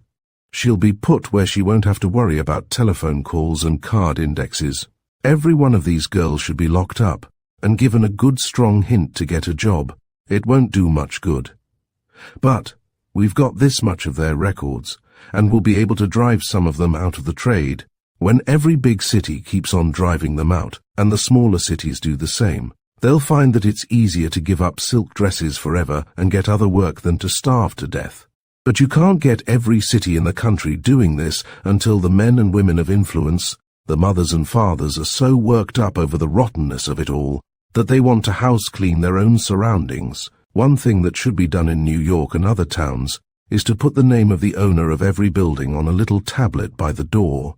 If that was done here in New York, said the inspector, you'd be surprised to see how much real estate would be sold by church, vestries, charitable organizations, bankers, old families, and other people who get big profits from the high rent that a questionable tenant is willing to pay. Madame Blanche and these poor specimens of manhood with her are guilty of trafficking in girls for sale in different states. These Swedes were to be sent to Minnesota, and her records show that she has been supplying the Crib in New Orleans and what's left of the Barbary Coast in Chicago. Why, she has sent 6 girls to the Beverly Club in Chicago during the last month. Where does she get them all? Asked Burke. I've been trailing some of these gangsters, but they certainly can't supply them all, like this. The detective shook his head and spoke slowly. There are about 3 big clearinghouses of vice in New York, and they are run by men of genius, wealth, and enormous power. I'm going to run them down, yet you've helped on this, Officer Burke. If you can do more and get at the men higher up, there's not a mention of their location in all of Blanche's accounts, not a single checkbook.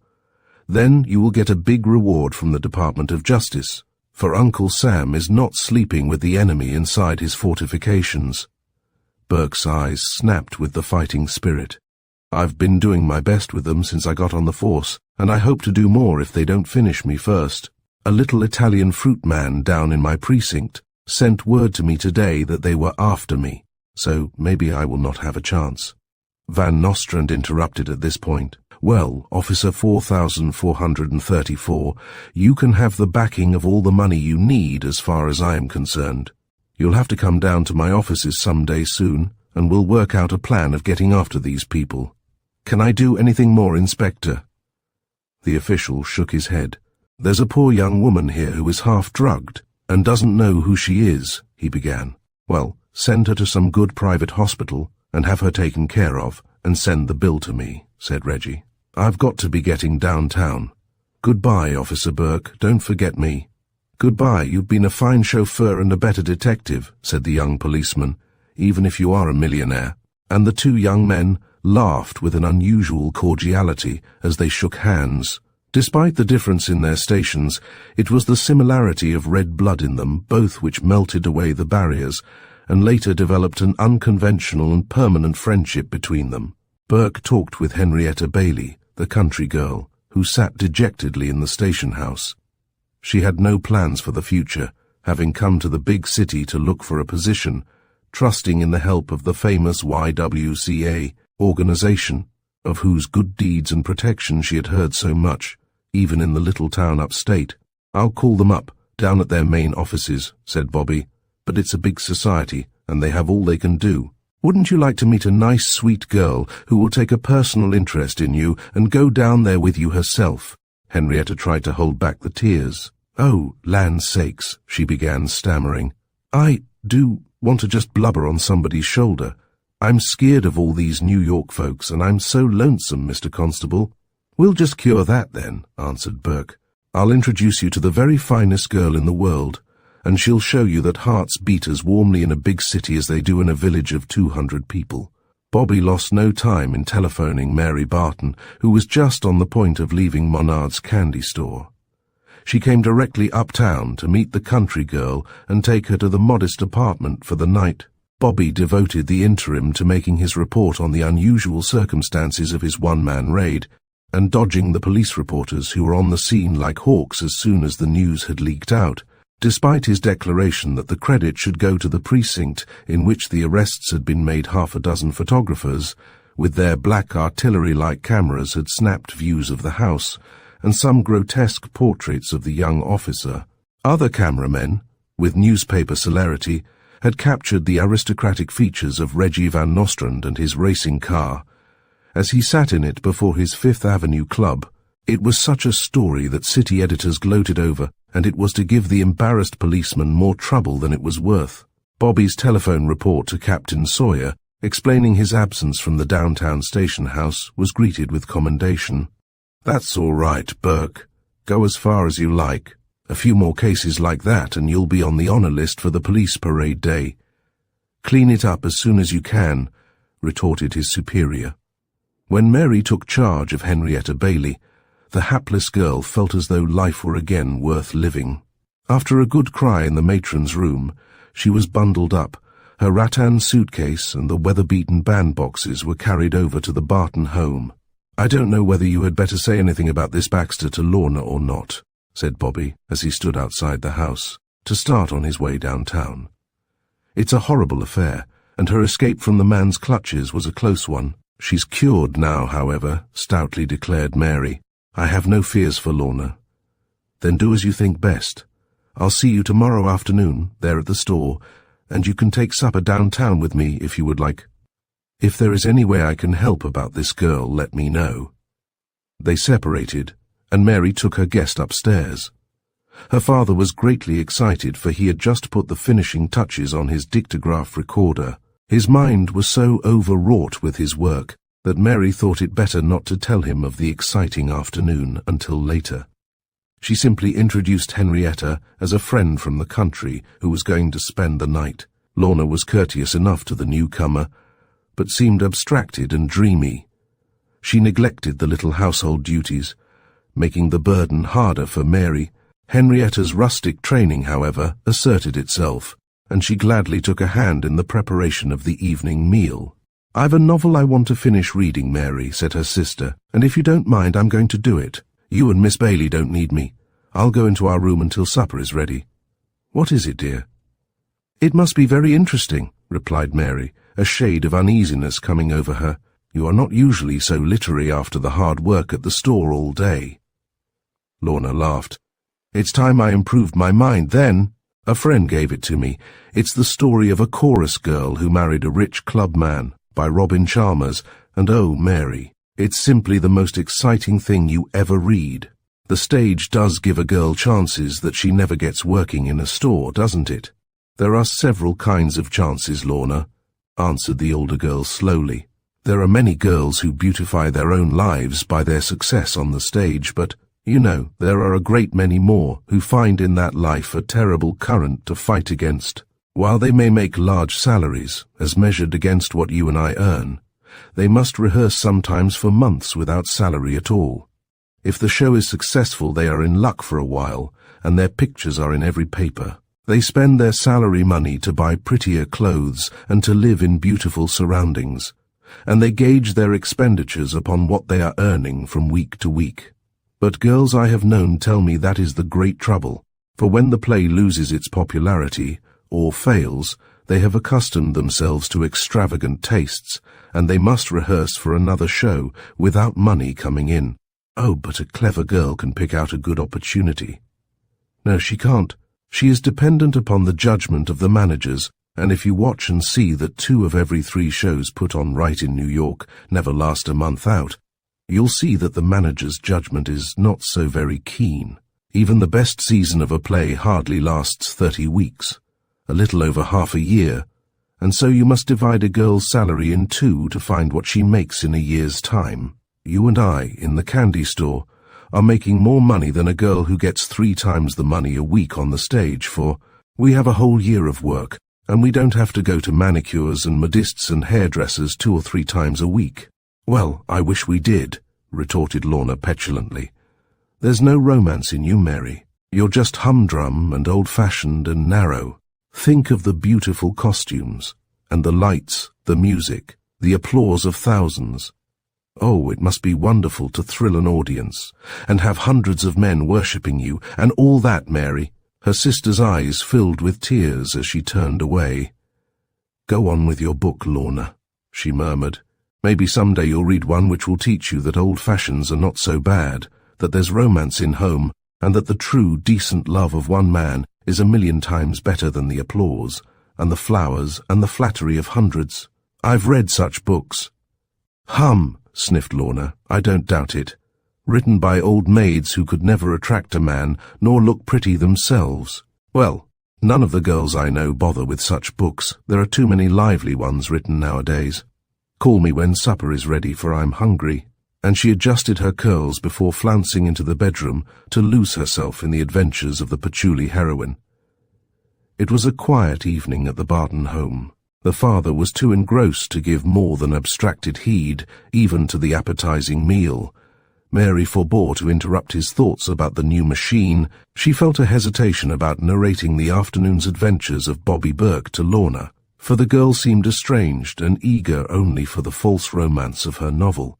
With Henrietta, Mary discussed the opportunities for work in the great city, already overcrowded with struggling girls. So convincing was she, the country lass decided that she would take the train next morning back to the little town where she could be safe from the excitement and the dangers of the city lure. "I reckon I'm a scared country mouse," she declared, "but I'm old enough to know a warning when I get one. The Lord didn't intend me to be a city girl, or he wouldn't have given me this lesson today. I've got my old granddad up home, and there's Joe Mills, who is foreman in the furniture factory. I think I'd better get back and help Joe spend his 18 a week in the little Clemens house, the way he wanted me to do." "You couldn't do a better thing in the world," said Mary, patting her hand gently as they sat in the cosy little kitchen. "Your little town would be a finer place to bring up little Joes and little Henriettas than this big city, wouldn't it? And I don't believe the right Joe ever comes but once in a girl's life. There aren't many fellows who are willing to share 18 a week with a girl in New York." Mary's guest blushed happily as the light of a new determination shone in her eyes. She opened a locket which she wore on a chain around her neck. "I always thought Joe was nice and all that, but I read these here stories about the city fellas, and I seen the pictures in the magazines, and thought Joe was a rube. But he ain't, is he?" She held up the little picture as she opened the locket for Mary's scrutiny. The honest, smiling face, the square jaw, the clear eyes of Joe looked forth as though in greeting of an old friend. "You can't get back to Joe any too quickly," advised Mary, and Henrietta wiped her eyes. She had received a homeopathic cure of the city madness in one brief treatment. It was not a quiet evening for Officer 4434. When he emerged from the subway at 14th Street, a newsboy approached him with a bundle of papers. Uxtree, shouted the youngster. "Read all about de cop and de millionaire dat captured de white slavers." The lad shoved a paper at Bobby, who tossed him a nickel and hurried on, quizzically glancing at the flaring headlines which featured the name of Reggie Van Nostrand and his own. The quickly made illustrations showing his picture, the machine of the young clubman, and the house of slavery were startling. The traditional arrow indicated where the battle was fought, and Burke laughed as he studied the sensational report. "Well, I look more like a gangster, according to this picture, than Jimmy the monk. Those news photographers don't flatter a fellow very much." At the station house he was warmly greeted by his brother officers. It was embarrassing, to put it mildly. Burke had no desire for a pedestal. "Oh, quit it, boys," he protested. "You fellows do more than this every day of your lives. I'm only a rookie and I know it. I don't want this sort of thing, and wish those fool reporters had minded their own business." "That's all right, Bobby," said Dr. McFarland, who had dropped in on his routine call. "You'd better mind your own P's and Q's, for you will be a marked man in this neighborhood. It's none too savory at best. You know how these gunmen hate any policeman, and now they've got your photograph and your number, they won't lose a minute to use that knowledge. Keep your eyes on all points of the compass when you go out tonight." "I'll try not to go napping, Doc," answered Burke gratefully. "You're a good friend of mine, and I appreciate your advice.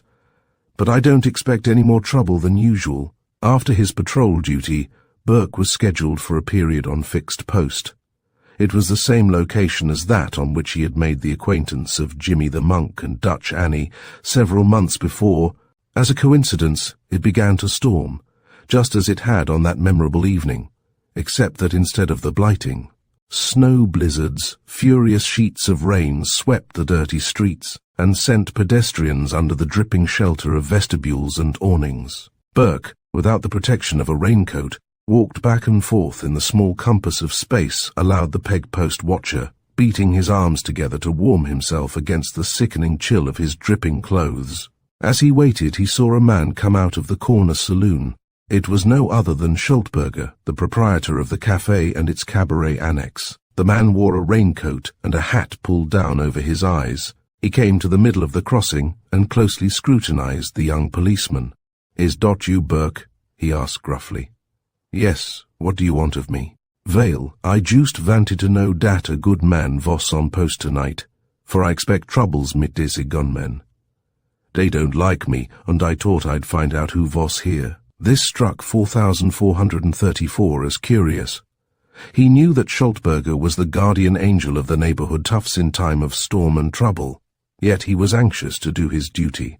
"What's the trouble? Are they starting anything?" The saloon man shook his head as he started back to his cafe. "Oh no, but we all know what a fighter you was today. The papers is full MIT'd. They've got purty picture of you too. I just was scared dot they might pick on me because I was always running a orderly place, and because I'm the friend of the police. I'll call you if I need you." He disappeared in the doorway. Burke watched him, thinking hard. Perhaps they were planning some deviltry, but he could not divine the purpose of it. At any rate, he was armed with his nightstick and his trusty revolver. He had a clear space in which to protect himself, and he was not frightened by ghosts. So, alert though he was, his mind was not uneasy. He turned casually on his heels to look up the avenue.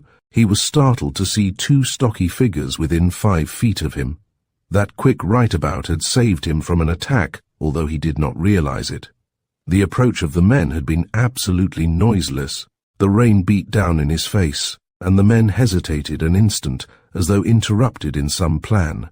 It did not occur to Burke that they had approached him with a purpose. He looked at them sharply, by force of habit. Their evil faces showed pallid and gruesome in the flickering light of the arc lamp on the corner by Schultberger's place.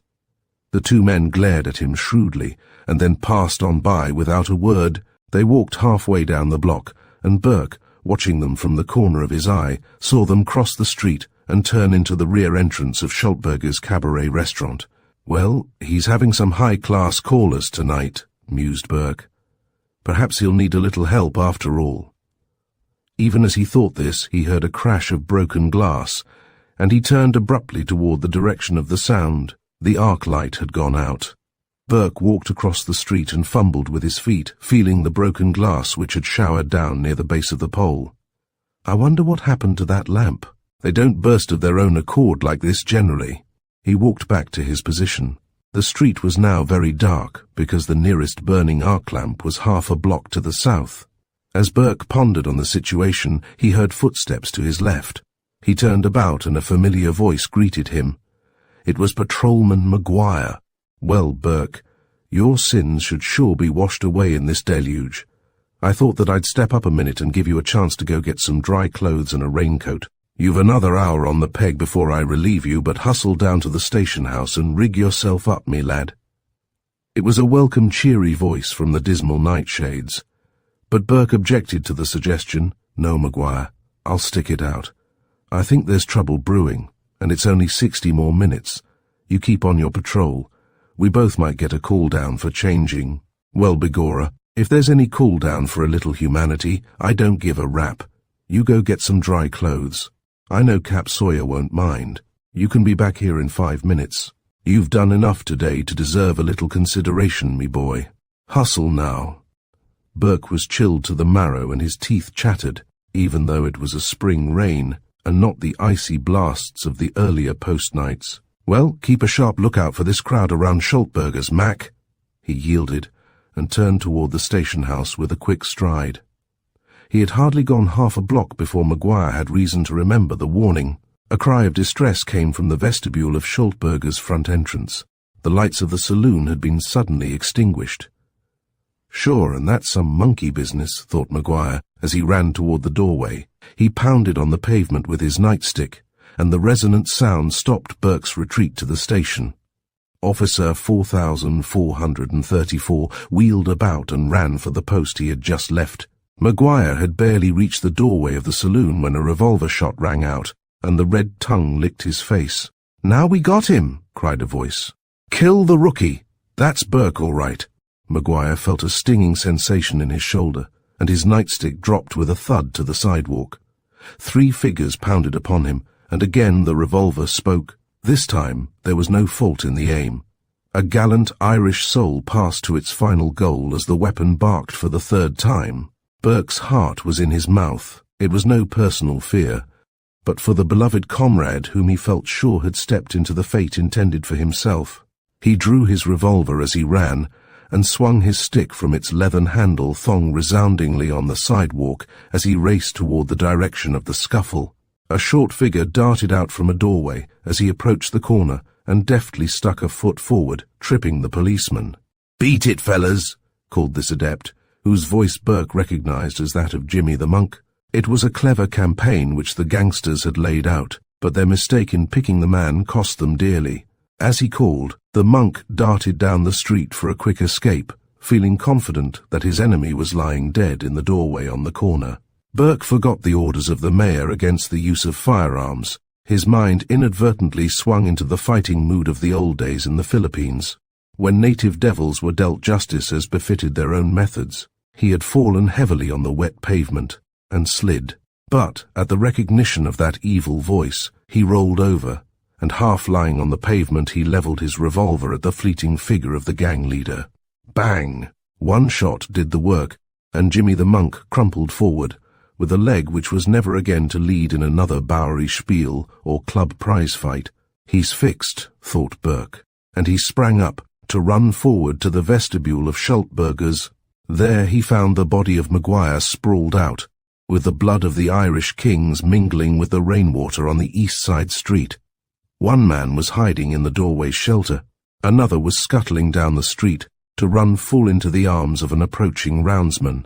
As Burke stooped over the form of his comrade, a blackjack struck his shoulder. He sprang upward, partially numbed from the blow, but summoning all his strength he caught the gangster by the arm and shoulder and flung him bodily through the glass door, which smashed with a clatter. Burke kicked at the door as he fought with the murderer, and his weight forced it open. A whiskey bottle whizzed through the air from behind the bar. Schultberger was in the battle. Burke's nightstick ended the struggle with his one assailant, and he ran for the long bar which he vaulted as the saloon-keeper dodged backward. Another revolver shot reverberated as the proprietor retreated, but at this rough-and-tumble fight, Burke used the greatest fighting projectile of the policeman. He threw the loaded nightstick with unerring aim, striking Schultberger full in the face. The man screamed as he fell backward. 6 policemen had surrounded the saloon by this time, and Burke fumbled around until he found the electric light switch near the cash register. He threw a flood of light on the scene of destruction. Schultberger, pulling himself up to his knees, his face and mouth gory from the catapult stroke, moaned with agony as he clawed blindly. Patrolman White was tugging at the gangster who had been knocked unconscious by Burke's club. Outside, 2 of the uniformed men were reverently lifting the corpse of Terence Maguire, who was on his eternal fixed post. Have you sent for an ambulance?" cried Bobby. "Yes, Burke," said the sergeant, who had examined the dead man. "But it's too late. Poor Mac, poor old Mac." A patrol wagon was clanging its gong as the driver spurred the horses on. Captain Sawyer dismounted from the seat by the driver. The bad news had travelled rapidly. Suddenly Burke, remembering the fleeing Jimmy, dashed from the saloon and forced his way through the swarming crowd which had been drawn from the neighbouring tenements by the excitement. "Is the boy crazy?" asked Sawyer. "Hurry, White, and notify the coroner, for I don't intend to allow Terence Maguire to lie in this rotten den very long." Burke ran along the wet street, looking vainly for the wounded gang leader.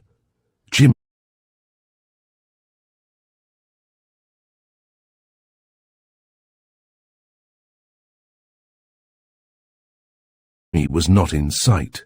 Burke went the entire length of the block and then slowly retraced his steps. He scrutinized every hallway and cellar entrance. At last his vigilance was rewarded. Down the steps, beneath a half-opened bulkhead door, he found his quarry. The monk was moaning with pain from a shattered leg bone. Burke clambered down and tried to lift the wounded man. "Get up here," he commanded. "Oh, they didn't get ye after all," cried Jimmy, recognizing his voice. He sank his teeth in the hand which was stretched forth to help him. Burke swung his left hand, still numb from the blackjack blow on his shoulder, and caught the ruffian's nose and forehead. A vigorous pull drew the fellow's teeth loose with a jerk. "Well, you dog," grunted the policeman, as he dragged the gangster to the street level. "You'll have iron bars to bite before many hours, and then the electric chair." Jimmy's nerve went back on him. "Oh, Gord, they can't do dat. I didn't do it. I wasn't there." Burke said nothing, but holding the man down to the pavement with a knee on his back, he whistled for the patrol wagon. The prisoners were soon arraigned. Schultberger, Jimmy the monk, and the first gangster were sent to the hospital shortly after under guard. The second runner, who had been caught by White, was searched, and by comparison of the weapons and the empty chambers of each one, the police deduced that it was he who had fired the shots which killed Maguire. The entire band, including the saloon keeper, were equally guilty before the law, and their trial and sentencing to pay the penalty were assured. But back in the station house, late that night, the thought of punishment brought little consolation to a heartbroken corps of policemen. Big, husky men sobbed like women. Death on duty was no stranger in their lives, but the loss of rollicking, generous Maguire was a bitter shock just the same. And next morning, as Burke read the papers, after a wretched, sleepless night, he saw the customary 15-line article, headed, "Another Policeman Murdered by Gangsters." 5 million fellow New Yorkers doubtless saw the brief story as well, and passed it by to read the baseball gossip, the divorce news, or the stock quotations, without a fleeting thought of regret. It was just the same old story, you know. Had it been the story of a political boss's beer party to the bums of his ward, had it been an account of Mrs. Van Astorbilt's elopement with a plumber, had it been the life story of a shooting show girl, had it been the description of the latest style in slit skirts, had it been a sarcastic message from some drunken, overrated city official, had it been a sympathy squad description of the hardships and soul beauties of a millionaire murderer, it would have met with close attention. But what is so stale as the oft-told, ever-old yarn of a policeman's death? What do we pay them for? Chapter 13. Lorna's Quest for Pleasure. In the same morning papers, Burke saw lengthy notices of the engagement of Miss Sylvia Trubus, only child of William Trubus, the famous philanthropist, to Ralph Gresham, the millionaire manufacturer of electrical machinery. There, that should interest Mr. Barton. His ex-employer is marrying into a very good family, to put it mildly, and Trubus will have a very rich son-in-law. I wonder if she'll be as happy as I intend to make Mary when she says the word. He cut one of the articles out of the paper, putting it into his pocket to show Mary that evening. He had a wearing and sorrowful day. His testimony was important for the arraignment of the dozen or more criminals who had been rounded up through his efforts during the preceding 24 hours. The gloom of Maguire's death held him in its pall throughout the day in court. He hurried uptown to meet Mary as she left the big confectionery store at closing time. Mary had been busy and worried through the day. At noon she had gone to the station to bid goodbye to Henrietta Bailey, who was now well on her way to the old town, and Joe as the working day drew to a close. Mary was kept busy filling a large order for a kindly-faced society woman and her pretty daughter. "You have waited on me several times before," she told Mary, "and you have such good taste. I want the very cutest bonbons and favors, and they must be delivered up on Riverside Drive to our house in time for dinner. You know my daughter's engagement was announced in the papers today, while we had intended to let it be a surprise at a big dinner party tonight. Well, the dear girl is very happy, and I want this dinner to give her one of the sweetest memories of her life." Mary entered into the spirit with zest, and being a clever saleswoman, she collected a wonderful assortment of dainty novelties and confections, while the manager of the store rubbed his hands together gleefully as he observed the correspondingly wonderful size of the bill. "There, that should help the jollity along," said Mary. "I hope I have pleased you. I envy your daughter, not for the candies and the dinner, but for having such a mother. My mother has been dead for years." The tears welled into her eyes, and the customer smiled tenderly at her. "You are a dear girl, and if ever I have the chance to help you, I will. Don't forget it.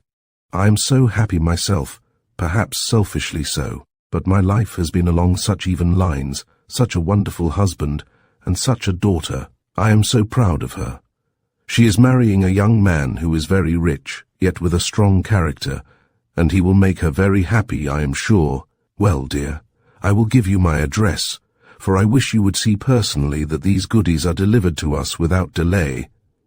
Mary took her pad and pencil. "Mrs. William Trubus, Riverside Drive." The girl's expression was curious. She remembered Bobby's description of the husband.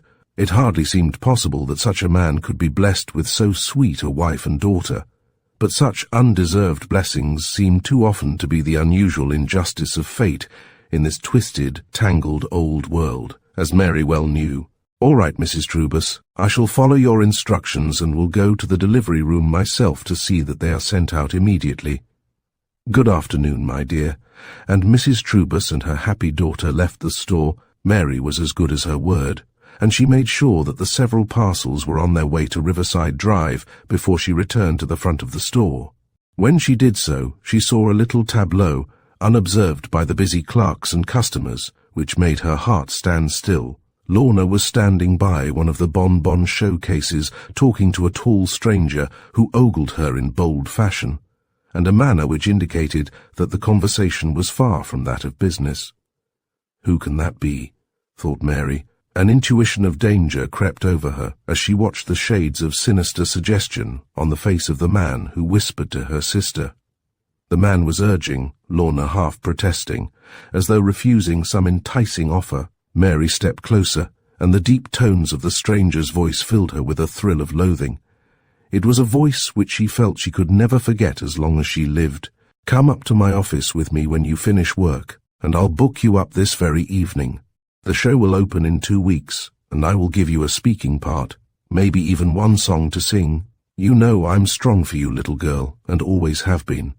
My influence counts a lot, and you know influence is the main thing for a successful actress." Mary could stand it no longer. She touched Lorna on the arm, and the younger girl turned around guiltily, her eyes dropping as she saw her sister's stern, questioning look. "Who is this man, Lorna?" The stranger smiled and threw his head back defiantly. "A friend of mine." "What does he want?" "That is none of your affair, Mary. It is my affair. You are employed here to work, not to talk with men nor to flirt. You had better attend to your work. And, as for you, I shall complain to the manager if you don't get out of here at once." The stranger laughed softly, but there was a brutal twitch to his jaw as he retorted, "I'm a customer here, and I guess the manager won't complain if I spend money. Here, little girlie, pick me out a nice box of chocolates, the most expensive you have. I'm going to take my sweetheart out to dinner, and I am a man who spends his money right. I'm not a cheap policeman." Mary's face paled. Her blood boiled, and only the breeding of generations of gentlewomen restrained her from slapping the man's face. She watched Lorna, who could not restrain a giggle, as she took down a bee-ribboned candy box and began to fill it with chocolate dainties. "Oh, if Bobby were only here," thought Mary in despair. "This man is a villain." It is he who has been filling Lorna's mind with stage talk. "I don't believe he is a theatrical man either. They would not insult me so." The manager bustled about. "Closing time, girls. Get everything orderly now and hurry up.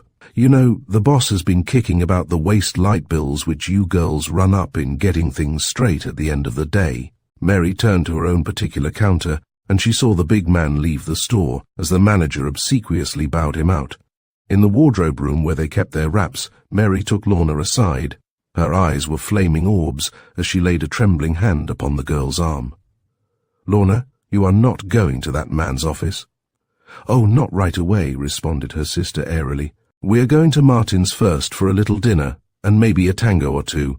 What's that to you, Mary? Stick to your policeman." Mary dropped her hand weakly. She put on her hat and street coat, hardly knowing what she was doing. "Oh, Lorna, child, you are so mistaken, so weak," she began. "I'm not weak, nor foolish. A girl can't live decently on the money they pay in this place. I'm going to show how strong I am by earning a real salary. I can get 100 a week on the stage with my looks and my voice and my figure." In spite of her bravado, she hesitated at the last word. It was a little daring even to her, and she was forcing a bold front to maintain her own determination. For the girl had hesitated at the man's pleadings until her sister's interference had piqued her into obstinacy. "It won't hurt to find out how much I can get, even if I don't take the offer at all," Lorna thought. "I simply will not submit to Mary's dictation all the time."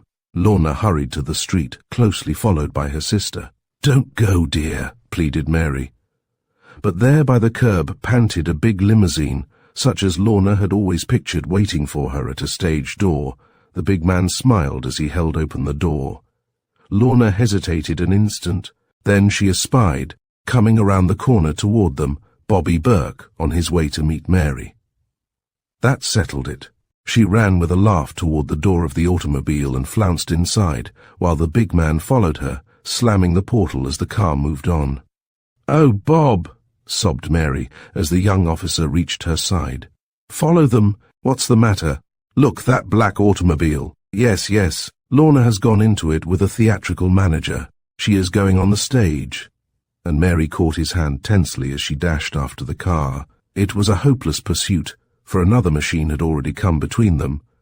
It was impossible for Burke to see the number of the car, and then it turned around the next corner and was lost in the heavy traffic. "Oh, what are we to do?" exclaimed Mary in despair. "Well, we can go to all the theatrical offices and make inquiries. I have my badge under my coat, and they will answer all right." They went to every big office in the whole theatrical district. But there, too, the search was vain. Mary was too nervous and wretched to enjoy the possibility of a dinner, and so Burke took her home. Her father asked for Lorna, to which Mary made some weak excuse which temporarily quieted the old gentleman. Promising to keep up his search in restaurants and offices, Burke hurried on downtown again. It was useless.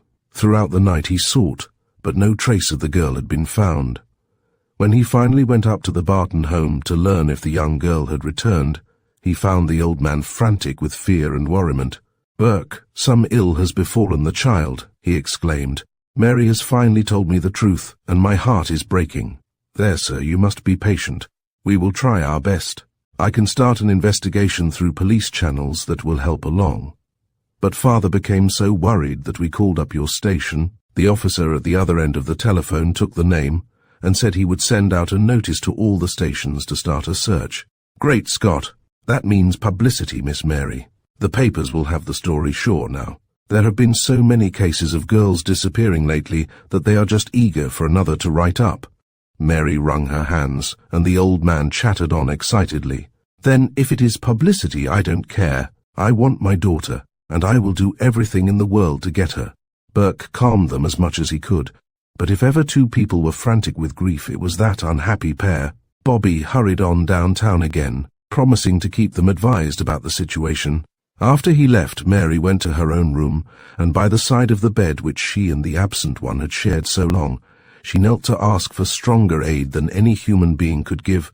If ever prayer came from the depths of a broken heart, it was that forlorn plea for the lost sister. All through the night they waited in vain. The first page of every New York paper carried the sensational story of the disappearance of Lorna Barton. Not that such a happening was unusual, but in view of the white slavery arrests and the gang fight in which Bobby Burke had figured so prominently, his partial connection with the case, and those details which the fertile-minded reporters could fill in, it was full of human interest, and yellow as the heart of any editor could desire. Pale and heartsick, Mary went down to Monard's next morning. The girls crowded about her in the wardrobe room, some to express real sympathy, others to show their condescension to one whom they inwardly felt was far superior in manners, appearance, and ability. Mary thanked them, and dry-eyed went to her place behind the counter. For reasons best known to himself, the manager was late in arriving that morning. The minutes seemed century-long to Mary as she hoped against hope. A surprisingly early customer was Mrs. Trubus, who came hurrying in from her big automobile. She went to Mary's counter and observed the girl's demeanor. "Dear, was it your sister that I read about in the paper this morning?" she inquired. "Yes," very meekly. Mary tried to hold back the tears which seemed so near the surface. "I am so sorry. I remember that you once spoke of your sister when you were waiting on me. The paper said that she worked here at Menard's, and I remembered my promise of yesterday that I would do anything for you that I could. Mr. Trubus is greatly interested in philanthropic work, and of course what I could do would be very small in comparison to his influence. But if there is a single thing, there's not, I'm afraid. Oh, I'm so miserable, and my poor dear old daddy." Even as she spoke, the manager came bustling into the store. He had evidently passed an uncomfortable night himself, although from an entirely different cause. In his hand he bore the morning paper, which he just bought outside the door from one of several newsboys who stood there shouting about the candy store mystery, as one paper had headlined it. "See here," cried he, turning to Mary at once. "What do you mean by bringing this disgrace down upon the most fashionable candy shop in New York? You will ruin our business." "Oh, Mr. Fleming," began Mary brokenly, "I don't understand what you mean. I have done nothing, sir. Nothing. You and this miserable sister of yours, complaining to the police, are you, about men flirting with the girls in my store? Do you think society women want to come to a shop where the girls flirt with customers? No. I'm done right now. Get your hat and get out of here." "Why, what do you mean?" gasped the girl, her fingers contracting and twitching nervously. "You're fired, bounced, ousted," he cried. "That's what I mean." He turned toward the other girls and in a strident voice, unmindful of the 2 or 3 customers in the place, continued, "Let this be a lesson. I will discharge every girl in the place if I see her flirting. The idea!" And he pompously walked back to his office, as important as a toad in a lonely puddle. Mary turned to the counter, which she caught for support. One of the girls ran to her, but Mrs. Trubus, standing close by, placed a motherly arm about her waist. "There, you poor dear. Don't you despair. This is a large world, and there are more places for an honest, clever girl to work in than a candy store run by a popinjay. You get your hat and get right into my car, and I will take you down to my husband's office and see what we can do there. Come right along now with me." "Oh, I must go home," murmured Mary brokenly. But at the elderly woman's insistence she walked back, unsteadily, to the wardrobe room for her hat and coat. "How dare you walk out the front way," raved the manager, as she was leaving with Mrs. Trubus. Mary did not hear him. The tears, a blessed relief, were coursing down her flower-white cheeks as the kindly woman steadied her arm. "Well, that suits me well enough," muttered Mr. Fleming philosophically, as he retired to his private office. "I lost a lot at poker last night, and here are 2 salaries for almost a full week that won't go into anyone's pockets but my own. First, last and always, a businessman, say I." Chapter 14. Charity and the Multitude of Sins. In the outer office of William Trubus, an amiable little scene was being enacted, far different from the harrowing ones which had made up the last 12 hours for poor Mary. Miss Emerson, the telephone girl, was engaged in animated repartee with that financial genius of the mercantile agency, with whose workings the reader may have a slight familiarity, located on the floor below of the same Fifth Avenue building. "Yes, dearie, during business hours I'm as hard as nails, but when I shut up my desk, I'm just as good a fellow as the next one." "All work and no play gathers no moss," remarked Mr. John Clem. "You're a comical fellow, Mr. Clem. I'd just love to go out tonight, as you suggest. And if you've got a gent acquaintance who is like you, I have the swellest little lady friend you ever seen. Her name is Clarice, and she is a manicure girl at the Astor. We might have a foursome, you know." "That's right, girlie," responded Clem, as he ingratiatingly placed an arm about her wasp-like waist. "But 2's company, and 4's too much of a corporation for me." "Oh, Mr. Clem, nix on this in here. Mr. Trubus is in his office, and he'll get wise." As she spoke, not Mr. Trubus, but his estimable wife interrupted the progress of the courtship. She walked into the doorway, from the elevator corridor, holding Mary's arm.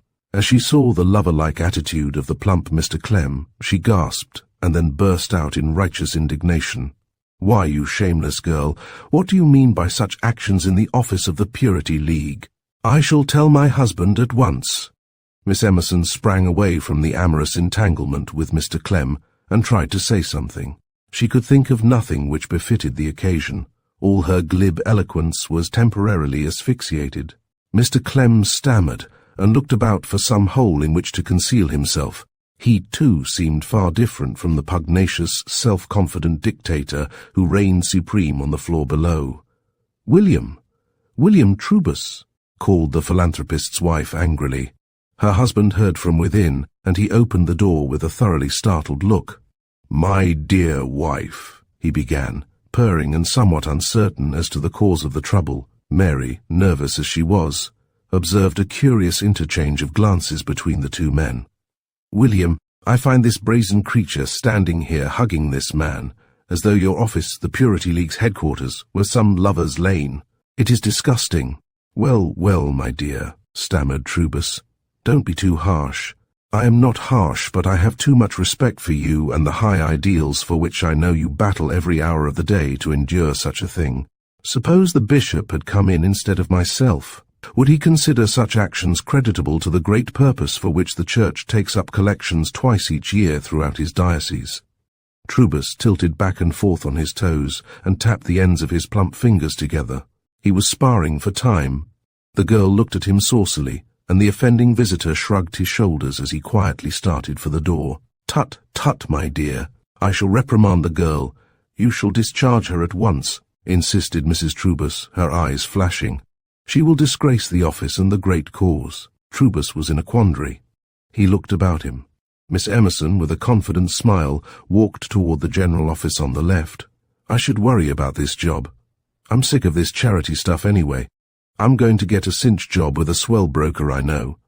He runs a lot of bunco games too, but he admits, 'Don't let the old lady worry about me, Mr. Trubus, but don't forget that I've got 2 weeks' salary coming to me. And you just raised my weekly insult to $25 last Saturday, you know, Mr. Trubus.'" With this Parthian shot, she slammed the door of the general stenographer's room and left Mr. Trubus to face his irate wife. "You pay that girl $25 for attending to a telephone, William? Why, that's more money than you earned when we had been married 10 years. $25 a week for a telephone girl. There, my dear, it is quite natural. She is especially tactful and worth it," said Trubus, in embarrassment. "You are not exactly tactful yourself, my dear, to nag me in front of an employee. As the scriptures say, a gentle wife." Mrs. Trubus gave the philanthropist one deep look which seemed to cause aphasia on the remainder of the scriptural quotation. For the first time Trubus noticed Mary Barton standing in embarrassed silence by the door, wishing that she could escape from the scene. "Who is this young person, my dear?" "This is a young girl who is in deep trouble and without a position through no fault of her own. I brought her down to your office to have you help her, William. But alas, our finances are so low that we have no room for any additional office force," began Trubus. "There, that will do. If you pay $25 a week to the telephone operator, no wonder the finances are low. You have just discharged her, and I insist on your giving this young lady an opportunity." Trubus reddened and tried to object, but his good wife overruled him. "Have you ever used a switchboard, miss?" he began. "Yes, sir. In my last position I began on the switchboard and worked that way for nearly 2 months. I am sure I can do it." Trubus did not seem so optimistic, but, at his wife's silent argument, looks more eloquent than a half-hour of oratory, he nodded grudgingly. "Well, you can start in. Just hang your hat over on the wall hook.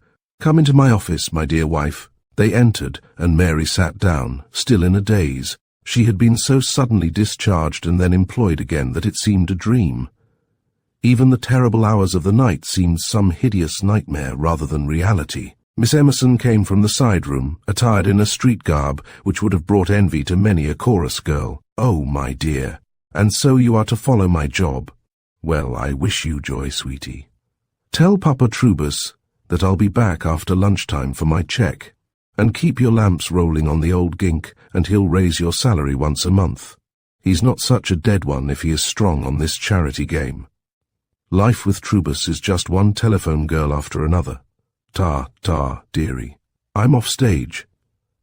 and she departed, leaving simple Mary decidedly mystified by her diatribe.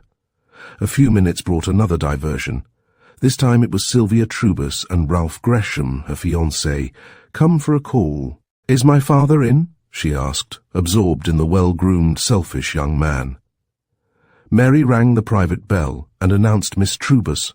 Her father hurried to the door, and when he saw his prospective son-in-law, his face wreathed in smiles. "Ah, Mr. Gresham, Ralph, I might say, I am delighted. Come right in." Mary was startled as she heard the name of the young girl's sweetheart. "I'm afraid that she will not be as happy as she thinks if Daddy has told me right about Ralph Gresham. But oh, if I could hear something from Bobby about Lorna, I believe I will call him up." She was just summoning the courage for a private call when the private office door opened, and Gresham, Sylvia, her mother and Trubus emerged. "I will return in 10 minutes, miss," said Trubus. "If there are any calls, just take a record of them. Allow no one to go into my private office." "Yes, sir." Mary waited patiently for a few moments, when suddenly a telephone bell began to jangle inside the private office. "That's curious," she murmured, looking at her own keyboard. "There's no connection." Again she heard it, insistent, yet muffled. She walked to the door and opened it. As she did so, the wind blew in from the open casement, making a strong draught. Half a dozen papers blew from Trubus's desk to the floor. Frightened lest her inquisitiveness should cause trouble, Mary hurriedly stooped and picked up the papers, carrying them back to the desk. As she leaned over it, she noticed a curious little metal box, glass-covered. Under this glass an automatic pencil was writing by electrical connection.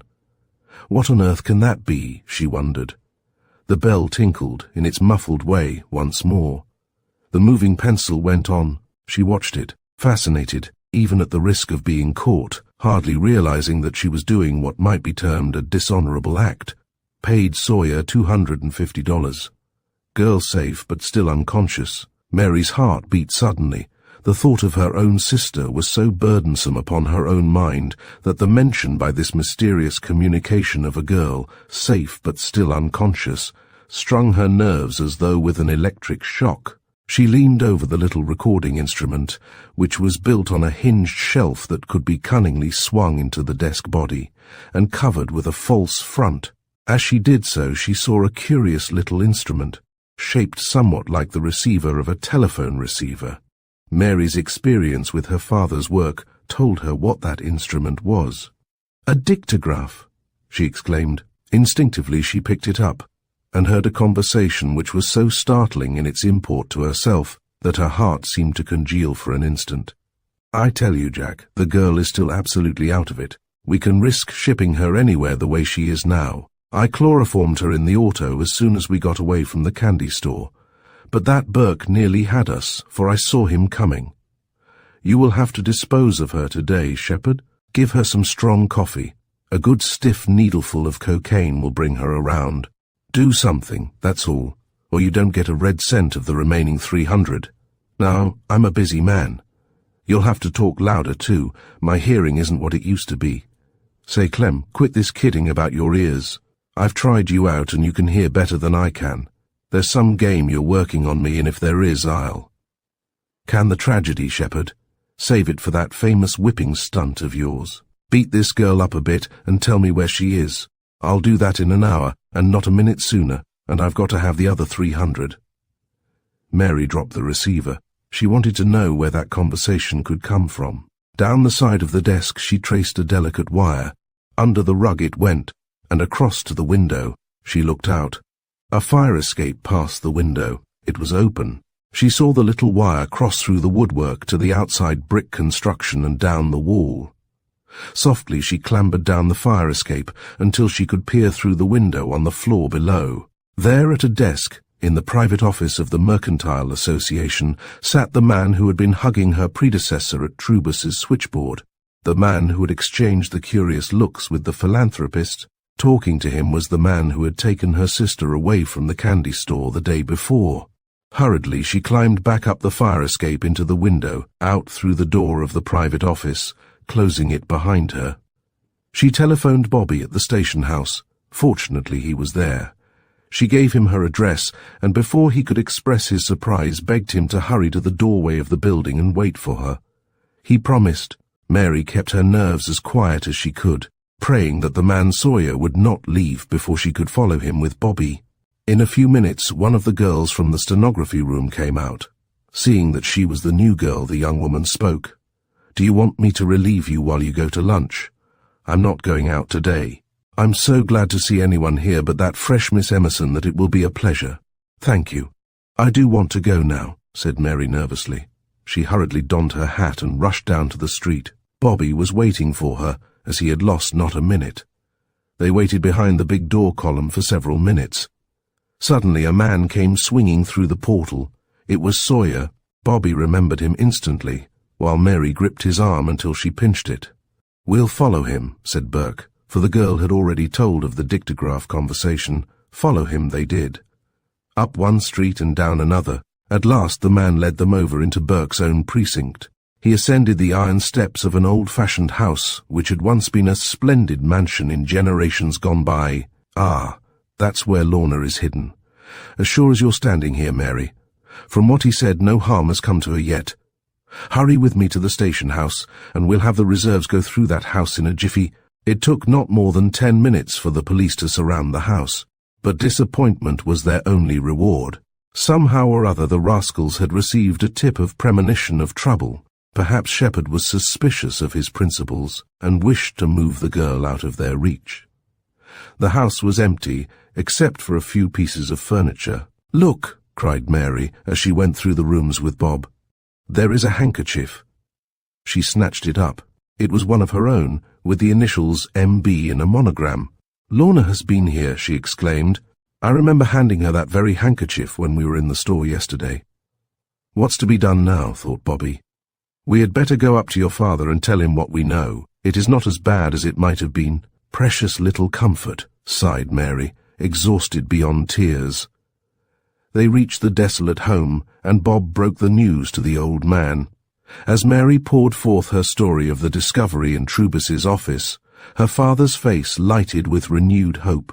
To their surprise he laughed, softly, and then spoke. "Mary, my child, my long hours of study and labor on my own invention have not been in vain. My dictograph recorder, this very model here, which I have just completed, shall be put to its first great test to save my own daughter. Heaven could reward me in no more wonderful manner than to let it help in the rescue of little Lorna. Why did I not think of it sooner?" "What shall we do, father?" breathlessly cried Mary. "Can I help Mr. Barton? Describe the arrangement of the offices." Mary rapidly limned the plan of the headquarters of the Purity League. Her father nodded, and his lips moved as he repeated her words in a whisper. "I have it now. You must put the instrument under the telephone switchboard table," he directed. "Pile up a wastebasket, or something that is handy to keep it out of view. I have already adjusted enough fresh cylinders to record at least 1 hour of conversation. This machine is run by an automatic spring, which you must wind like a clock. Here I will wind it myself to have all in readiness." He rolled his chair swiftly to his work table and turned the little crank, continuing his plan of attack. "Now, take the long wire and run it through the door of the private office up close to the desk. Attach this disc to the dictograph receiver.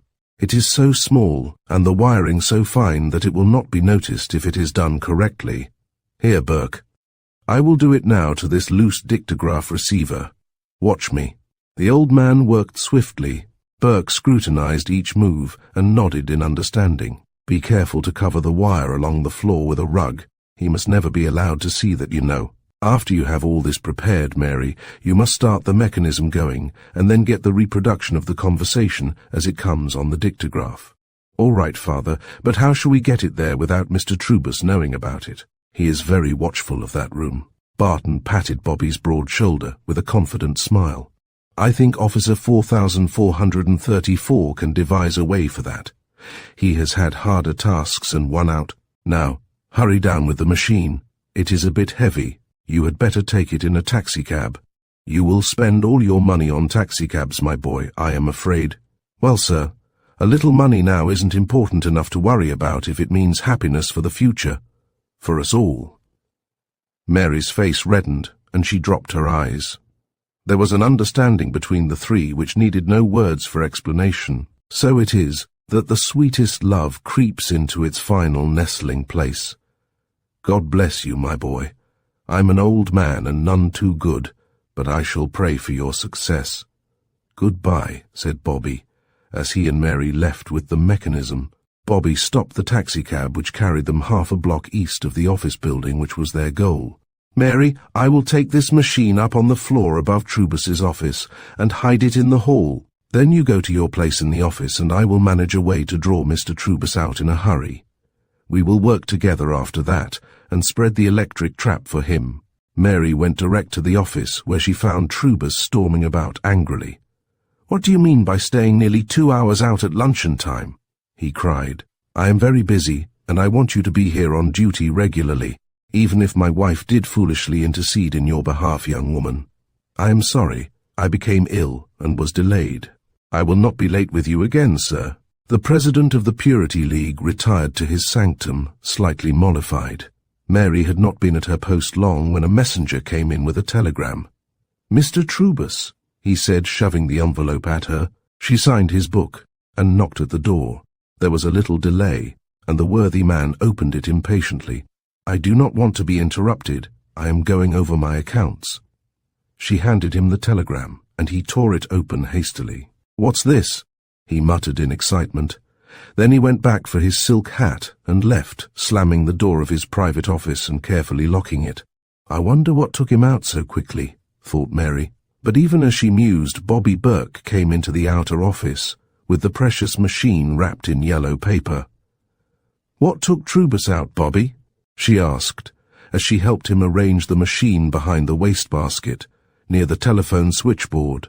Just a telegram, signed Friend, advising him to watch the men who came in the front door downstairs for 10 minutes, but not to visit Clem's office.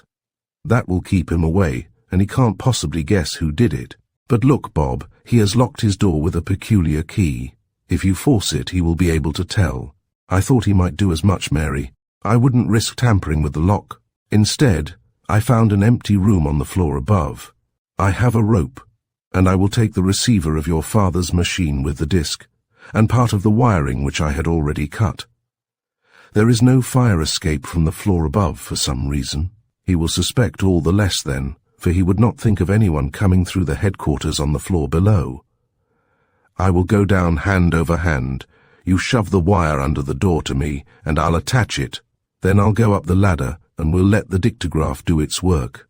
Thus it was accomplished. Mary covered the machine and its wiring in the outer office, although several times she had to quit at inopportune times to answer the telephone or make a connection. Burke, from the room above, climbed down hurriedly, adjusted the instrument as he had been told to do by John Barton. Then he was out, barely drawing himself and the rope away from the window view before Trubus entered. Mary thought that it was all discovered, but breathed a sigh of relief when the president opened the door and entered without a remark. It was lucky for Burke that the day was so warm, for the president had left the window open when he left. Otherwise, Burke could not possibly have carried out his plan so opportunely. The telephone bell rang. Mary answered and was greeted by Bob's voice. "Is it you, Mary?" he exclaimed hurriedly. "Yes. Then start your machine, for I saw this man Shepherd go upstairs to the floor beneath you." "All right, Bob," said Mary softly. "When the records are run out, unless I telephone you sooner, call one of the girls to take your place, tell her you are sick, and smuggle out the records. Don't bother about the machine, we'll get that later. I will be downstairs waiting for you." "Yes, I understand."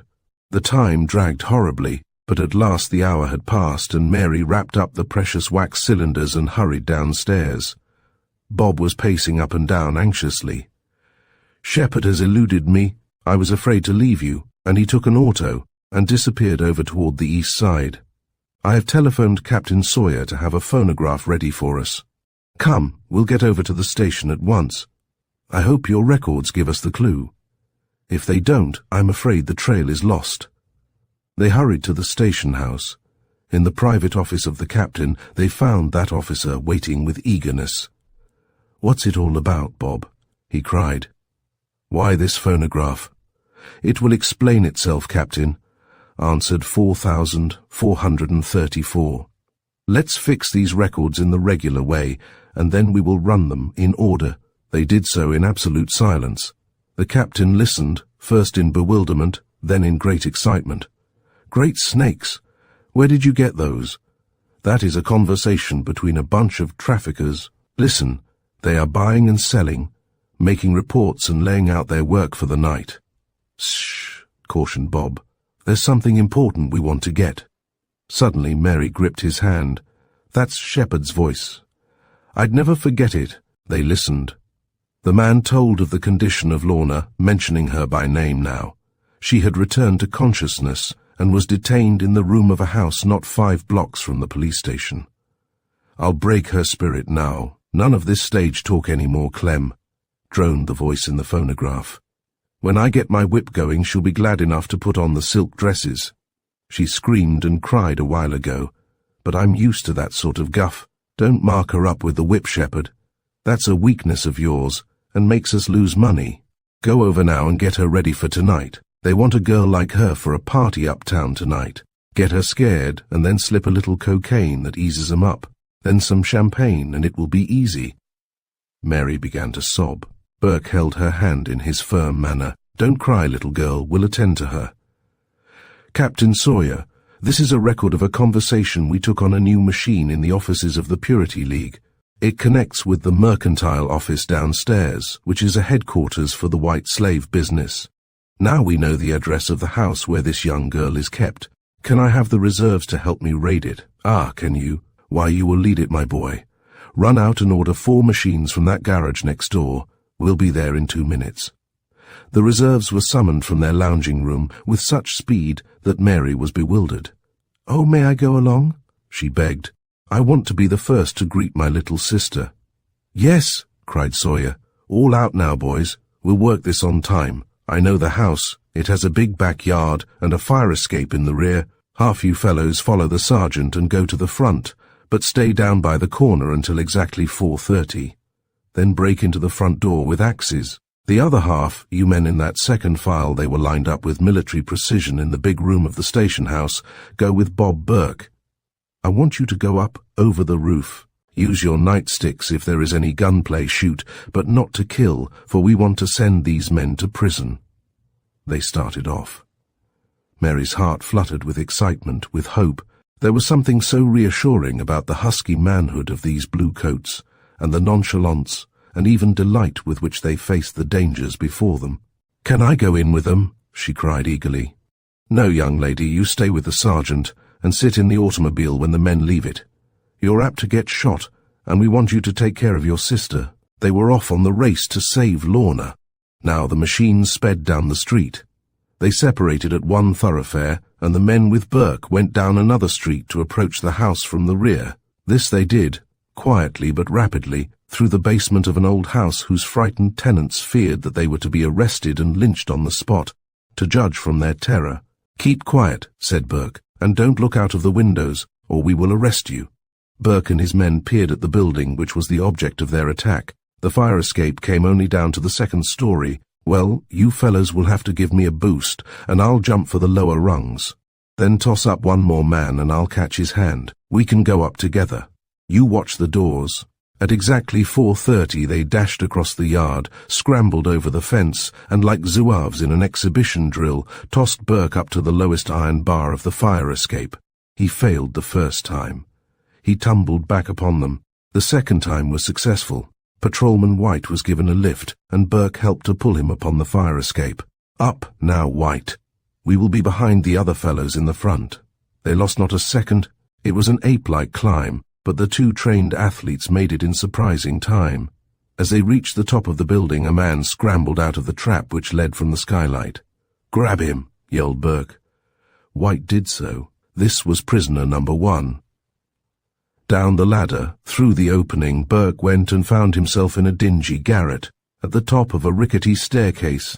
He heard screams. He descended the steps half a floor, and peering from the angle, through the transom of a room which led from the hall, he saw a fat old woman standing with her hands on her hips, laughing merrily, while Shepherd was swinging a whip upon the shoulders of a screaming girl.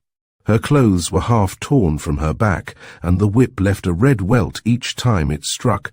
Downstairs, Burke heard the crashing of breaking doors. The raid was progressing rapidly. Burke dashed down to the floor level and flung himself upon the locked door. The first lunge cracked the lock. The second swung the door back on its hinges. He half fell into the room. As he did so, Lorna Barton saw him, and in a flash of recognition screamed, "Oh, save me, Mr. Burke!" She staggered forward, and Shepherd missed his aim, striking the fat woman who squealed with pain. "I've got at you now!" cried Burke, rushing for the ruffian with his stick. "No, you haven't," hissed Shepherd, a fighting animal to the last. He had whipped out a magazine gun from his coat pocket and began firing point blank. Burke threw his stick at the man, but it went wild. His own revolver was out now, and he sent a bullet into the fellow's shoulder. Shepherd's left arm dropped limply. He dashed toward the door and forced his way past, firing wildly at such close range that it almost burst the gallant policeman's eardrums. Up the ladder he scurried like a wild animal, firing as he climbed. Burke was right behind him. Shepherd ran for the fire escape. Burke was after him.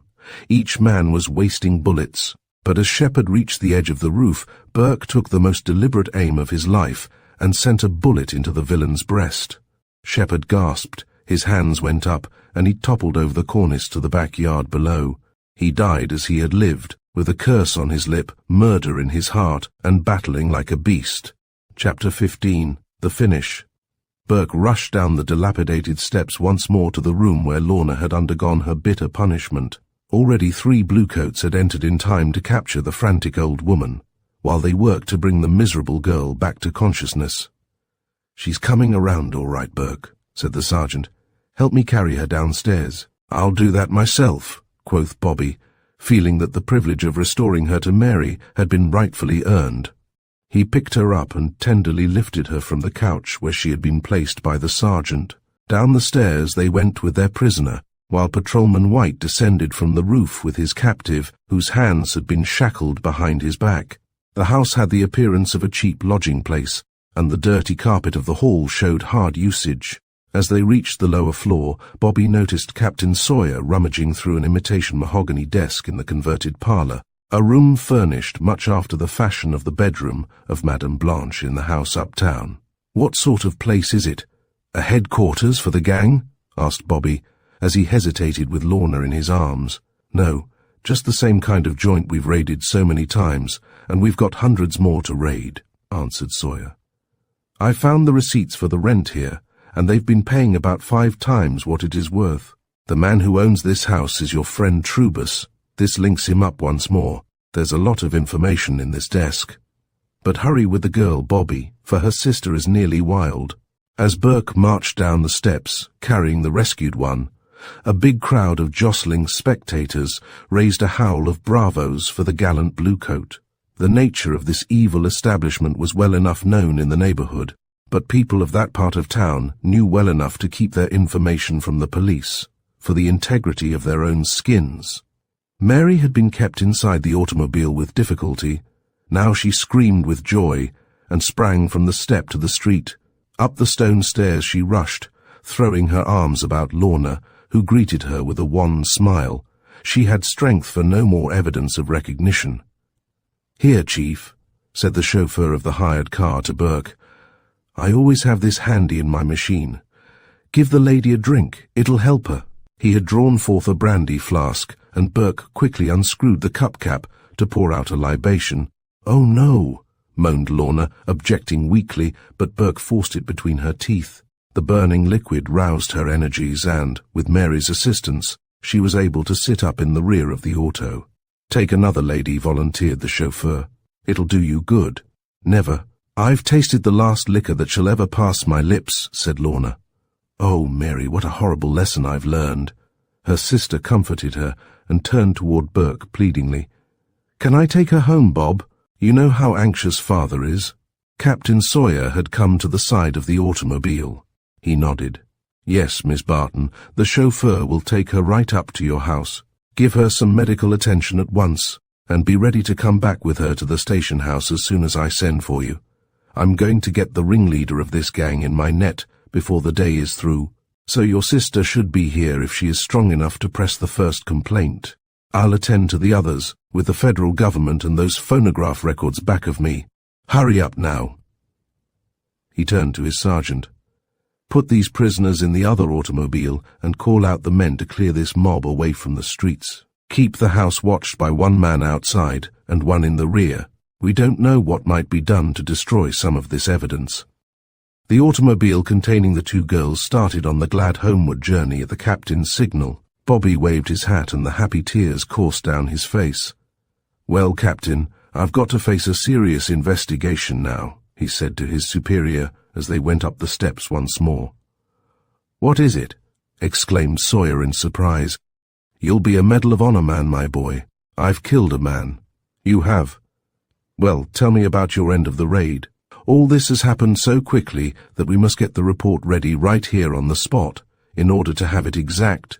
This man Shepherd, who seems to be the professional whipper of this gang, as well as a procurer, fought me with a magazine revolver. I ran him up to the roof, and I had to shoot him or be killed myself.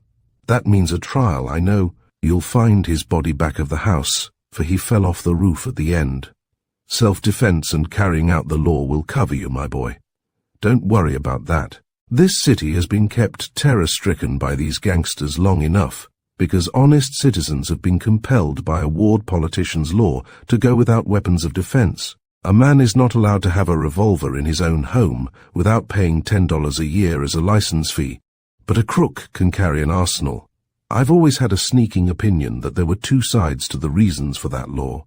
Then the city officials have given the public the idea that the police were brutes and have reprimanded us for using force with these murderers and robbers. Force is the only thing that will tame these beasts of the jungle. You can't do it with kisses and boxes of candy." Burke was rubbing his left forearm. "By jingo, I believe I hurt myself." He rolled up his sleeve and saw a furrow of red in his muscular forearm. It was bleeding, but as he wiped it with his handkerchief, he was relieved to find that it was a mere flesh wound. "If Shepherd had hit the right instead of the left, I would have been left in the discard," he said, with grim humor. "Can you help me tie it up for now? This means another scolding from Dr. McFarland, I suppose. It means that you've more evidence of the need for putting a tiger out of danger." The coroner was called, and the statements of the policemen were made. The captain, with Burke and several men, deployed through the backyard to the other house, leaving the gruesome duty of removing the body to the coroner. The two waiting automobiles on the rear street were crowded with policemen, as Sawyer ordered the chauffeur to drive speedily to the headquarters of the Purity League. "We must clean out that hole, as we did this one," muttered Sawyer. "You go for Trubus, Burke, with one of the men, while I will take the rest and close in on their mercantile office downstairs. We'll put that slave market out of business in 3 minutes." They were soon on Fifth Avenue. The elevators carried the policemen up to the 3rd floor, and they sprang into the offices of the Mercantile Association with little ado. The small, wan man who sat at the desk was just in the act of sniffing a cheering potion of cocaine as the head of Captain Sawyer appeared through the door. With a quick movement, the lookout pressed 2 buttons. One of them resulted in a metallic click in the door of the strong iron grating. The other rang a warning bell inside the private office of John Clem. Sawyer pushed and shoved at the grilled barrier, but it was safely locked with a strong secret bolt. "Open this or I'll shoot," exclaimed the irate captain. "You can't get in there." "We're a lawful business concern," replied the little man, squirming toward the door which led to the big waiting room. "Where's your search warrant? I know the law, and you police can't fool me. This is my search warrant," exclaimed Sawyer, as he sent a bullet crashing into the wall, purposely aiming a foot above the lookout's head. "Quick, open this door. The next shot won't miss." There was a sound of overturned chairs and cries of alarm inside the door. The little man felt that he had sounded his warning and lived up to his duty. Had he completed that sniffing of the coke, he would doubtless have been stimulated to enough pseudo-courage to face the entire police department single-handed. As long as the thrill of the drug lasted, a majority of the desperate deeds performed by the criminals in New York, so medical examinations have proved, are carried on under the stimulus of this fearful poison, which can be obtained with comparative ease throughout the city. But the lookout was deprived of his drug. He even endeavored to take a sniff as the captain and his men shoved and shook the ironwork of the grating. "Drop it!" cried Sawyer, pulling the trigger again and burying another bullet in the plaster. Oh, don't shoot!" cried the lookout weakly. He trembled as he advanced to the grating and removed the emergency bolt. "Grab him!" cried Sawyer to one of his men. "Come with me, fellows." He rushed into the waiting room. There consternation reigned. Fully a dozen pensioners of the system of traffic in souls were struggling to escape through the barred windows in the rear. These bars had been placed as they were to resist the invaders from the outside. John Clem's system of defense was extremely ingenious. In time of trouble, he had not deemed the inmates of the middle room worth protecting. His purpose was to exclude with the iron grating and the barred windows the possible entry of raiders. 3 revolvers were on the floor. Their owners had wisely discarded them to avoid the penalty of the concealed weapon law, for they had realized that they were trapped. "Open that door!" cried Sawyer, who had learned the arrangement of the rooms from Burke's description. 2 men pushed at the door, which was securely locked.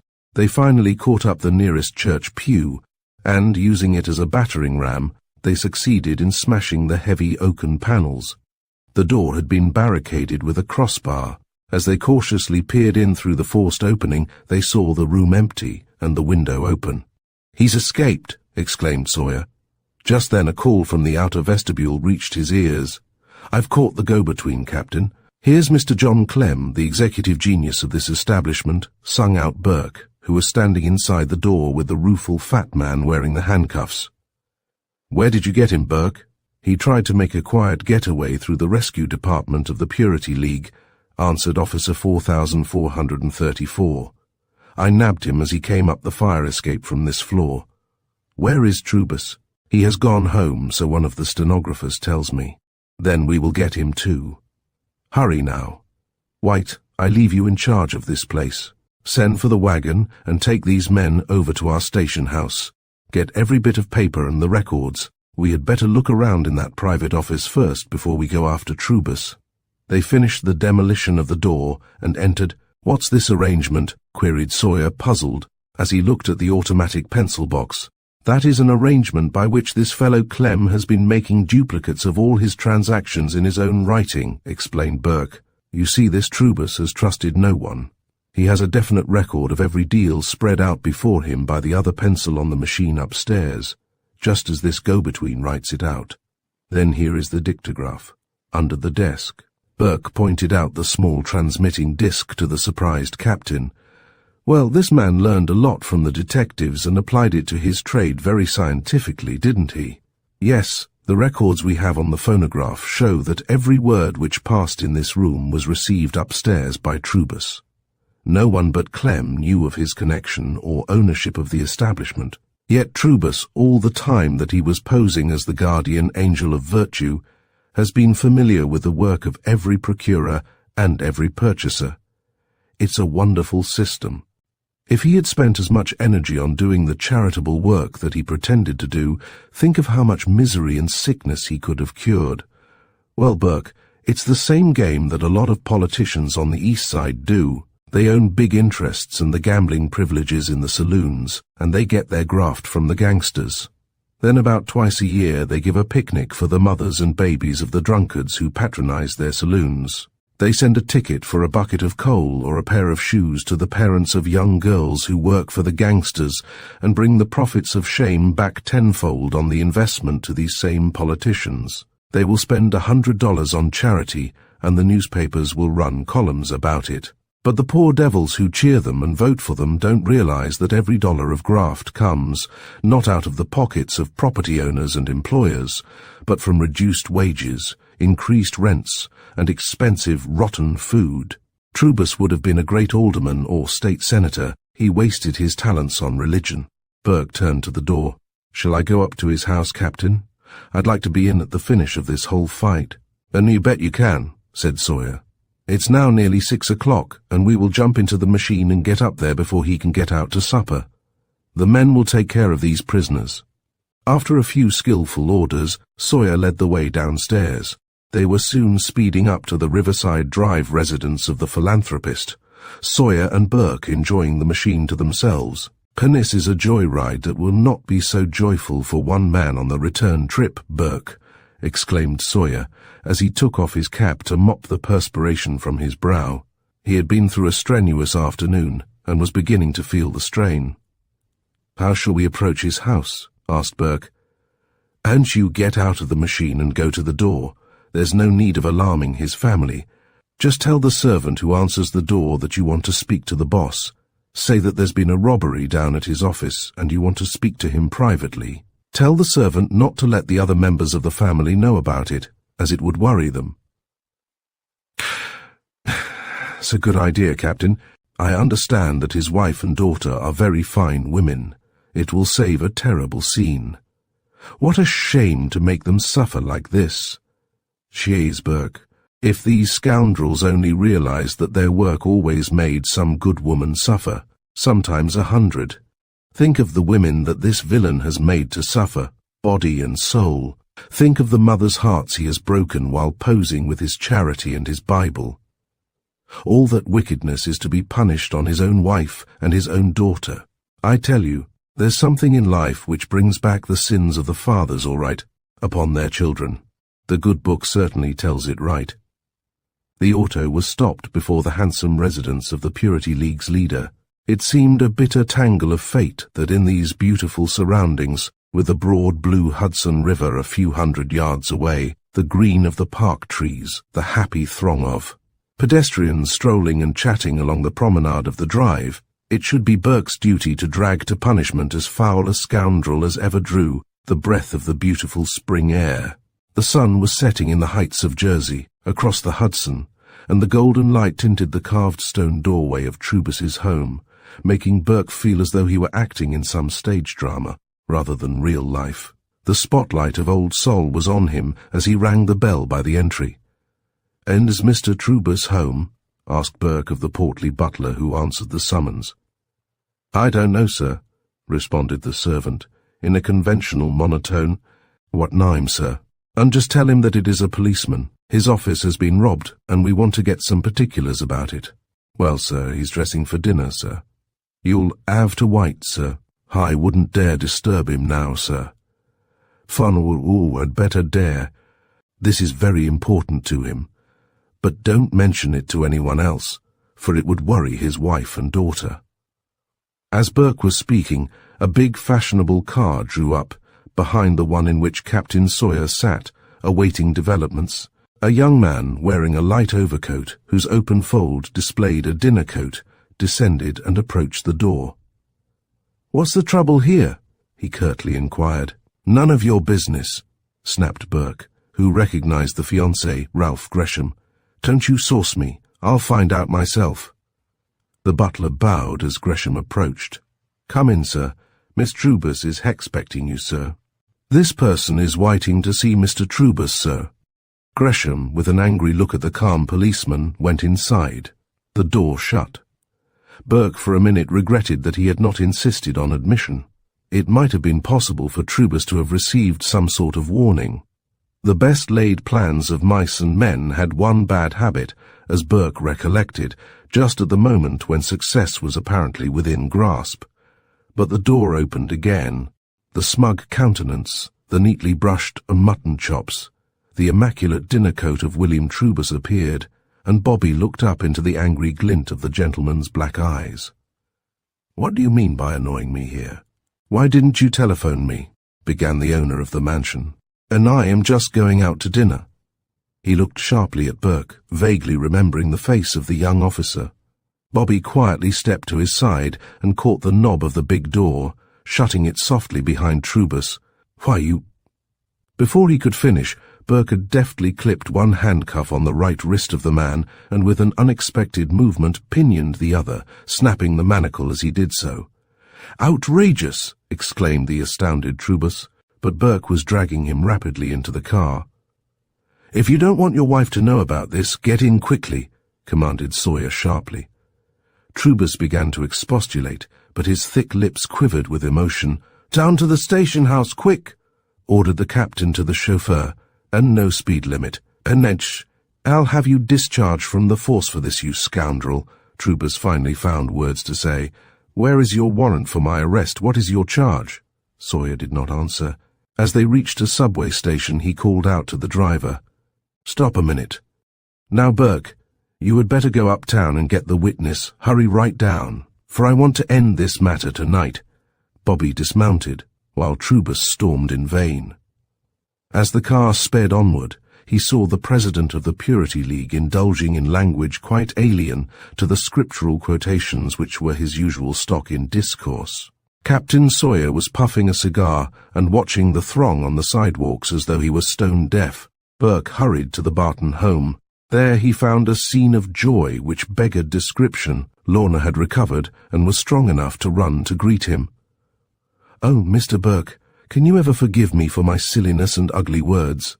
she began, as Mary caught the officer's hand with a welcome clasp. "Benair, there, Miss Lorna. I've nothing to forgive. I'm so happy that you have come out safe and sound from the dangers of these men," answered Burke.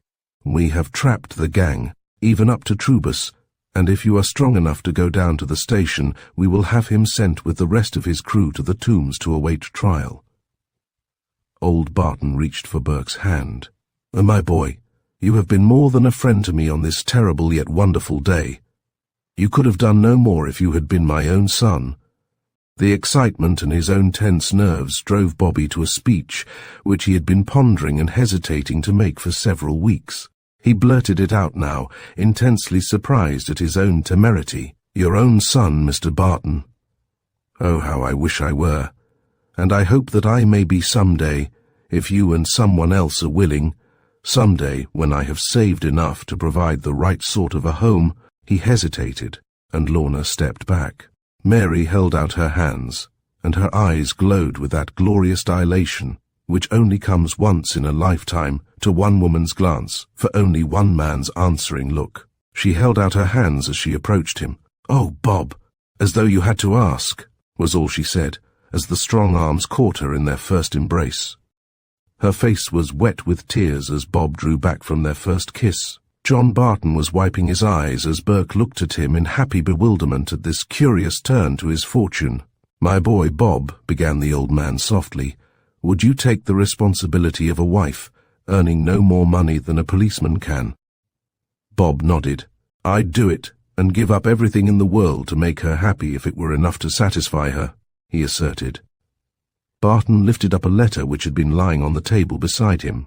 He smiled as he read from it. "Dear Mr. Barton, the patents have gone through in great shape, and they are so basic that no one can fight you on them. The Gresham Company has offered me, as your attorney, $50,000 as an advance royalty, and a contract for your salary as superintendent for their manufacture. We can get even more. It may interest you to know that your friend on the police force won't have to worry about a raise in salary. I have been working on his case with a lawyer in Decatur, Illinois.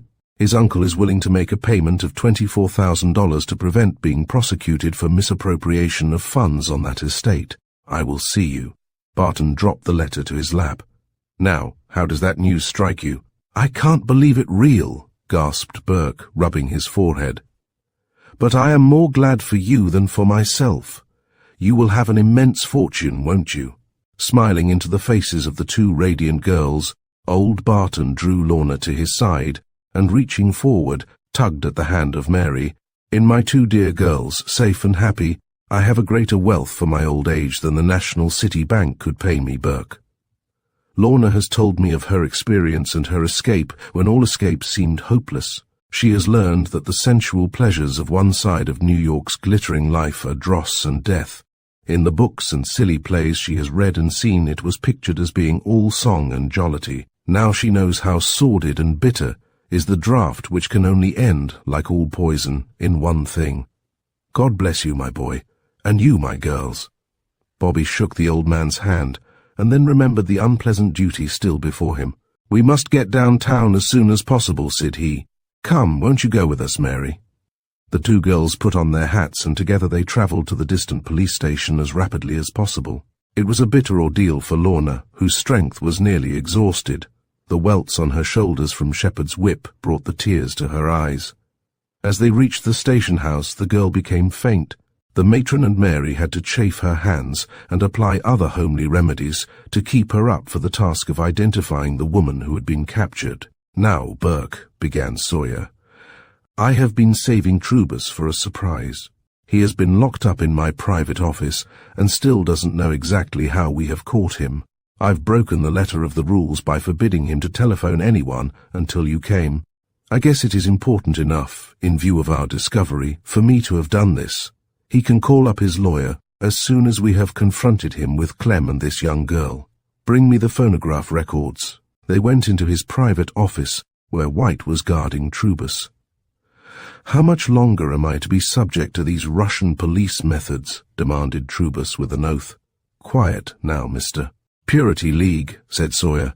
"We are going to have ladies present. You will soon be allowed to talk all you want.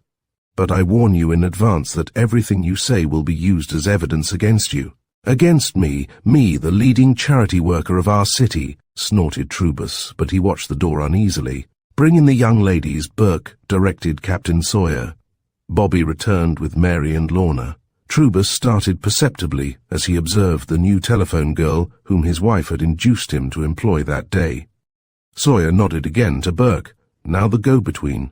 He turned to Mary. "Do you know this man?" Miss Barton, the name had a strangely familiar sound to Trubus. He wondered uneasily. "He is William Trubus, president of the Purity League. I worked for him today. Do you recognize this man?" was queried as Clem shuffled forward with the assistance of Burke's sturdy push. "This is the one who was embracing the other telephone girl.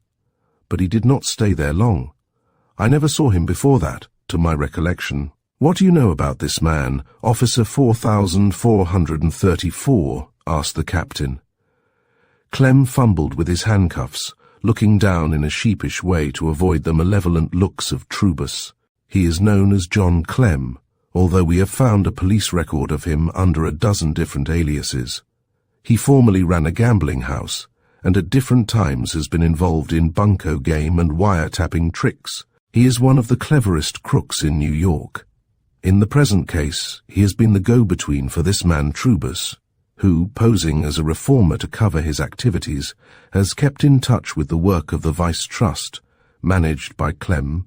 They had a dictograph and a mechanical pencil register, which connected Trubus's office with Clem's. "It's a lie!" shouted Trubus, furiously. "Some of these degraded criminals are drawing my famous and honored name into this case to protect themselves. It is a police scheme for notoriety." "You'll get the notoriety," retorted Sawyer. "There is a young man who is taking notes for the biggest paper in New York. He has verified every detail.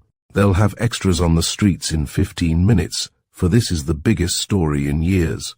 You are cornered at last, Trubus. Send in the rest of those people arrested in that house owned by Trubus." The woman was brought in with the others of the gang who had been apprehended in the old house. "Now, Mr. Trubus, this woman rented from you and paid a very high rental.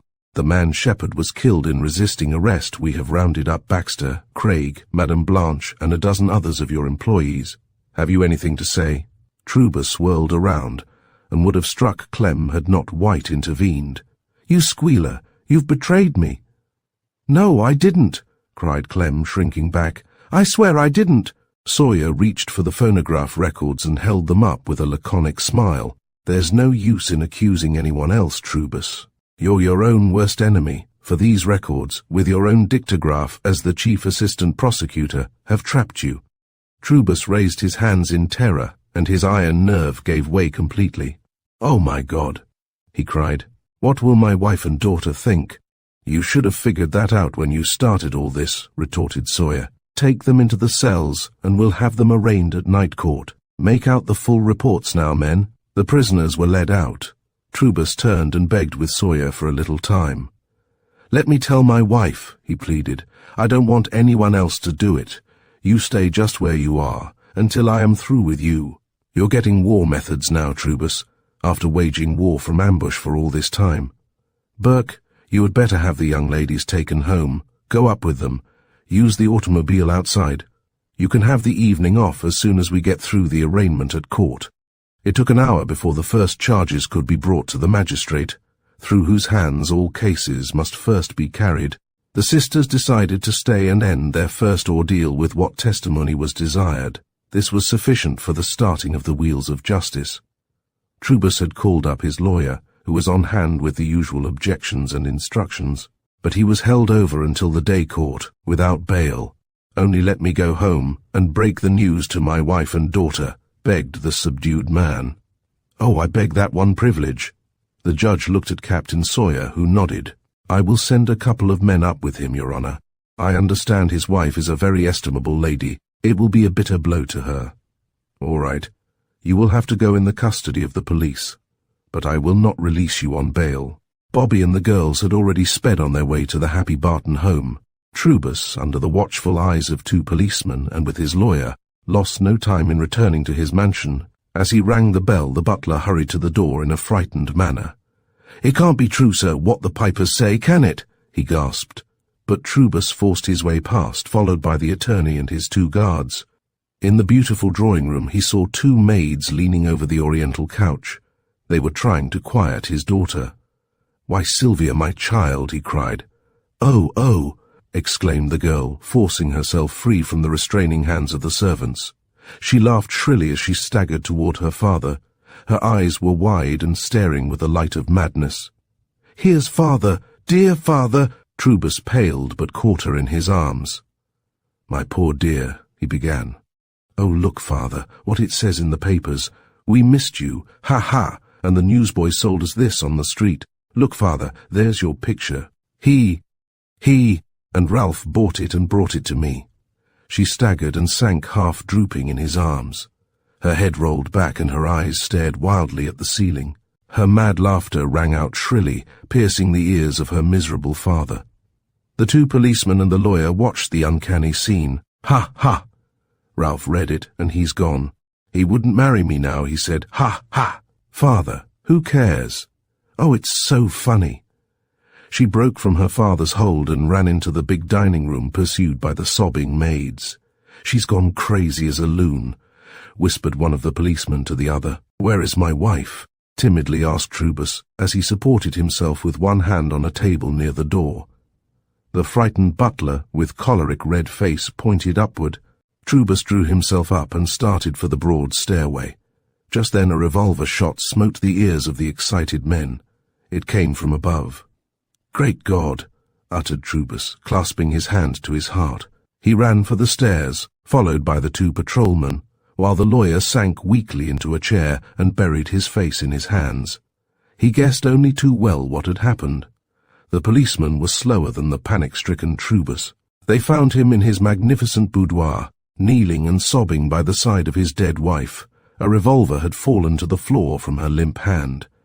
It was still smoking. The exquisite lace coverlet was even now drinking up the red stains, and the bluecoats stopped at the doorway, dropping their heads as they instinctively doffed their caps. Gruff roundsman Murphy crossed himself, while White wiped his eyes with the back of his hand. He remembered a verse from the old days when he went to Sunday school in the Jersey town where he was born. "Vengeance is mine, saith the Lord." The blossoms of late May were tinting the greensward beneath the trees of Central Park, as Bobby, Burke and Mary strolled along one of the winding paths. They had just walked up the avenue from their last shopping expedition. "I hated to bid the boys at the station house goodbye this afternoon, Mary. Yet after tonight we'll be away from New York for a wonderful month in the country, and then no more police duty, is there?" "No, Bob. You and Father will be the busiest partners in New York, and you will have to report for duty at our new little apartment every evening before 6. I'm so glad that you can leave all those dangers, and gladder still because of my own selfish gratifications.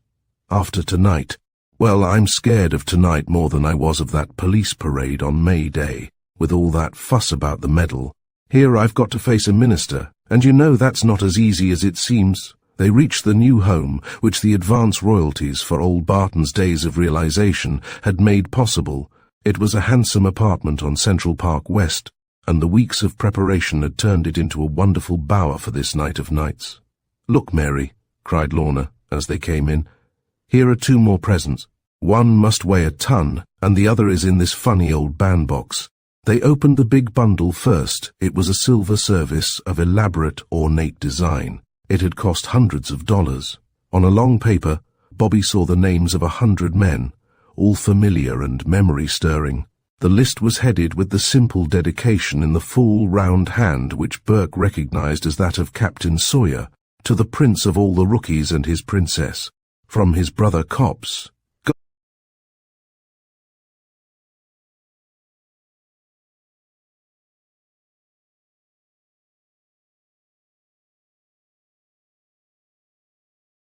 God bless you, Bobby Burke, and Mrs. Bobby. Ex-officer 4434. Burke blinked and hugged his happy fiancée delightedly. "What's in that old bandbox, Bob?" asked Lorna. "It's marked glass, handle with care. I wonder how it ever held together. Some country fellow left it at the door this afternoon, but wouldn't come in. They opened it, and Mary gasped. Why, look at the flowers." The box seemed full of old-fashioned country blossoms, as Mary dipped her hand into it. Then she deftly reached to the bottom of the big bandbox and lifted its contents. Wrapped in a sheathing of oiled tissue paper was a monstrous cake, layer on layer, like a Chinese pagoda. It was covered with that rustic triumph of multicolored icing which only grandmothers seem able to compound in these degenerate days of machine-made pastry of the city bakeries. A wedding ring of yellow icing was moulded in the center, while on either side were red candy hearts, joined by whirly sugar streamers of pink and blue. A card pinned in the center said, "From Henrietta and Joe, that's all we needed," said Mary with a sob in her happy voice, "to make our wedding supper end right." Wasn't it, Officer 4434? Thank you for joining us on this journey through Traffic in Souls, a novel of crime and its cure. We hope the story has left you reflecting on the dark realities of the past and the courage of those who fought to change them. Be sure to like, comment and subscribe for more classic literature and thought-provoking tales. Until next time, take care and keep exploring the stories that shape our world.